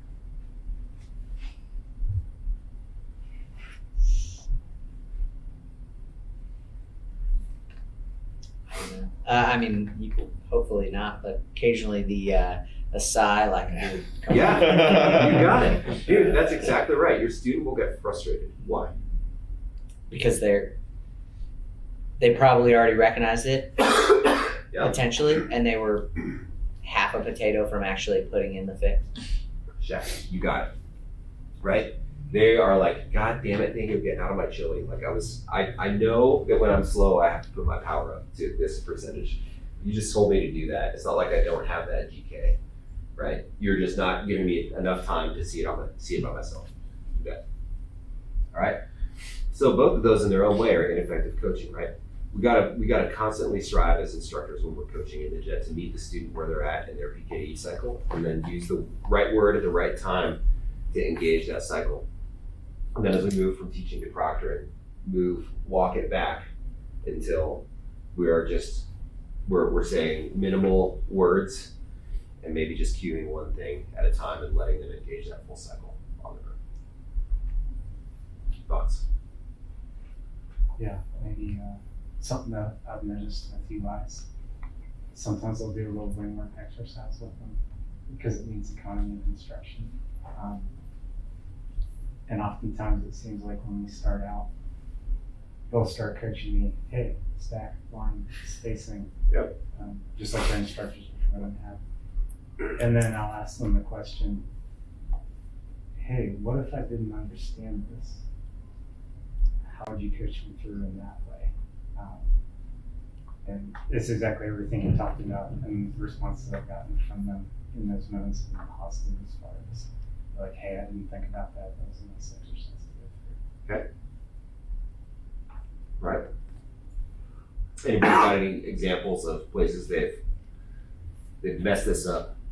Right. I messed this up yesterday with a form student, so T1 background. She's going to T6, be a T6 babe, and they're not getting a lot once they find out they're going to T1s in terms of formation. So I was trying to hover on the left side, doing a form arrival, and she was getting slow. She's trying to slow to a single ship speed versus fly 120. And so I should have been more on the right, and we had talked about it in the pre-brief, and so I was going to kind of let her go as far as we could. But then it eventually led to airspeed 120, you're slow, I have the aircraft. Yeah. And so I probably should have been a little bit more directive on the right side. Yeah. So this is great. I love that. And that's very common. Like when we think highly of our students and we're expecting them to do well, that happens all the time in the airplane. But I bet each of us has a story that is just like that, where you're like, cross check, you're slow, power up, I have the aircraft. Like that's the comm in the jet, right? That is us moving on this cycle, right? Which is great. What is the common IP trap we fall into if we have that experience in a sortie? Trust lines. What's that? The faith in the student is destroyed. That's so right. You're much more likely to jump to the right side of that. Absolutely right. Right. So we go. Once we have that experience, now we're like, God, this student is just dumber than a box of rocks. And we're like, now all of my coaching is going to be in this regime here. So figuring out like it's having the mental agility to have that moment in the airplane and then go right back to here for everything else, and to just have that be a moment and not a trend for the sortie is, I think, one of the skill sets. It's definitely a skill set I don't think we actively teach anywhere until discussing it in this course. So thoughts? I got one. Yeah. If you end up on the far right side of this spectrum, the student being learner-centric for a second, the student is going to, for a moment, wait for the next direction. Yes. If you're using like power up 35%, they turn into the stick monkey and they lose ownership of the story. Yeah, if you go there all the time, you're very quickly encroaching on voice-activated student territory. You bet. Totally right. All right. Let's do one more, but this time, you guys can give me votes. Right. So Sia, you guys don't do a lot of close formation turns. But What is this close you speak of? okay. So crunch, what would be an example of something over here? Right bank. Great. Right stick. Yeah. Roll. Tell them what the stick input is. Oh shoot. Dang it, I didn't let it build. Okay. Note that. All right. Let's see. Monk, what about in here?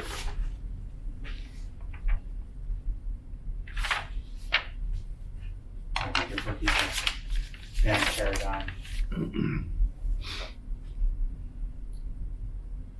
More bank, less bank. Okay. That's too far towards the E, so. Yep. So what, so if you're gonna shortcut, so let's say you want to shortcut, you got to shortcut them understanding if I'm wide or close, you just need them to move away. But you not, so in this one, you're saying bank left, it's all you need to put the flight control input in. So what would you say right here instead? Maybe check your back. Okay, I think what it's gonna say on the slide is you're close, right? So instead of saying check spacing, which would be more over here, where now they have to make another decision. Is my spacing wide or is it close? You're saying you're close or move out, right? Moving out doesn't tell them how to execute, it just tells them they need to move away, right? So those would be comm that you would put in here. All right, Professor, what about here?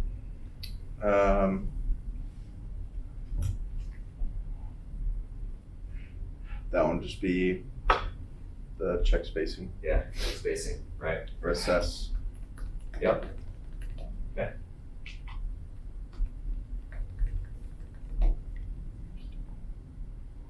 Sorry, I messed up in that because I was I saw a close formation turn and I got so each student was wide. So, but yeah, it's the same thing, right? So, yeah, on the far right side of the spectrum is flight control inputs. Again, directive, which is why we often confuse these things. But then moving towards, it's not necessarily more big, but comm that intentionally forces the student to make a decision based on the comm that you gave them instead of shortcutting their decision. Questions? I somewhat disagree with this specific example. Maybe I'm getting too in the weeds, but when we're flying close formation and I say cross-check, that would lead the student's eyes to inside the cockpit in some cases. Sure. And that's definitely where I don't want them in that scenario. So I would say, how's the position? I would ask a question. How's our position? No, you totally valid. So that's cross-check is probably not the best word to use, right? But how's the position is a great one to go. Is it my stack? Yes. Is it my spacing? Is it my line? Like there's something about my position that's not quite right now. Great, good feedback. Brett, what do you think? I'm having a flashback to my first week in the Red Bulls at Laughlin when I was a student, and I heard an IP talk. He was getting ready for his check ride, and he asked another IP if they would chair fly with him, and I was just like very caught off guard because I didn't expect a major with 1,800 hours to go chair fly. But I'm piecing together that getting back to the economy of instruction that we're really looking for is that IPs can chair fly this stuff. Yes. In the same way students chair fly maneuvers, you get a cue from the student, and you already know where on this coaching progression that you are going to intervene with that student, based on the cues you're seeing, which is going to allow you not to talk left and right, but to be very pointed with your instruction. Exactly right. Yeah. Yep, you bet. Awesome.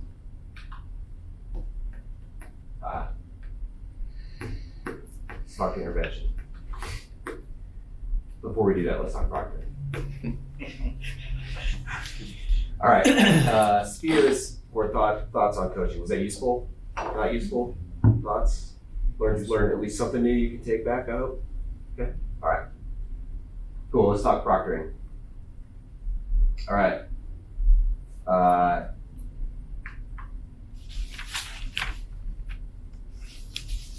Okay. Remember, they're competent when they recognize the same errors that you recognize as an ID, right? So, especially in T6s, T1s, more gas, more time in the airplane, my go-to coaching before I will, or after I proctor an event, is just to ask the student, right? Hey, what was the best and worst part of that ILS? See if they know, right? If they know already, then the chances of me having to do any coaching beyond that are pretty slim. They may not know why, I might have time to just go, okay, why did you get passed? And if they don't know, then some coaching might be required there.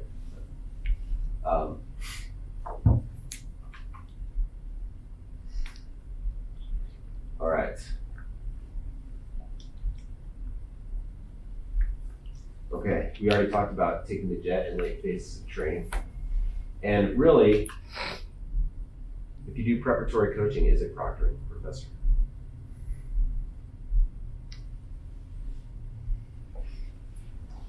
I mean, kind of depends, right? But yes and no.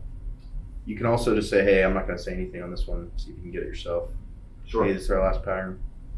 Yeah, so do that. Get the good. That is not preparatory coaching, though. That is. Or let's just or if you just say, hey, focus on that aim point. Right. Something like that. Okay, great. So that would be preparatory coaching. Right, but then you say like, hey, this is your last one, so I'm not going to say anything throughout it. Sure, you bet. So the question to ask yourself is, how would they perform on this if they were solo? Or if I had not cued them with any preparatory coaching, would they have performed it the same way? You would hope so, right? But kind of leaves it open for. That's right. You would hope so, but you can't prove it, right? Yep. So really, any kind of, in my opinion, any kind of coaching we give in the airplane, preparatory or progressive, is still coaching. True proctoring only happens when a student steps from the step desk and then can execute the maneuver entirely on their own up to the brief level. But the reason the preparatory coaching is in here is that it moves the students towards the proctoring side of the scale, right? So you can preparatory coach, and then they can do it, and they can get it done all on their own. But it's still a coached event. But the debrief can be like, hey man, next time fly it this way, but without any coaching for me, and you're good to go.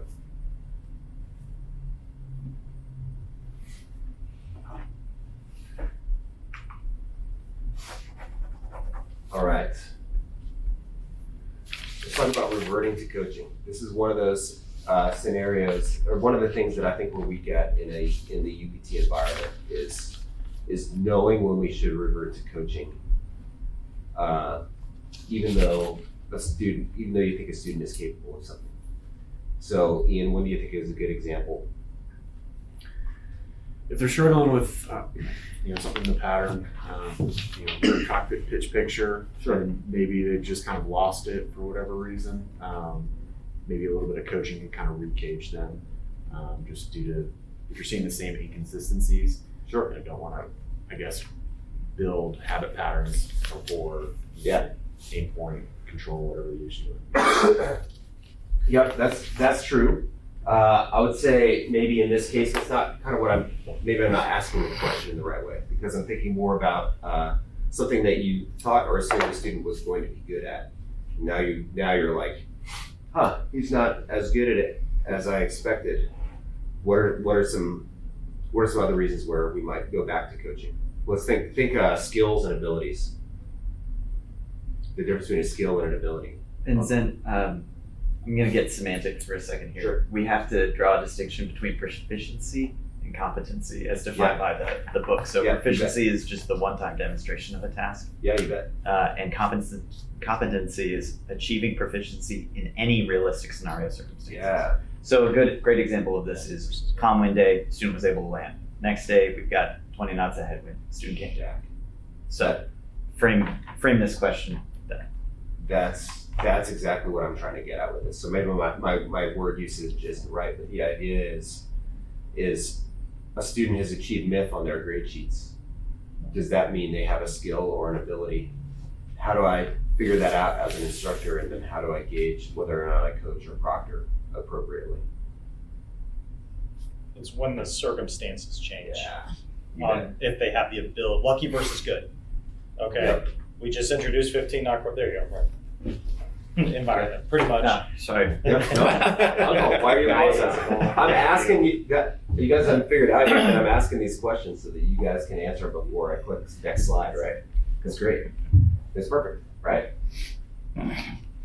So common one on this, the hilarious one that I saw in UPT all the time is the most hooked item in the T38 formation check ride is pattern work.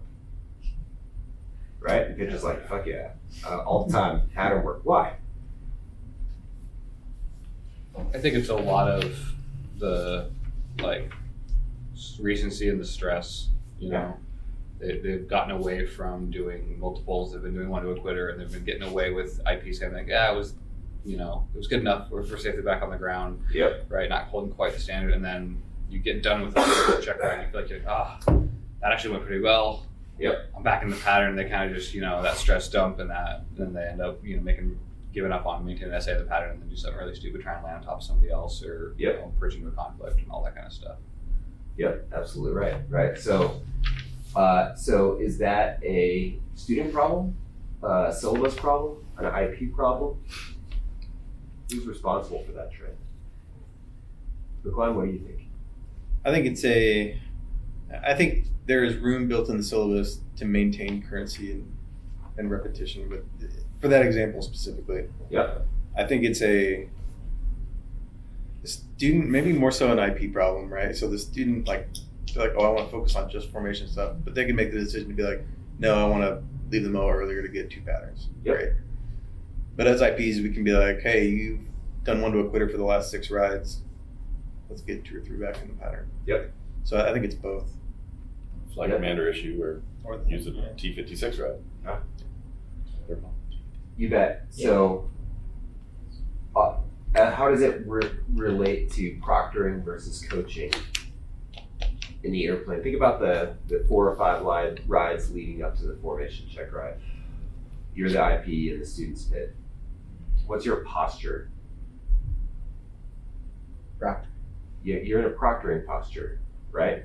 But we tend to forget that coming up an initial and a 2 ship is just different than coming up by yourself.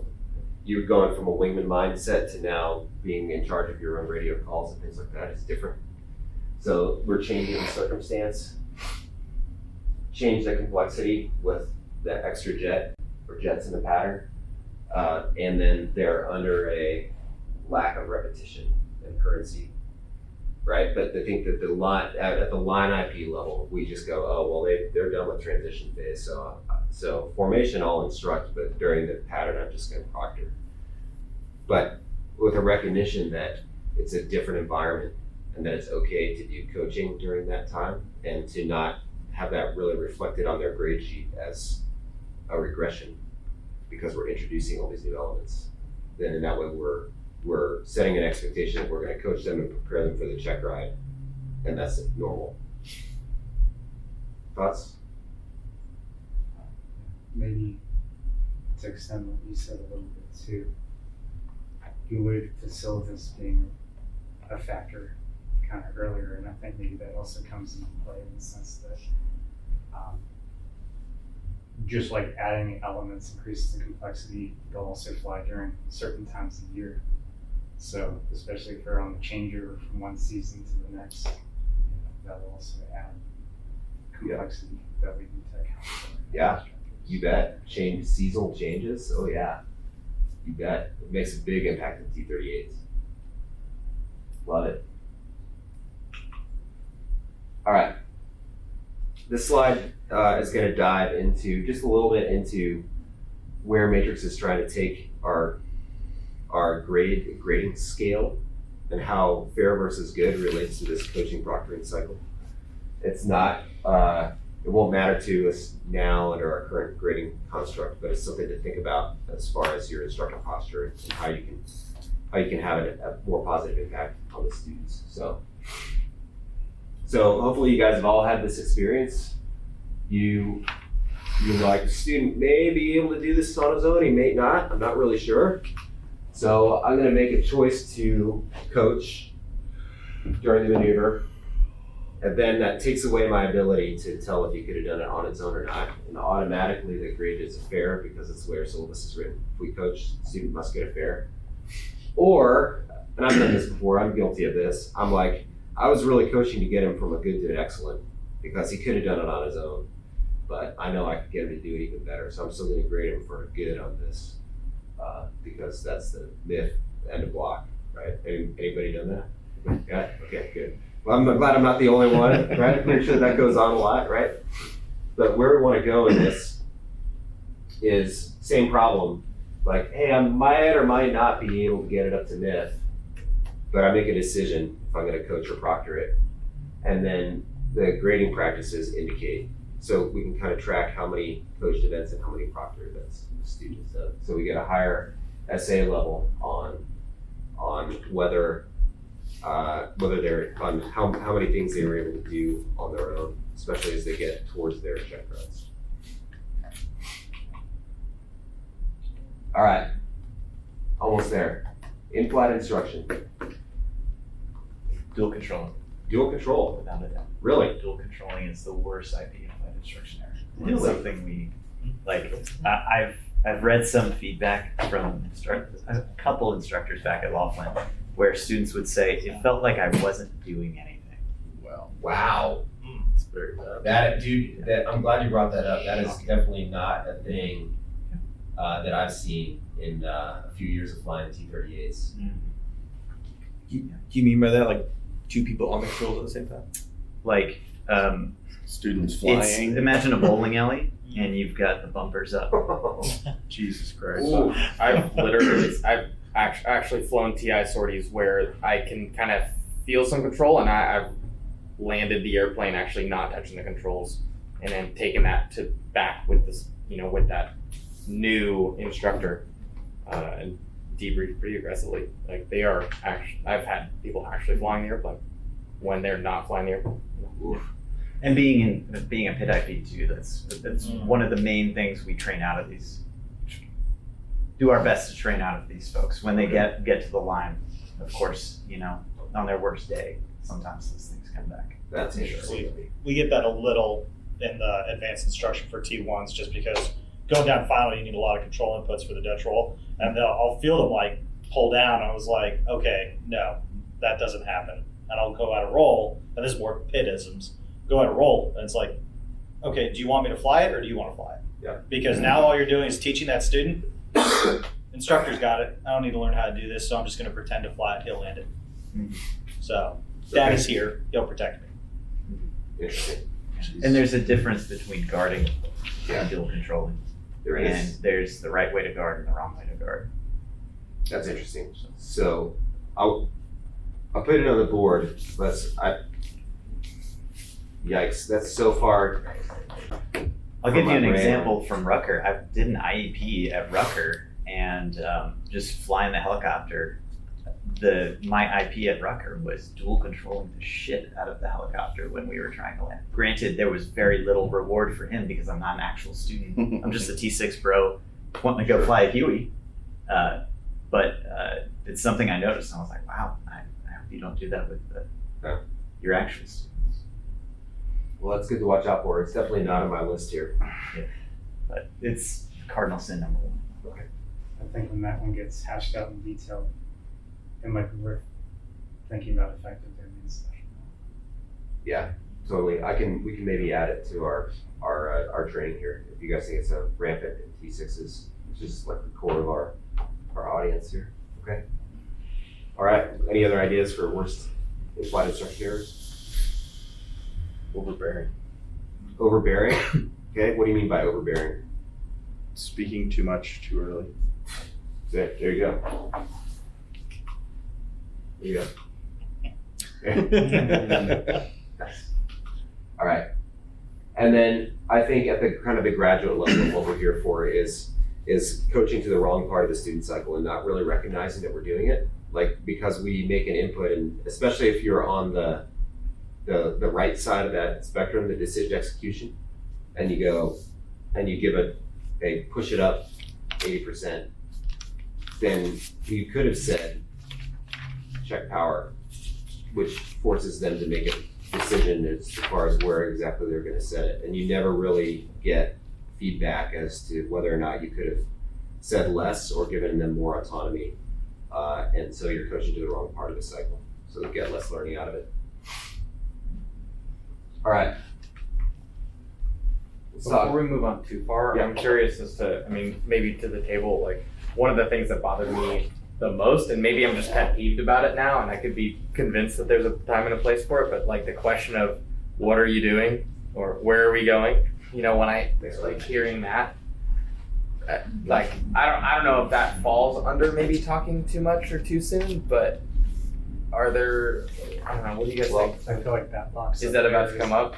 Yeah, I mean, so that is, there's specifically a time and place for that. So what are we doing is like on the very, very left side of the spectrum. It's almost like saying cross-check. Like, what do you want me to cross-check?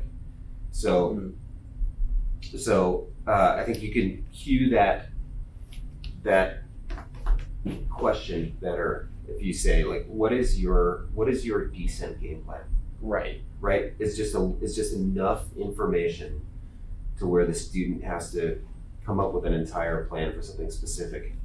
When you leave it so vague that it could be any number of things, then you cross the line into ineffective instruction, which I also don't have in our slides here, which should probably be good to put in. Is what you're alluding to also maybe the fact that it's a question that put you on the defensive. Yeah. at the moment. Yeah, that makes sense. Yeah. It kind of draws in like an emotional response. Yeah. Yep. Yeah, so definitely our in-flight instruction totally affects students' affective domain in the airplane. So if you're speaking up too soon, students going to get frustrated. Typically, not always. Who do they get frustrated at? You or themselves if you're talking too soon. If you're saying the right words, but you're just saying them a little bit too soon, who do they get frustrated at? You. Yeah. This is up for debate. I personally think they get frustrated with themselves more because they're just like, oh man, if Dingo just hadn't said that, I was just about there, right? So, but either way, someone get frustrated at you, right? But the bottom line is you're taking away their autonomy, right, at that point. And then, okay,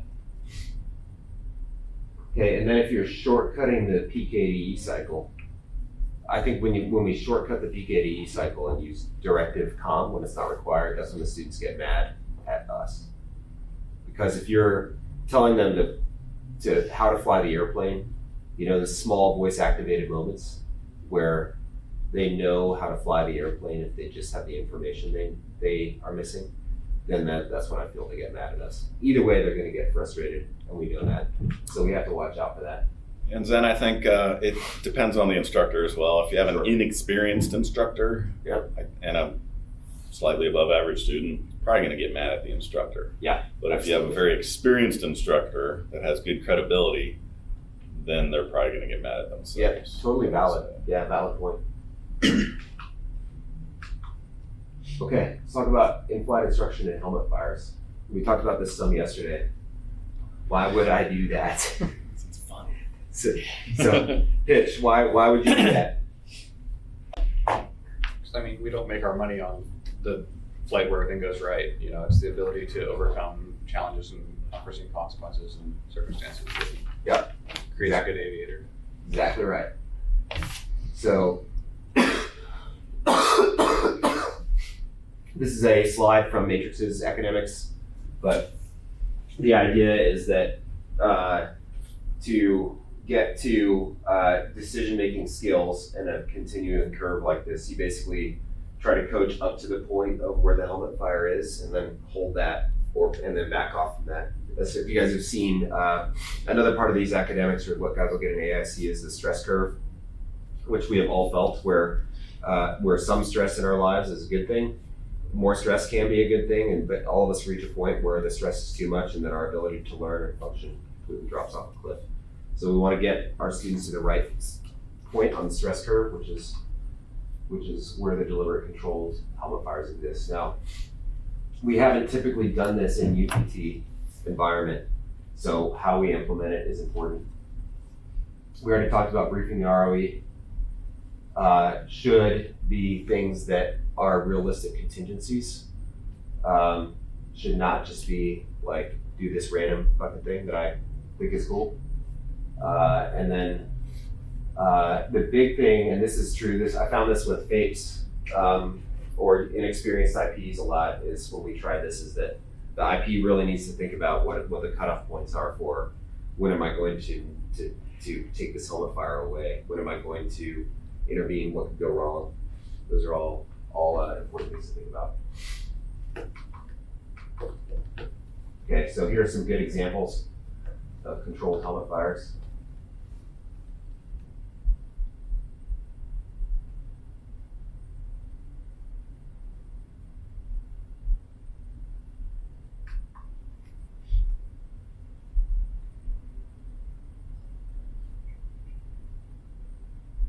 Thoughts? Yes, no? You good? I've just told dude to, hey, let's come up tack initial instead of initial. And it's like, yep.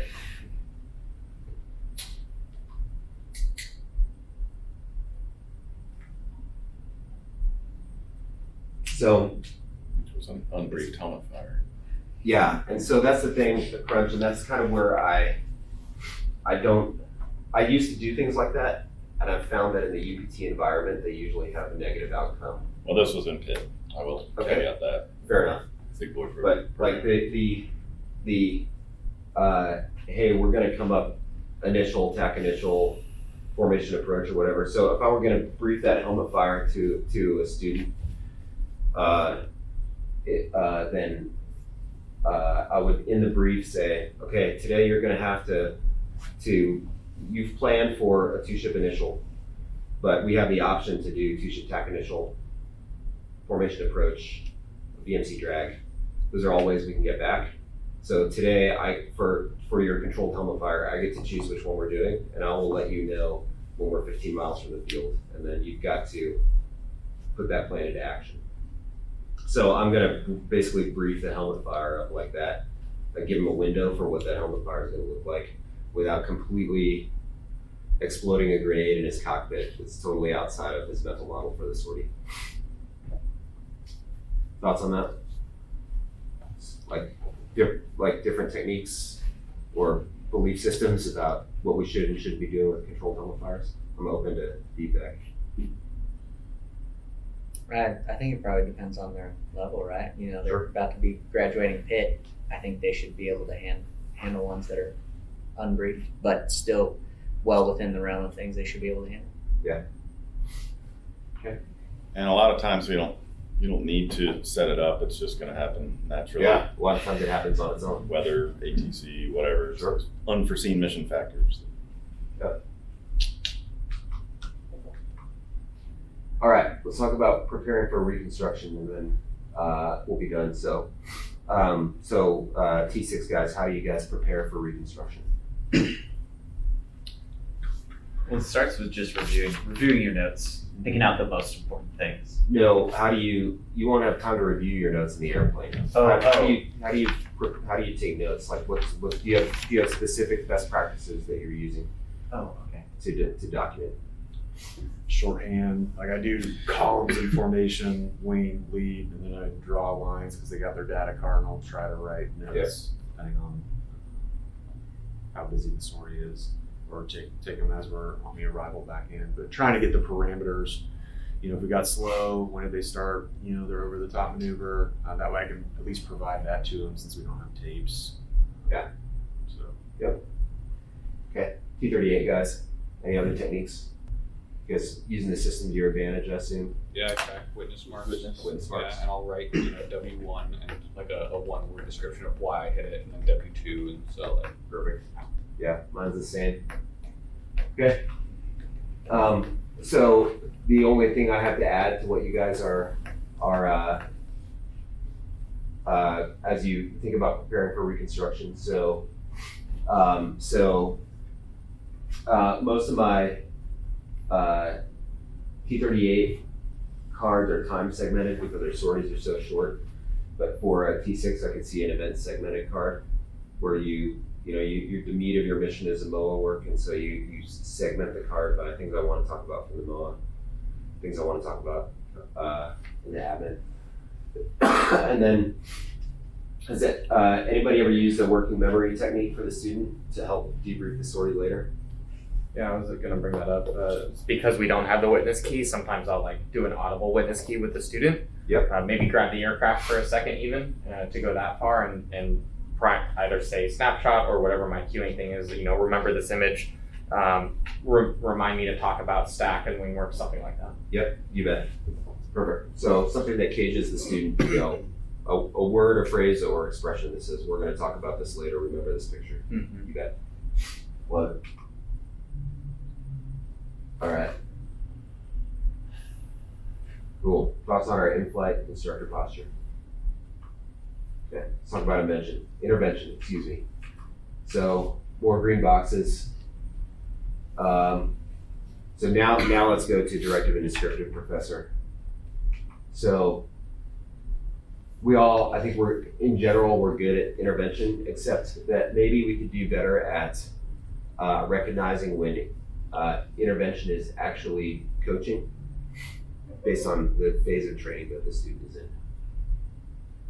And I think that a lot of this is just the more experience you get, the more you recognize what kind of mistakes students are going to make at the level of proficiency they are at. So, all right, so 3 types of intervention, Professor, what are they?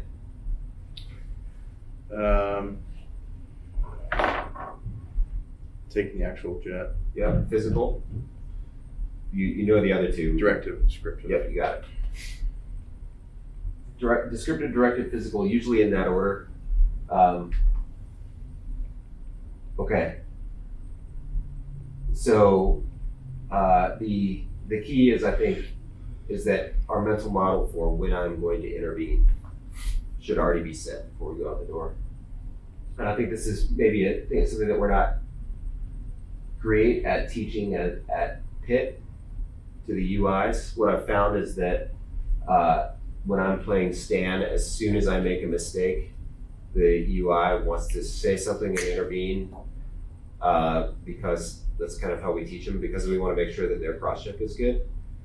But are we really teaching them to teach? Because we're not teaching them how to set a leash for their intervention there.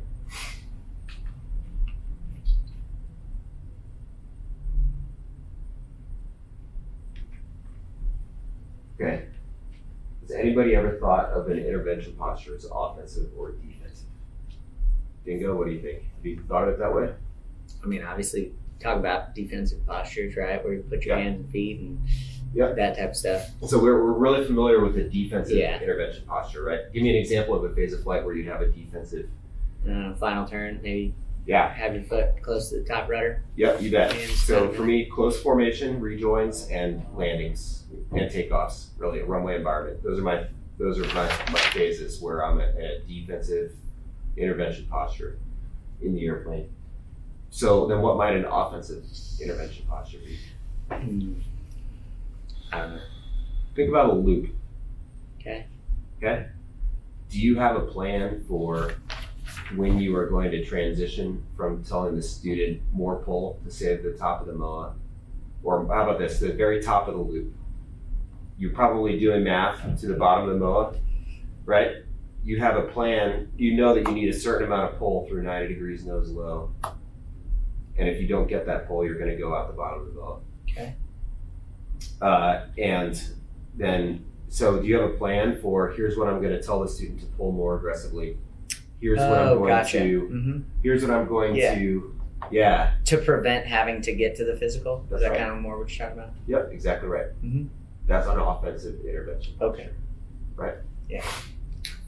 So, I mean, for me, it's I'm going to use cloverleaf instead because I feel like we had some recent issues with that one, right? So, first thing is, all right, how high are we getting our nose up, and where are we rolling wings level through the horizon, and are they starting to pull there? So, like 18,000, for example, cool. I'll let them give it a shot if they start with the appropriate pull, and if they don't, right there is where I'm going to be first offensive, like more pull, right? And then give them a potato or two to see what they're doing after that, and then potentially more of that. Yep. Good. So here's how I think my offensive posture typically goes. I have time. I have guesses as to what's going to happen, and I specifically in that third bullet is really important. Is I need to know from a safety of flight grade sheet perspective, I need to know when I'm no longer coaching, but when I'm intervening. And this is really hard on early phase rides, where a lot of our coaching that we do is stuff that will be intervention later. But we owe it to our students to have a plan for, you should be able to meet this expectation at this point, so this is no longer coaching, I'm intervening. And that's probably going to reflect on your grade sheet. Defensive, we're pretty schooled in. All right, and then this is just kind of my mental model for, how much I'm doing each type of instruction and or coaching and intervention in a sortie. So mid formation block. Why do I have the red line there? Hook line. What do you think? That mid formation block, right?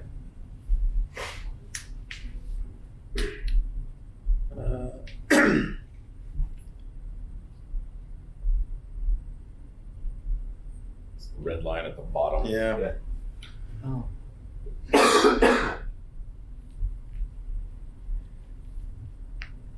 that like as the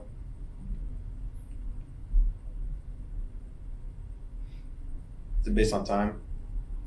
Or no? No. So what I'm thinking is, if you have to intervene because a student is doing a rejoin out of the hole on a mid-formation block, and you intervene to prevent a midair, is it necessarily a bust? Not necessarily. Yeah, that's right. Why not? I mean, they're still learning, right? So there's going to be like regressions here and there. Yep. And so if you check it on the one, you're like, hey, this is what we're wrong with it. Try it again, and it's fine. Then press. That's right. But if you have to intervene because they try to drop the gear at 245 knots, is that a bust on that same sort? Yeah, absolutely. Right. So different levels, and this is like, it's up to us to think before every sortie, where does my coaching stop and intervention begin, and how does it relate to the student's grade sheet based on expectations? I've had tons of stories where students come back and they're like hanging dog head because they were like, oh man, you had to take the jet from me. Like, they're mad at themselves. Like, you should be mad at yourself. And then they pass the ride and they're like, I don't get it. Oh, well, here's the expectation for this level, right? You make that same mistake on your 2-check and you'll hook the ride. Between now and then, you have to fix that mistake. But for now, it's okay, right? All right. Additions or spears on intervention, offensive and defensive postures, mindset. All right. We're done with in-flight instruction. What was most useful? Pitch.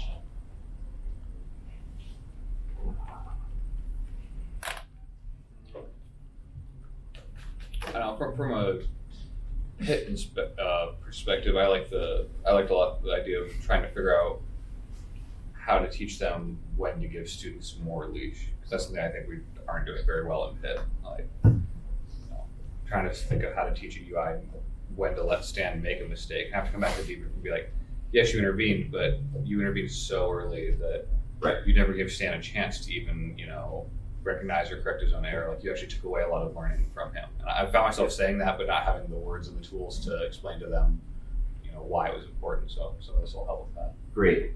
We didn't talk about that specifically. I've in my few PIT upgrade rides, I have done that in the crew coordination section. Usually I'll pre-brief it. And I'll say, okay, so for, like, let's just throw out an example that I'm at a phase where Stan should be able to do the departure and recovery. Like, I'll just say, hey, for the departure and recovery, I'm going to make Stan errors. Please don't but your job is to let Stan fix his own errors up until we're going to exceed course training standards or get a violation. And then we'll execute that plan, then come back and see, and then I can ask debrief questions to see what his essay was. Like, hey, so let's say I turn out of traffic at 3.5 DME instead of 3.1 DME, and he doesn't say anything. I'll just say, hey, what DME did Stan turn out of traffic? It was 3.5. Okay, good. Why didn't you say anything? Said I knew it wasn't, as long as my leash was 4.1. And if you didn't get to 4.1, if you got to 4.1 and didn't turn, I was going to intervene at that point. So great. I think that those are the kinds of conversations we can have in PIT to make our UIs better.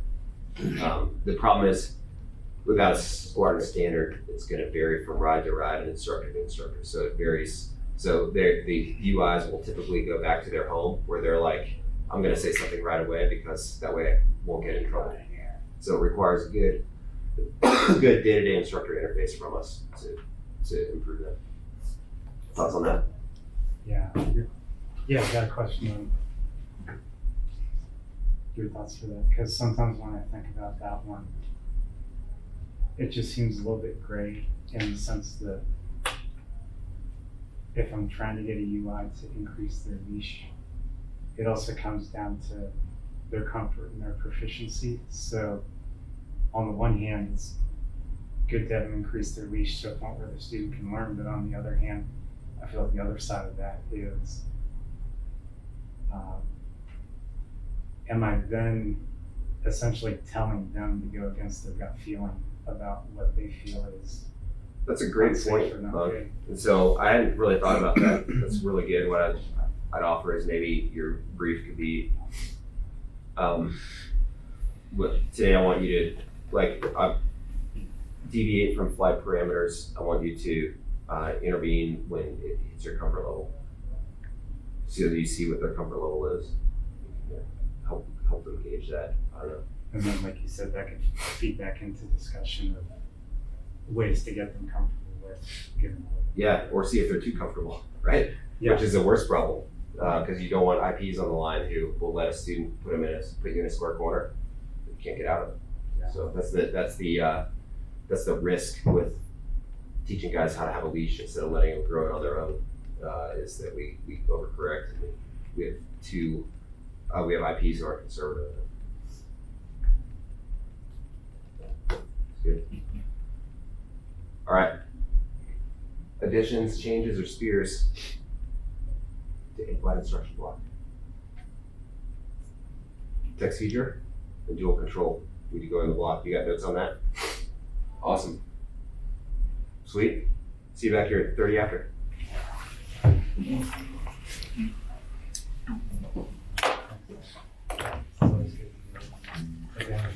Again.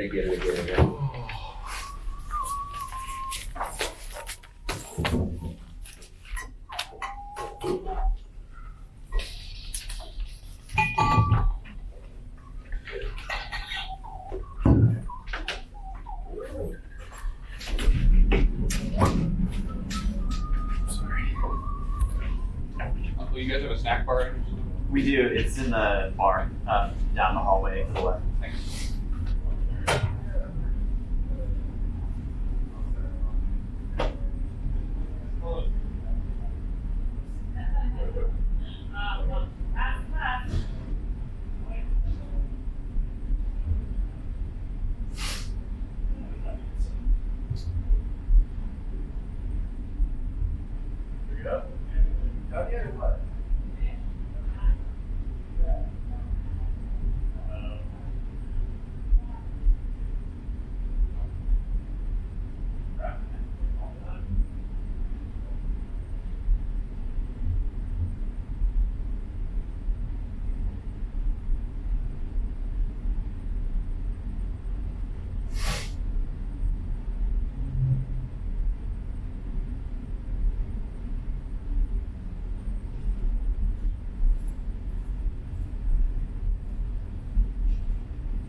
then you gonna split up a GS job with somebody?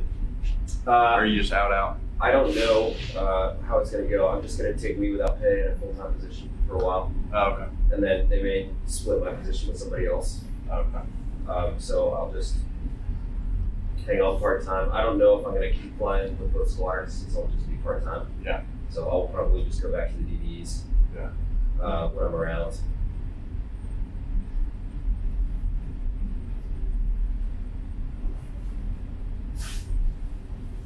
It's probably better for safety of flight as it is part-time. I'd fly like one sortie a month in the Cheetahs. Oh yeah. And I would just be that guy. Right now I'm at risk of being that guy anyway, so. As Dingo well knows, he saw me on cross country. What guy? Yeah, that guy. Correct. That's the monsters, huh? Yeah. Lights on. Their bar is so much nicer than ours. This whole building is so much nicer than ours. Yeah, that's for It's sure. bullshit. I'm the GPC guy, and I'm probably going to prison because we spent a lot of money. Good to know. Because they tell us to. As long as it's below 10 grand. Yeah, it's good. One Yeah. swipe. So I'm not sure how we managed to do this, but we got 2 massage chairs in our ADO office. Oh. Yeah, which we use to mitigate G strain. on the Fuck spinal you. cord. Where's our fucking massage chairs? Good I was Lord. directed to buy those massage chairs. Wow. And like I said, probably going. Wow. Hopefully they would just tell me to pay back the massage chairs. Dang. It's innovation. It's BS. It's not massage chair. It's innovative. It's taking care of the human system. We pull some G's. Yeah.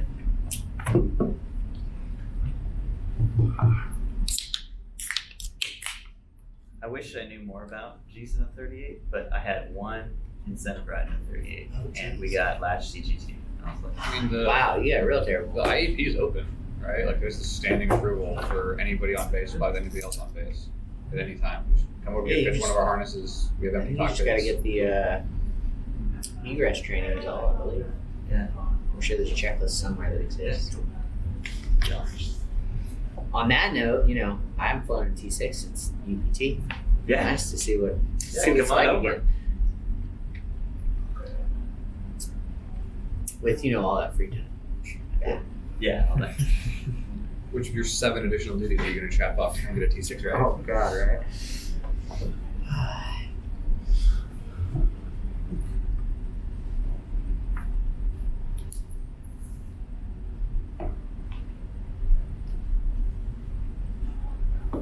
You gone next week, or you said you're still part time? I'll be part-time. But I'll be gone for 2 months basically, doing basic dock and fleet training, Very nice. all those things.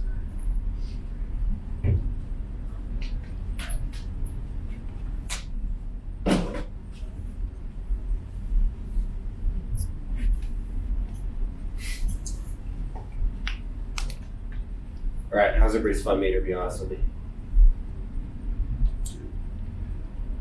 Pitched, come on, man. Good. There's only so much fun you can have in academics. Yeah. Okay. Learning meter. At least. Okay. How about this? My overarching objective is that none of you guys slash the tires on my truck. Oh, fuck. Yeah. Too late. That's measurable.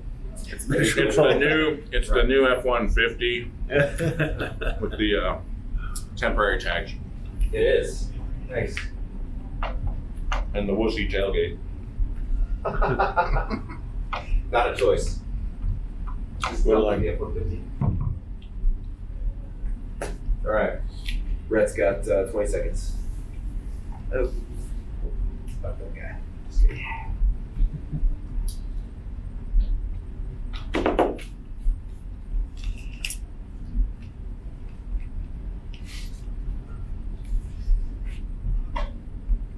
Hey. All right. Our last block, guys, the instructional debrief.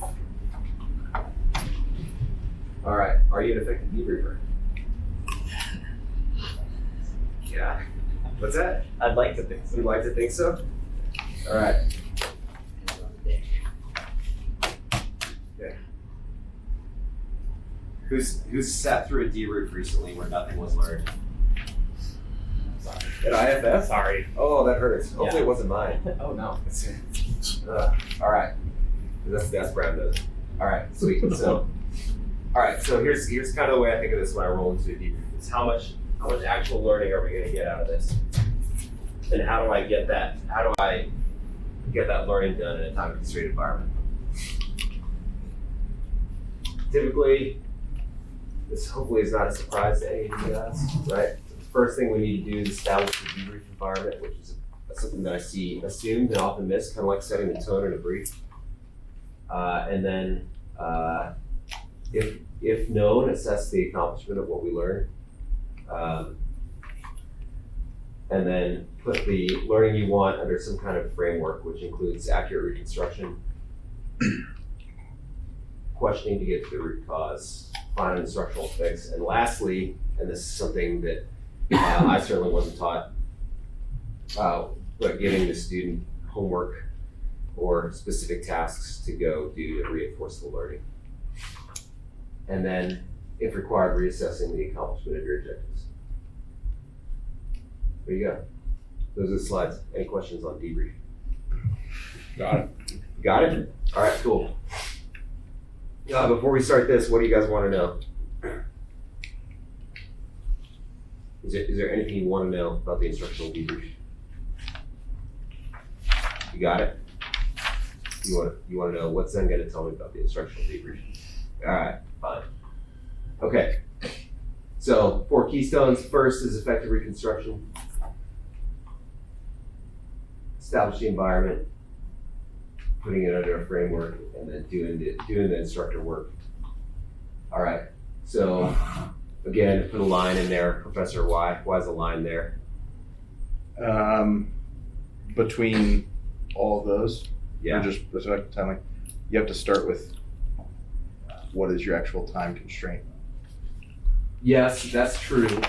But remember the line in the brief. Oh, you weren't here for the brief. No, you weren't here yesterday. Hook line, you were. Why's the line there? Because the facts happens before the debrief. That's right. You should have your entire reconstruction done, at least as far as what you want to talk about, done before you roll into the debrief. So it really happens before debrief starts, but it's part of the debrief. All right. So let's talk about reconstruction. And by reconstruction, I mean basically this is not. This is prior to the debrief, essentially. So the biggest bad IP habit I see is failing to do the work to reconstruct the sortie and figure out what you want to talk about, and then rolling into debrief and then just reliving the sortie chronologically. It's a huge time waster, and I see it all the time. I've been guilty of it as well. I assume at some point you guys have as well. Yeah. Okay. Remember, when you go back to how many learning minutes am I getting out of this, there are very few if you're reliving the story. Okay, and then not picking how you're going to get your learning across. Like how am I going to frame this discussion so that I stand the most impactful instruction that I can in the time that I have available to me. I see that as a bad habit as well. Okay, let's talk about managing the debrief expectations. Monk, what do you think is important? What is an environment piece? How do you manage expectations committed to the debrief? Yeah, just I guess maybe not book related, but I kind of lay out the format that I'm going to go. Great. So that they know what to expect. Yeah, you bet. Here's the order in which we're going to talk about things. Awesome. Great. Ian, what about you? I need time constraints just to turn times so we can focus on big picture items for the formation and separate. Great. Rhett, what about you? I usually talk about what the end goal is for the debrief, talking about like a number of takeaways and what I expect from those takeaways, like what was the mistake and what am I going to do different next time to improve upon that. That way I can circle back to that format at the end of the debrief. Okay, that's kind of setting the framework for how we're going to talk about DSPs, if I like it. Anything else? Let's think effective domain. Pitch, how are you establishing the debrief environment domain-wise? Expectations as far as when and how I expect you to stop me, you know. Yeah. That kind of stuff. Is this a one-way discussion or a two-way discussion? Yeah. Yeah. Yeah, it's different. It's different between the DS debrief and the instructional debrief and IFF, right? Different rules of engagement a little bit. Yeah. So bad IP habits here, not setting rules of engagement, not advertising the flow. There we go. You guys happen on those. Okay. So, all right. Moving back to Reconstruction. Sorry, my slides are a little out of order, but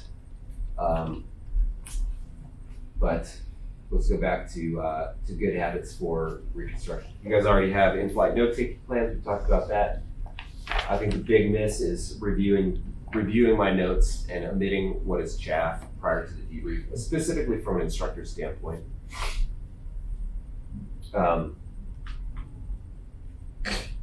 All right, Professor, why are you reviewing your notes? So you can basically chaff off in the time available what's beyond the noise level. Yep, you bet. Why else? So you already have your salient points that you want to cover kind of first and put the most focus on those. Yep.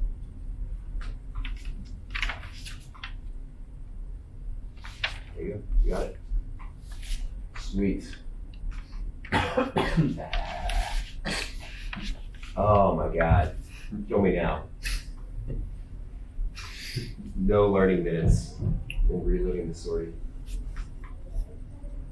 Okay, that's why spending the time. So you'll see me usually, I mean, in a DBE sortie or in a Cheetahs, you'll see me in the bar, like looking at my lineup card, and that's where I take my notes and where I go. Okay, before I walk into the room, how am I going to organize this?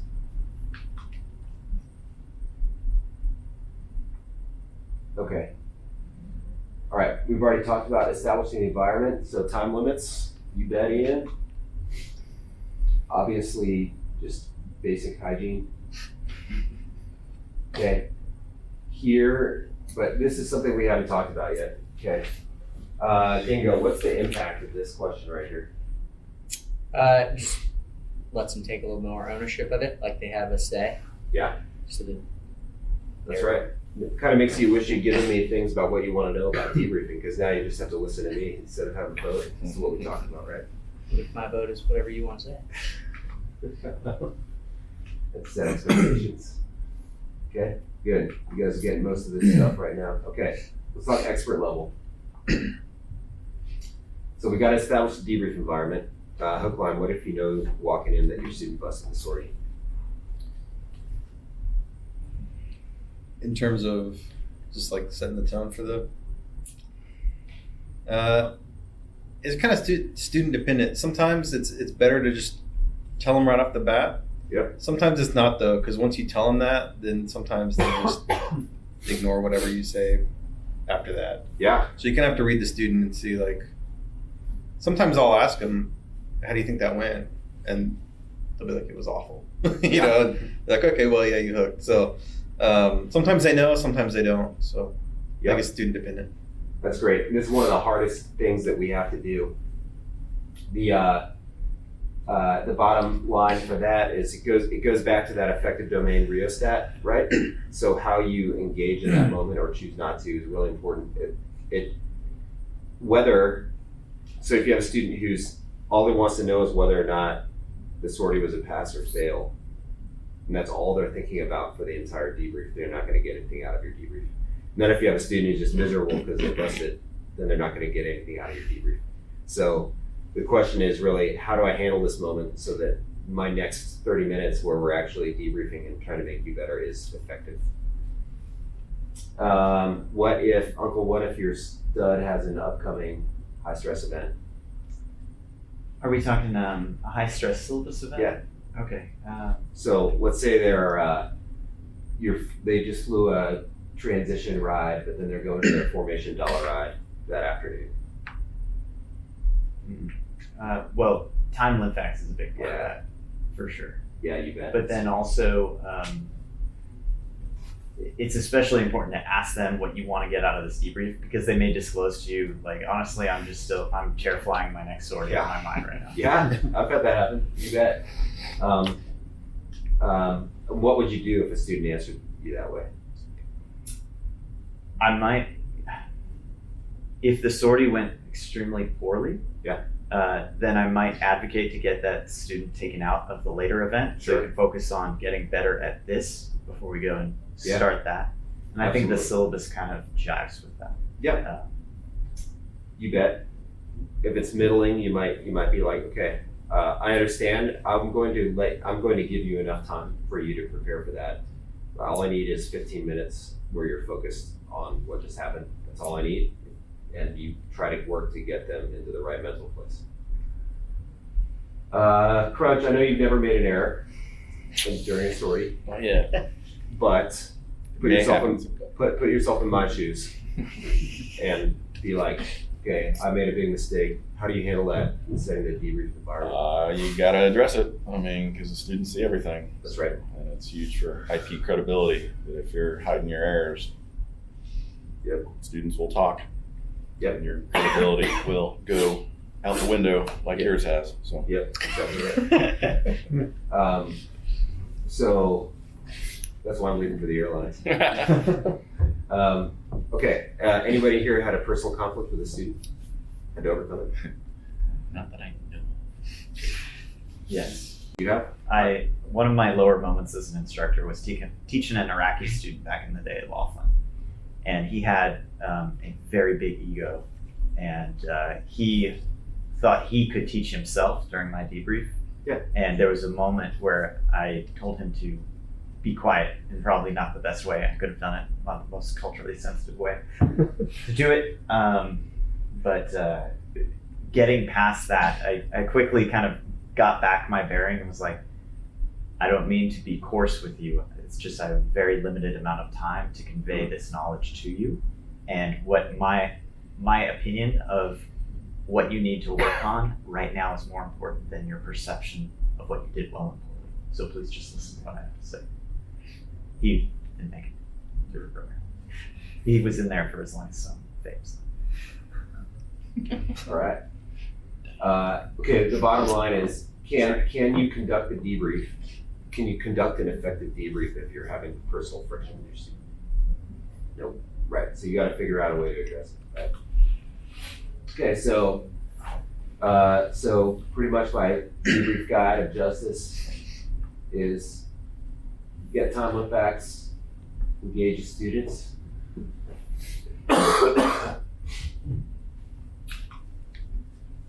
Advertise the flow, set rules of engagement, and then make sure that you address elephants in the room. Now, the one elephant, did you pass or did you fail? Right? We've agreed that sometimes it's best to save that till the end of the debrief, but you need to make a conscious decision about it as the instructor before debrief start. So. All right.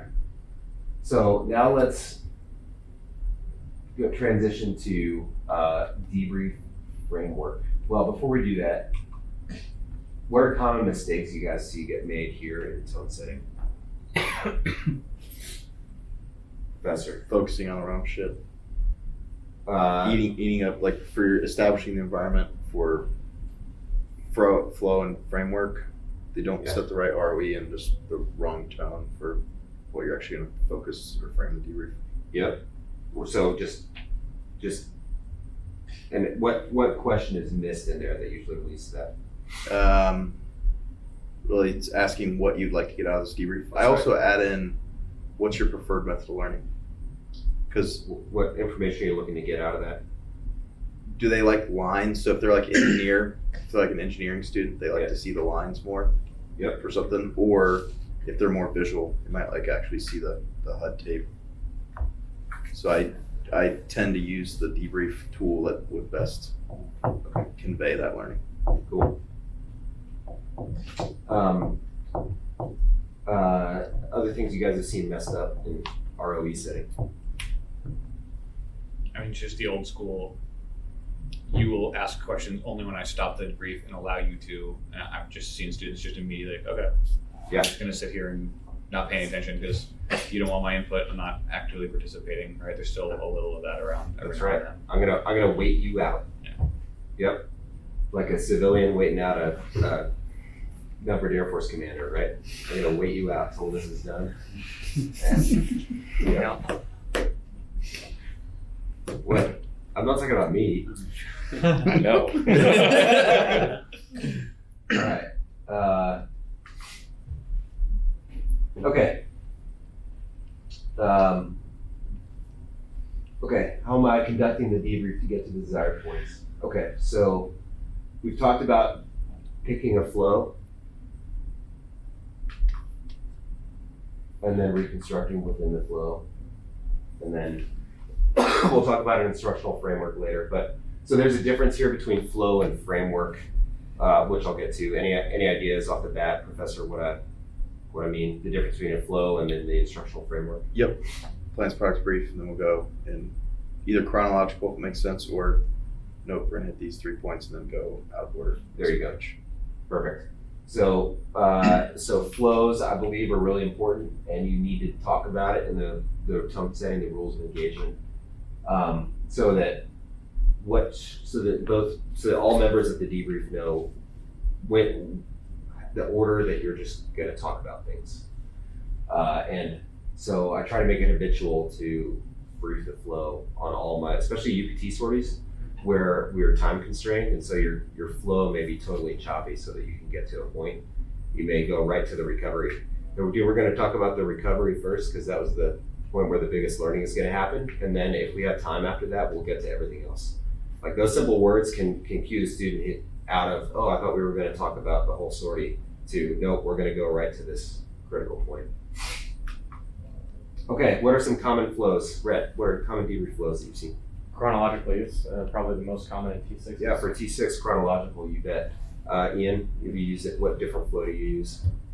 We use SOAR acronyms, so safety of flight, objectives, any alibis, and then reconstruct kind of program events.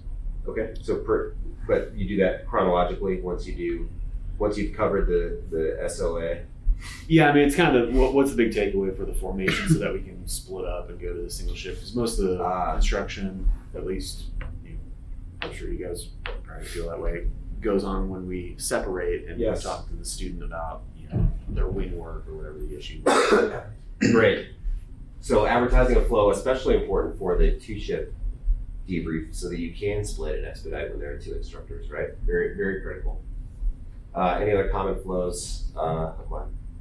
Yeah, the comings, goings, and then the mall.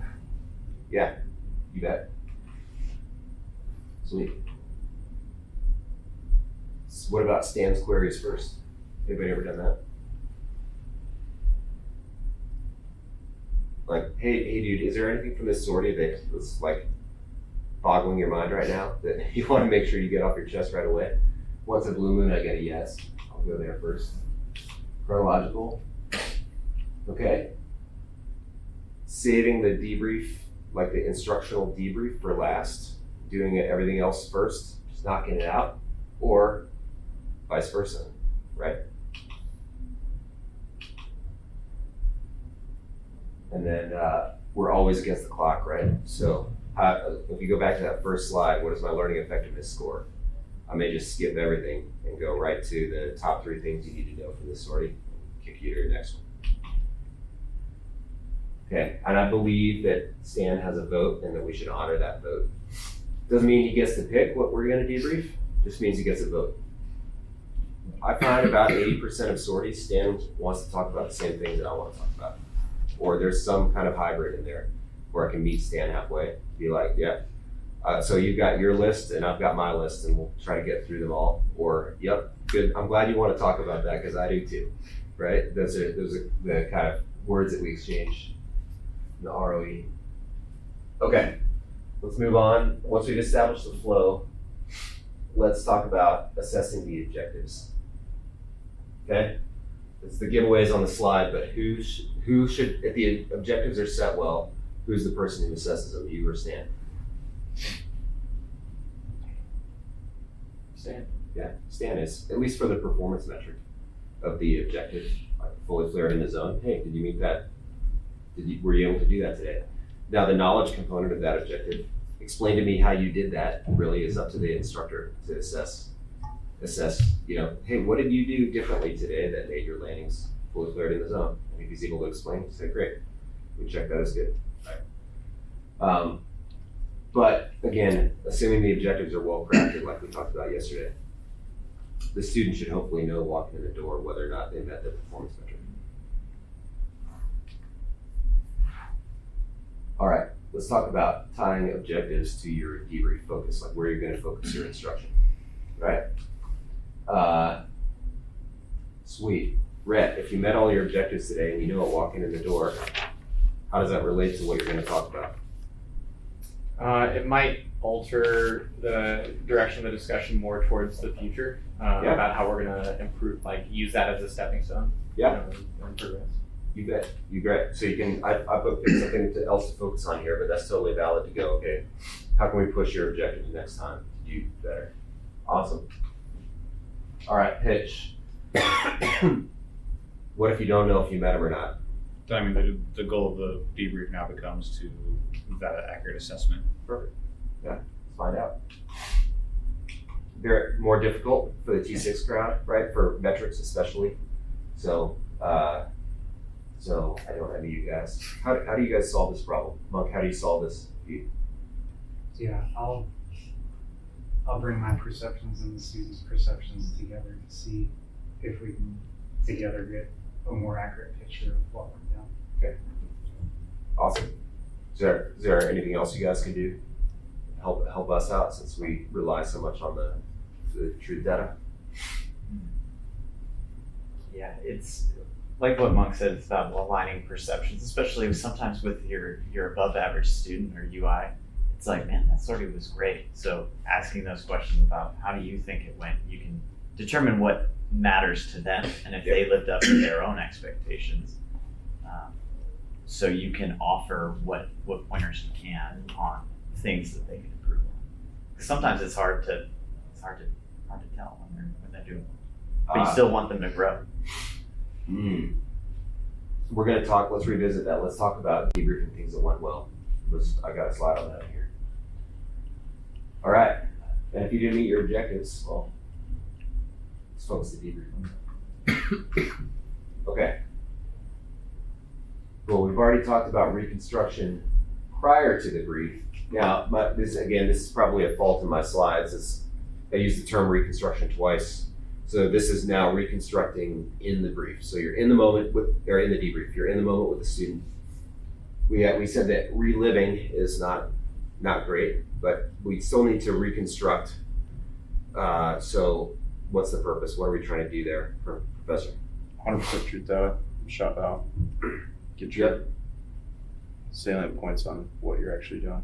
Okay, get so on the same shared mental model. There we go. Same shared mental model of where we were, when, and what was happening, so that we can effectively have a discussion from there. Okay, so as an instructor, I need to talk about something that happened out there with the student. Before you can instruct, you have to agree on the salient points or facts, or get as close as you can in the T6. So the student agrees with what happened. Figure out why it happened. No, they'll work together to figure out why it happened. That's the questioning, that's the learner-centric model. Okay, so T6 guys, Ian, I'll ask you this. Have you ever had a debrief where you and the student just disagreed on what actually happened? Yes. Okay. Vehemently. Yeah. I mean, I've had them disagree with their position in relation to lead during PT, or they disagreed with how many G's they initially pulled as they were lead, which ultimately led in us having to call it knock it off because we got slow at the top. Yeah. And so I try to provide, hey, these are the entry parameters as I saw them. Ultimately, I mean, if they disagree with the point, I've never had them disagree to the point where we're just going to have separate opinions. So usually they come to the same conclusion, but I've had a few times where they said, no, I pulled straight to 4. I never saw below 100 knots, even though we got below 100 knots. Yep. So obviously, we got to a perception issue with when were you looking at the airspeed indicator? Yep. When did your eyes come off the G meter, and were you looking at something else? Yeah. Those are great. This almost Socratic style questioning. At least it's more Reconstruction, but challenge. It's again challenging students' assumptions. Like I never saw below 100 knots. Well, when were you looking at it? Right. Those are good questions to ask. Okay. If you absolutely have to get a point across to a student and you can't meet them halfway, or you can't meet that shared mental model, what's an instructor technique you can use to still get the learning across? You can present it as a hypothetical if it comes down to it, right? Like if you're flying with a student and you were to see what I thought I saw today, what would the corrective action be? Yep, absolutely right. And that's not as clean as you would like it to be, right? But sometimes that is what it is. So that's a great pitch, and I totally agree. So what relating that to the affective domain and the learning rheostat, right? Basically, if a student doesn't concur with the facts, but you debrief him on it anyway, he won't receive the debrief at all because he feels that what you're debriefing on is factual and wrong, or is not factual, and therefore why am I getting debriefed on it? But if you move it to the hypothetical, then you can tell a story or give a what if, and that will at least let him understand that it's important for him to be paying attention to next time. So, all right. Let's move from Reconstruction to spot instruction. So you're going through a sortie. Hey, we're going to go through a chronological flow. Let's say the student nearly busted the departure altitude on the climb out, but caught it, fixed it himself, right? You have a bunch of other stuff you want to debrief, but you're going to talk about the level off. And so instead of just saying, hey dude, you almost busted your level off, and like letting them know that you know it, you want to get those effective learning minutes out of that moment in your debrief, right? So, but you still want to bring it up. So how you engage in that moment, bingo. Sorry, can you rephrase the question? Yeah, you bet. So you have a minor debrief point. You don't want to dwell on it. You also don't want to ignore it because it could result in future poor performance. Yeah. So how do you, in a learner-centric way, how would you engage? I mean, you could maybe ask them how they think it went, targeted, like, hey, how do you think this specific departure went, or how do you think our level offs were today? Yep. And maybe see where they're at on that, see if they can pick up the air themselves, that type of stuff. Yep, you bet. And so often they will know, if they fix it in the air themselves, they were just slow to catch it. They already know, right? I know I was slow, I was looking at something else. So you can, if you ask the right targeted questions, you can pick it apart real fast, and they will usually arrive at the fix. They'll often arrive at the fix on their own. And you just make sure that they've internalized that, and then you can move on. Oh, hey, look at that. Okay. So, yeah, this work debriefing. So, yeah, exactly what we went through, right? So it's totally ineffective from a learning standpoint. Just highlight the fact that he busted the altitude. You should know. But he should be able to succinctly explain what he did wrong and why. And if he can't, then now it may be time to actually slow the debrief down and make that a debrief focus point and choose a different adventure there. Okay, pros and cons of that approach. Monk, what's a pro? Yeah, pro is they'll take ownership of their learning and they won't feel like you're trying to force it on them, so they're more receptive. Yep, good. Professor, what else is a pro? You can get a little verbose in their explanation of what was going on. You can waste time. That's a con. Yeah, yes, well, con. That's what I'm saying. Yeah, that's not a pro. What about pro? Pro would be you can basically get to what actually happened without doing the whole DFB. Yeah. Yeah, you bet. A lot of the time the student will do your work for you, which is fantastic. Great.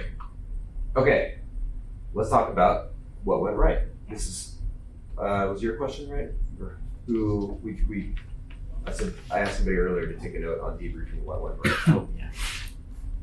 Was that you, Uncle? Yeah. Okay. All right. Okay, so take a look at this scenario. Ride 4, stands landings are coming along, and you're like, oh, I was expecting to have to coach him more today. Is it worth debriefing? Ian says yes. Why and how? I would just ask, hey, it looked like lanes were a lot improved today. What did you do today that was different than previous sorties? Perfect. Yeah. What made it good, right? So if the student is able to explain what they did and they were doing something intentional, then you're on the right road, transition from skill to ability. If they're not able to explain it, then you can probably assess that they were lucky. Okay.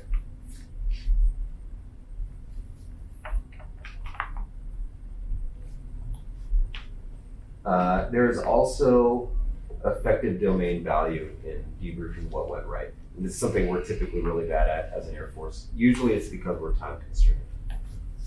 But what's the hook line, what's the effective domain value? It gets them involved. I mean, in this scenario, Yep. like it gets them involved, like actually thinking about like consciously what they were doing. Yep, true. So yeah. I think it kind of makes the student a little bit more comfortable and like likely to learn and retain that information. Yep. By having to explain it back, like, hey, this is what I did differently, and Yeah. Yep. cements it for them. Yeah, obviously it's motivating, right? But we're not here to pet the bunny and just go, oh man, that level off was amazing, right? That's, you're right. We're not going to do that. But remember that true objectives have the skill component and the knowledge component, right? Have you guys ever walked away from a sortie where something went well and you aren't sure why it went well? And you're like, oh man, how do I repeat that next time? Like, as experienced aviators, we may not have had that experience in a while, but you might be able to remember back to a time at UPT where you're like, oh, that just worked out. Hope I can get that to work out next time. Well, certainly our students feel that way about some things, right? So getting them to be able to articulate why things went well reinforces their learning and their autonomy.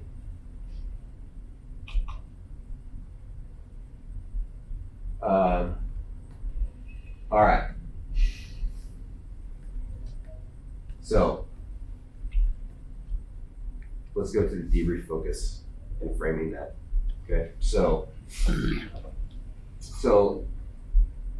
a lot of this, Professor, this is going to go back to changing a model from a CAP model to an AETC model, and then really figuring out the way we can make the most efficient, impactful debrief based on where our stand is in training and what errors stand in.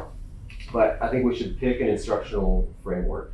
Anybody use instructional frameworks already? This is how I'm going to scaffold my instruction today. What do you use? Alternative from like a basic debrief focus point, going through some sort of timeline of initial mistake through progressive like saves to like the kind of like unrecoverable point. Okay. I find that one really effective for students because it helps them break down the scenario themselves. Okay, so scenario-based root cause analysis of a sequence of events. Yeah. Yep. Totally valid. Which is the most like the CAP style that you're going to see when you get out there. Any other debrief scaffolds for learning? There's a real common one in UPT that we use all the time. At least I do. It's been on the board already. PKDE. DFP. So yeah, Top three. Top three. Okay. Yeah. So top three or top X number of things.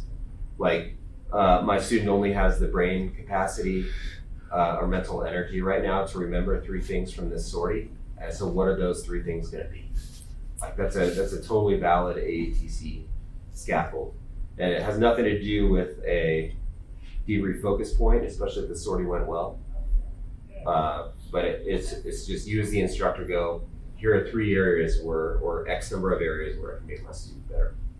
Okay. Now you could probably come up with a dozen instructional frameworks. My pitch here is just that you pick one and then you kind of set the stage for Stan to let him know what it is. Okay. So top 3 or top X, root cause, and airmanship trends. So airmanship trends is another one that I've used. It's trickier. It's a little bit hard, but in this framework, if a student is making a bunch of mistakes across a spectrum that's related to, you can probably dial it back to one root cause, like how they're chair flying. So they just like have incorrect chair flying practices, or they are misprioritizing cockpit checks over listening to the radio in various phases of flight. Then you can get a lot out of a debrief if you recognize that, and then you drill into that specific aspect of the student's airmanship in the debrief to basically correct a bunch of errors with one fix. That would be the airmanship trends framework. So let's dig into those. Okay, the bottom line is you should try to pick the framework you're going to use before you roll into the debrief so that you don't ramble. Okay. How do I frame it in a way that maximizes my understanding of Stan's deficiencies and maxes his ability to correct them? Great. Okay, so let's talk about using the top 3 construct. So incremental gains every day for the student is what we're after. Okay, what are some of the advantages, hook line, of a top 3 style debrief? I think it maximizes like what we talked about at the beginning with the debrief effectiveness. Yeah. You're focusing the weight of the debrief on the biggest things. Yeah, you bet. Love it. Pitch, what do you think? I mean, for a UPT student, it dials down a lot of and it focuses their next event really well. Like, hey, I gave you these 3 things. And if I walk by you, brief your next sortie, those 3 things should be your tactical objectives for the sortie, right? Like it helps them focus the next event in a syllabus kind of training program. Love it. Help Stan focus without overwhelming them, right? Works extremely well for single errors when you don't have a chain of events. And then exactly what you said, Pitch. So you give them specific chair fly study mechanisms and objectives for the next sortie. So all the learning is incremental and builds off the previous learning. All right, what's the disadvantage of a top 3 style debrief crunch? You may miss some learning points there. Yeah, you might miss some, or closely related to that, about what your student walks away from the debrief with. Brett, what do you think?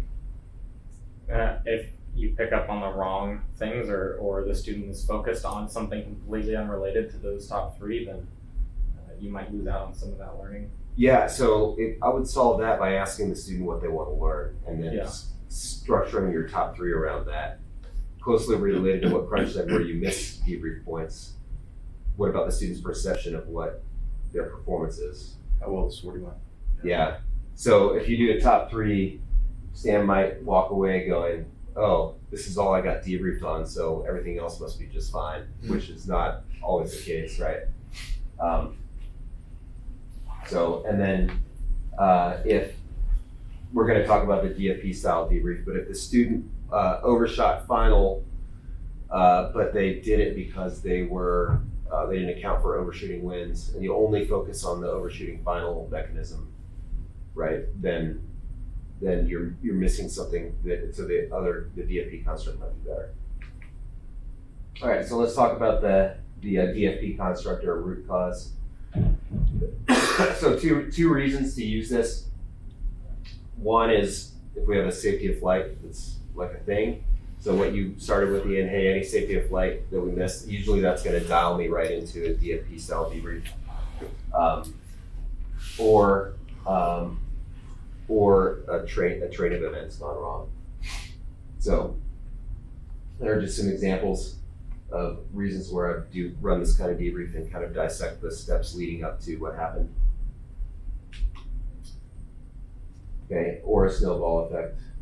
So, yep, I think I got it. Okay, so I'm sure nobody's seen this, but student doesn't correct ground track on inside downwind, accept a perch point too tight, not maximizing turn performance, overshoots final, and then has an unstable approach end game, and then a high energy flare. I'm sure that nobody's ever been in a jet where this has happened. No, never? I'm the only one? Okay, fine. All right, so this would be a good place where you could spend your time in the debrief walking through this entire sequence of events and pulling apart each one. Okay. Professor, what are some examples of, or so the pros of the advantages of this style of debrief? It allows you to get data from the student or stand about what actually happened for each phase. Maybe. Yep. Not on my list of advantages, but you're not wrong. Yeah. Okay. Tingo, what do you think? I mean, it shows the correlation, how one thing can lead to another, even if you don't really think about it that way. Yeah, you got it. Awesome.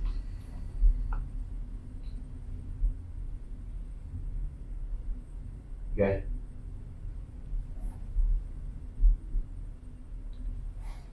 So the one thing in here that let's focus on that second bullet, opening the door to chair flying to contingencies, right? Is like that in the example I used. Now the student has overshooting winds and accepts a tight perch. Now you can, part of your instruction can be about the C in POSEC. So your left-right boundaries for how tight a perch is it possible to accept, or are you going to accept it in future based on this condition? So instead of having a student describe what his perch point is to you, you're now bounding his problem or helping him bound his problem for what's the widest I want to be, what's the narrowest I want to be, and if I achieve either of those thresholds, what's my breakout criteria? Okay, disadvantages. Monk, what do you think? Seems like time. Yeah, it takes time, man. It takes a lot of time if you're really going to pull it apart. And the reason that it really takes time is if you're really doing a learner-centric model, for each thing that went wrong, you're working inside the student's brain to figure out what their PKDE cycle was in each section right here. And that's what really pulls the time away from you in a debrief like this. Okay, trends debrief. So not for repeated errors, but for, really this one's for the fuzzy stuff, right? And this is why it's harder to get at, often takes some instructor experience, but if you think airmanship, task management, those fuzzy things on the bottom of the grade sheet, if you really think the student has or chair flying, they have a preparation issue that leads to multiple areas, then I try to approach this one with a trends debrief.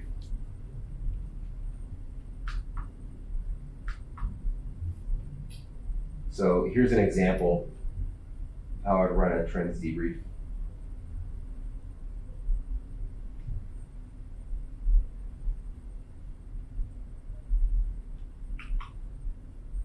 Okay, so agreeing on the mental model, and then using that good questioning to go, hey, what's your process for receiving and responding to incoming radio calls? And if you're able to tweak that, then you can maybe fix a whole bunch of errors in the next sorting with one instructional fix. All right, advantages of a trends debrief. Crunch, what do you think?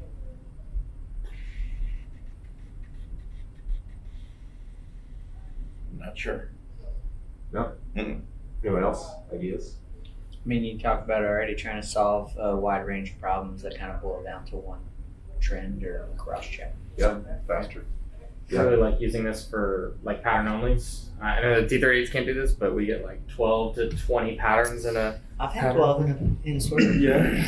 Maybe 11. But it's a great opportunity for the student to see how on variety of patterns they either modified behavior or handled different, we talk about changing the criteria of what's happening.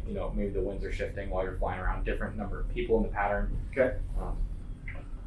It's effective. Okay. I've got to chew on that to think how it relates to what's in my mind for it. Okay. Okay. I'll buy it. It's good it works well for, I think, talking about comparative, I forget who mentioned it, but like comparative assessment for the student. Yep. Yeah, you bet. Okay, cool.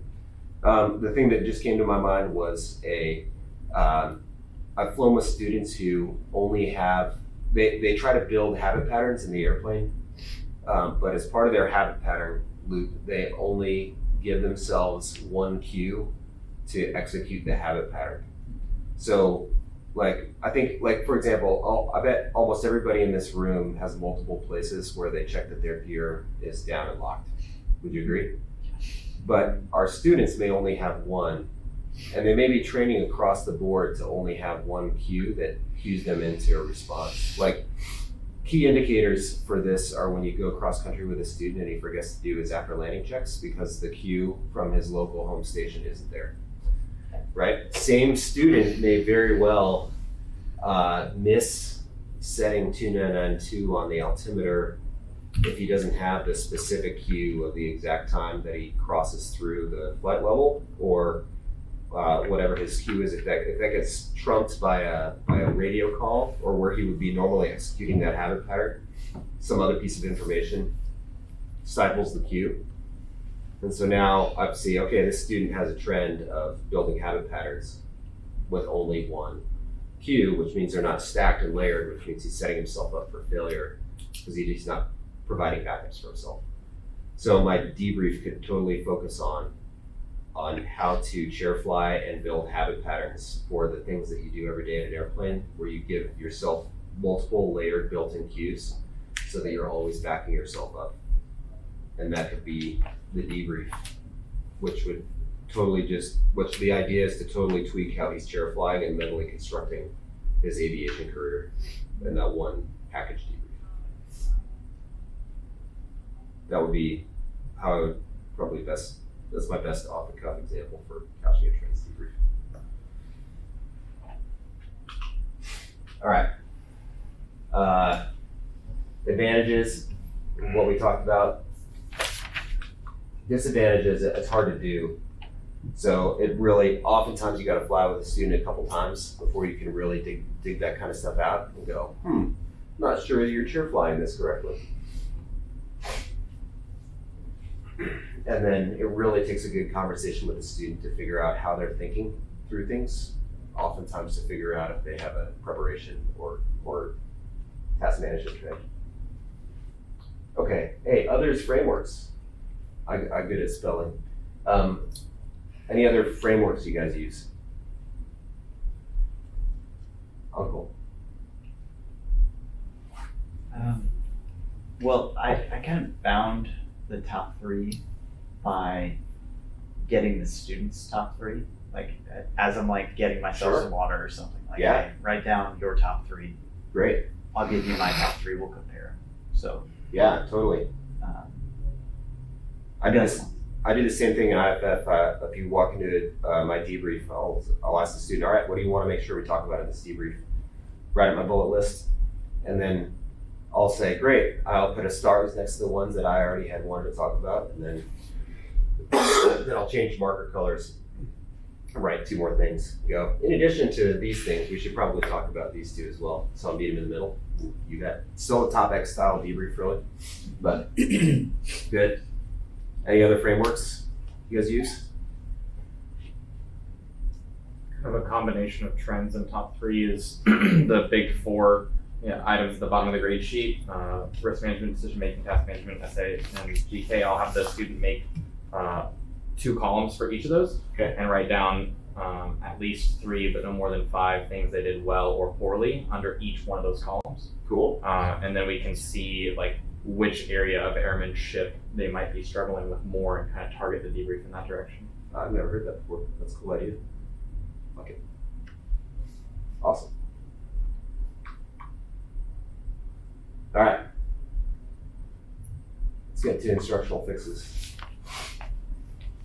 Okay, Professor, I built these slides specifically for Raptor guys coming through this program. So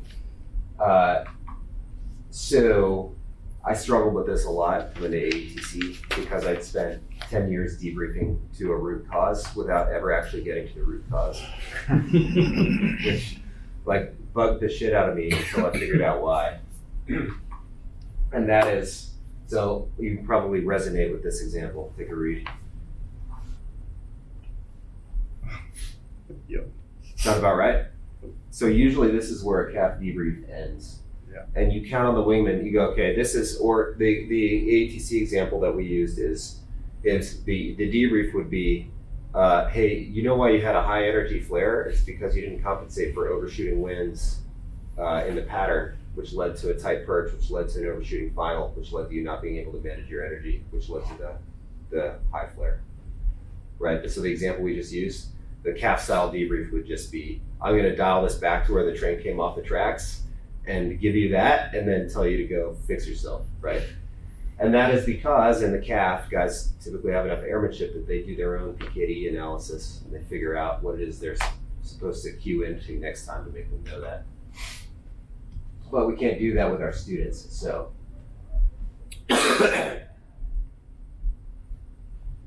So, really, the root cause isn't the first thing to go wrong. It's the thing going on inside the student's brain that causes the error. And so we owe it to our students to find that, right? Which I'm sure you figured out transitioning to AETC. But. Okay, so that drives different instructional fixes.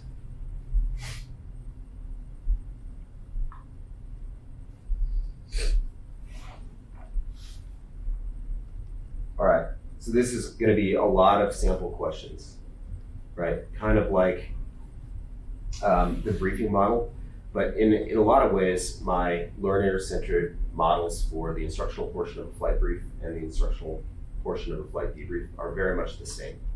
The difference is in the debrief, you have factual data and a specific event that happened instead of a hypothetical event that could happen. And that's really the only difference. Besides that, the questions are very much the same. If you're trying to start with perception, you just try to tell the student to explain it to you. Explain to me what happened here. What were you thinking? What were you looking at? What did you see?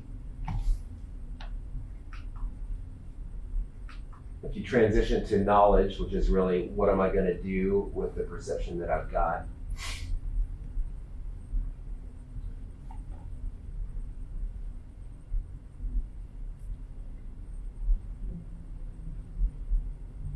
The outcome prediction question is really interesting. If very often you can figure out that a student thought they were going to do the right thing and then did the wrong thing, and they actually were making a prediction for what was going to happen, and their prediction was just incorrect. And you can dial it back to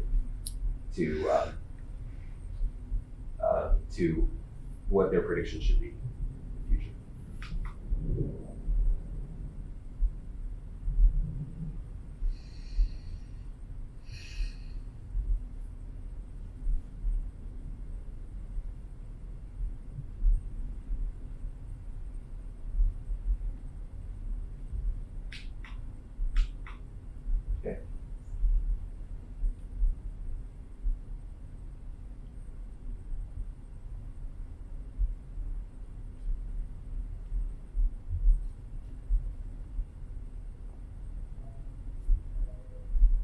So the question is, where do you start?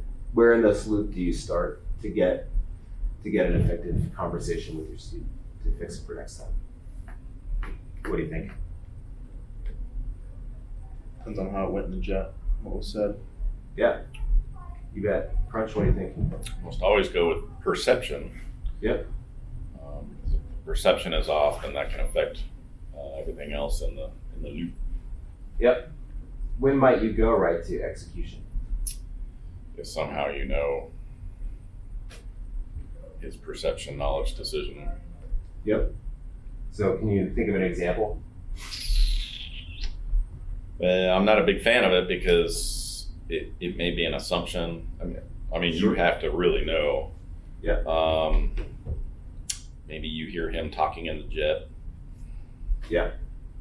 So you do know that his perception and his knowledge and then his decision was all correct. It was strictly an execution error. Or he does everything right, perception-wise, knowledge, and decision-wise, and then you see that whatever the power pole was incorrect. That's right. Good. I love it, dude. I asked you the hard question on purpose. But one of the big instructor traps I see for young instructors is them going right to execution-oriented questions without unearthing the perception first. And I'm right with you, dude. I will, unless my essay is really, really high, I'm not going to start here in the cycle. I'm going to start all the way back at the beginning and then work through each component if I as much as I need to, until I can get the student to have the tools they need to chair fly appropriately the next time.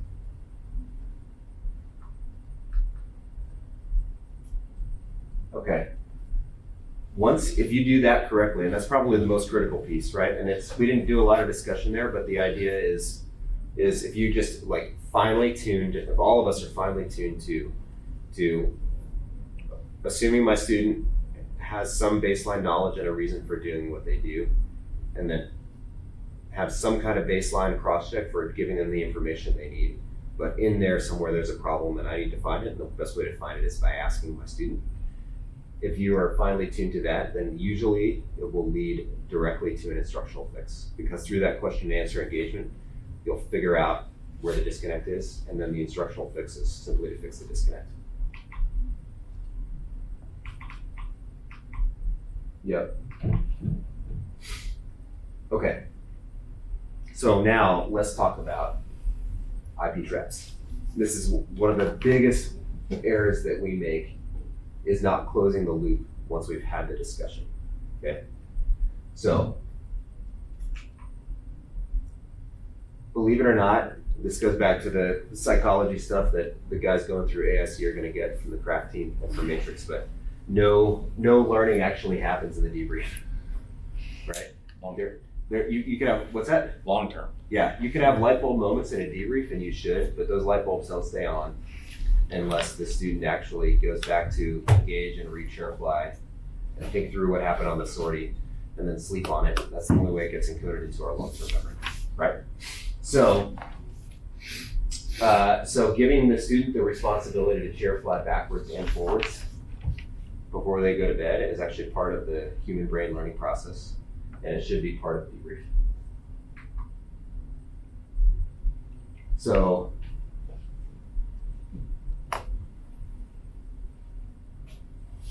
in order to get that long-term learning, first you have to do the correct analysis of the PKDE, motivate the student to why it needs to be fixed, should be pretty straightforward, but then give them homework that helps them fill in that gaps. And then tying that to an objective or a goal, which is exactly what you were saying, Pitch. In the top 3 framework and moving from one sortie to another, which is totally awesome. So example would be next time you do tag turning rejoins, I want you to set an objective for yourself of a stacking no higher than 50 feet from lead and no lower than 200 feet from lead once I'm established on the rejoin line. This is totally not in accordance with any kind of course training standard, or again, it may fall in that texedure thing that we talked about. So you've got to couch that appropriately, but you're giving the student a specific thing that you wanted to learn and an objective tied for it to, and a goal that you wanted to meet for the next time, so you can give himself a target to hit. All right, let's talk about bad IP habits. All right, so just sticking at the execution errors. how about this? Is it wrong, especially in a time-constrained debrief environment? Is it better to not discuss the execution error at all, or to to bring it up? What do you guys think? I think at least addressing it and saying, because sometimes the students, they know, like, oh, I screwed that up, I pulled my power too early. Yep. Okay, perfect, moving on. Yeah, you bet. I think it's totally fine to highlight the importance of something and to make sure the student is aware that it was not up to myth. If I do that, I always try to leave them the out. Say, hey man, we're not going to do any instruction on this, but we don't have time to really dig into it. So if you don't feel like you have the information you need to fix it in the future, then reattack with me later, or find somebody who can help you. You want to give them an avenue to actually do the learning. But yes, I think that bringing it up is better than pretending it didn't happen. Yeah. All right. Anybody fall into that trap before?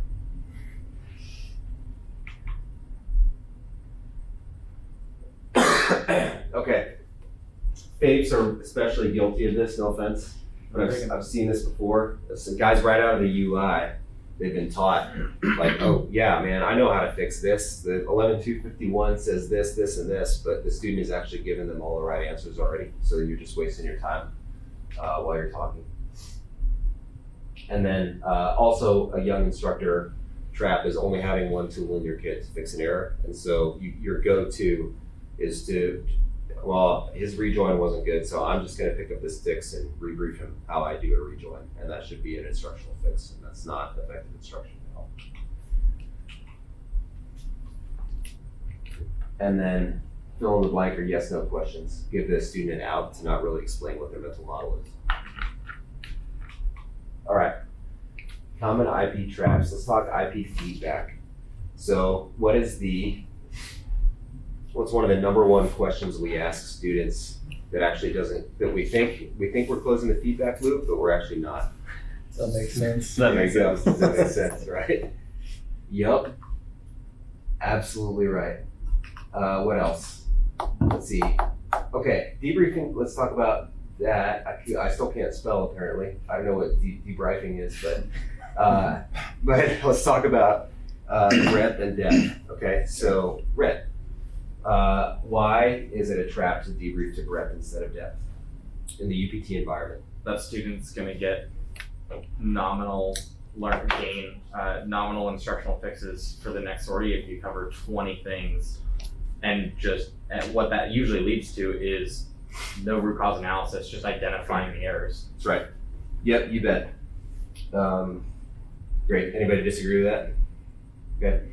So one of the things that I try to reinforce with young IPs is it's not your responsibility to fix everything wrong with the student in one sortie. Pick the things that you need to address most and do a really good job fixing those, and let the IP who flies at them next attack something else. Talking at the student. Hopefully we were better at that after these academics. Okay, debriefing to generalisms instead of keeping in context. Anybody fallen into that trap before? Yeah, tell me about it, Pitch. I caught myself as a younger instructor, like debriefing to where something started to go wrong, but the student caught it.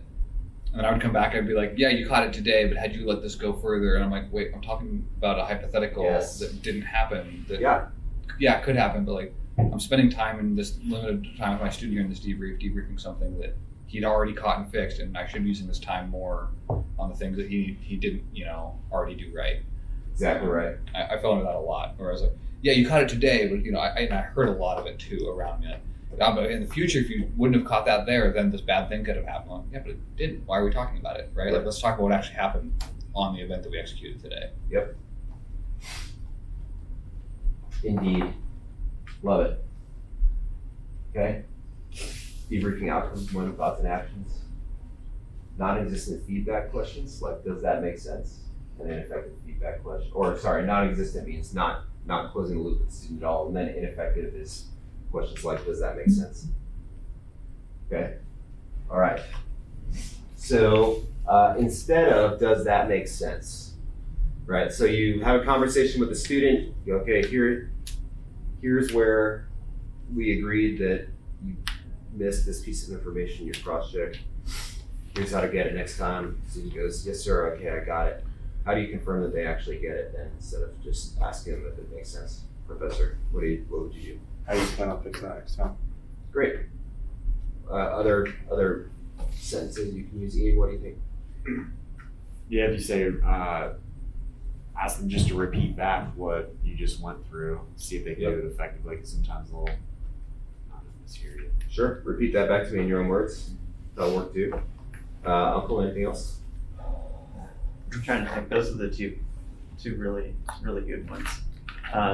Well, if you've got the time, so chair fly me through the next time you do an ELP, for example. Versus that better. And that could give you their perception of what's now important.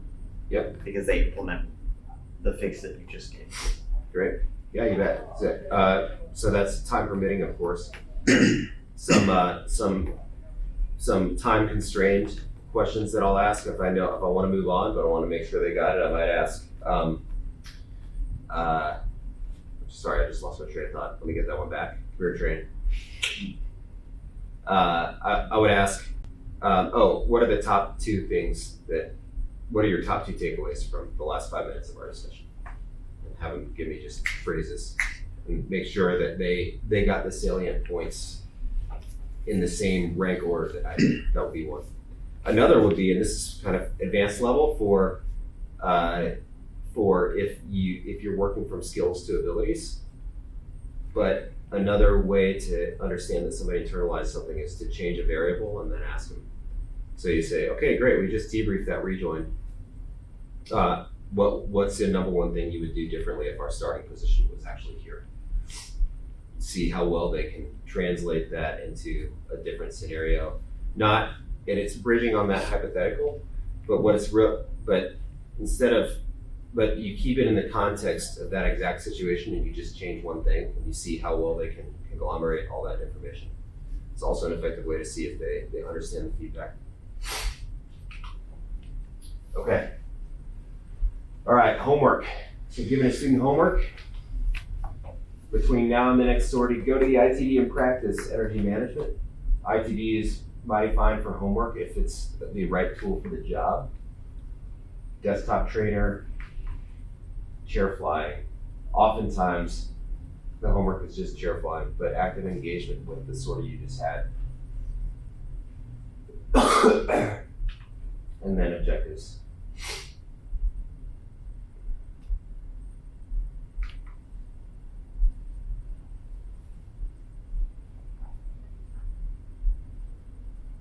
Seem about right? Give them a plan to help them, that's the homework, and then give them a target. And that is the same slide as we had at the beginning. Set the environment, set the objectives, reconstruct without reliving, get to your root cause and instructional fix, and go to the bar. All right, so depth, not breadth, learn something well.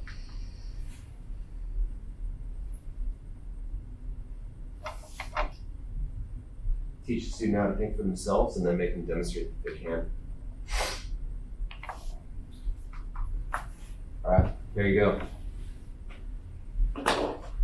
Thoughts? What of your time did I waste in the last hour and a half of this lesson? What was good? What was bad? What was new?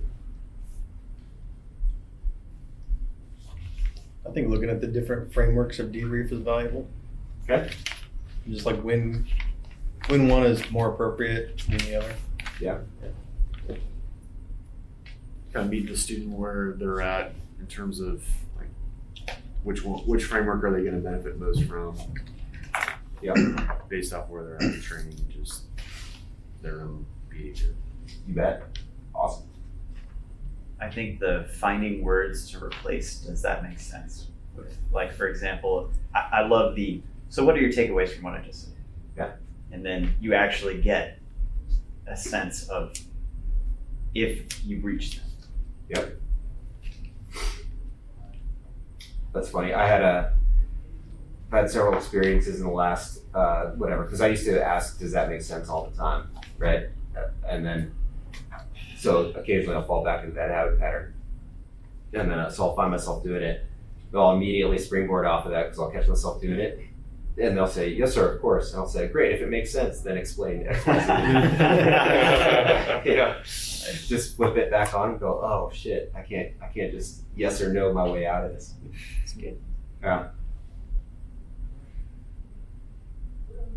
Anything else? What else would you guys like to talk about?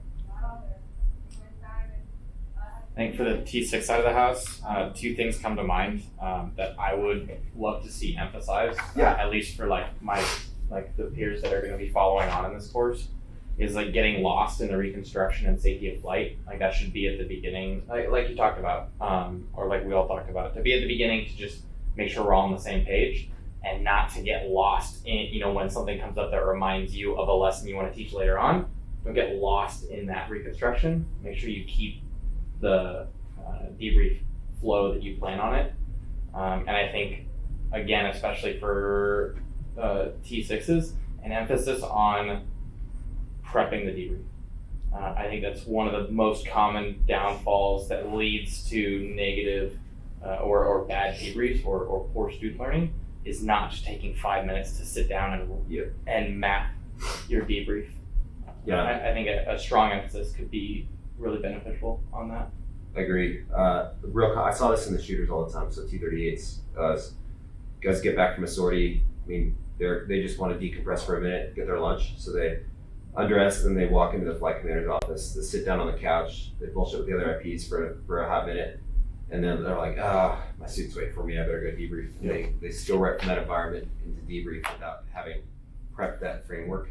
And then the first time they think about it is when they pull their lineup card up and they go, all right, what do we do again today? Right. Yeah. Yep. Good.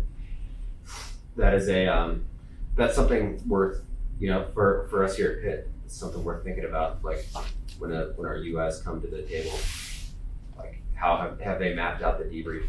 What does that map look like? And are we going to make sure that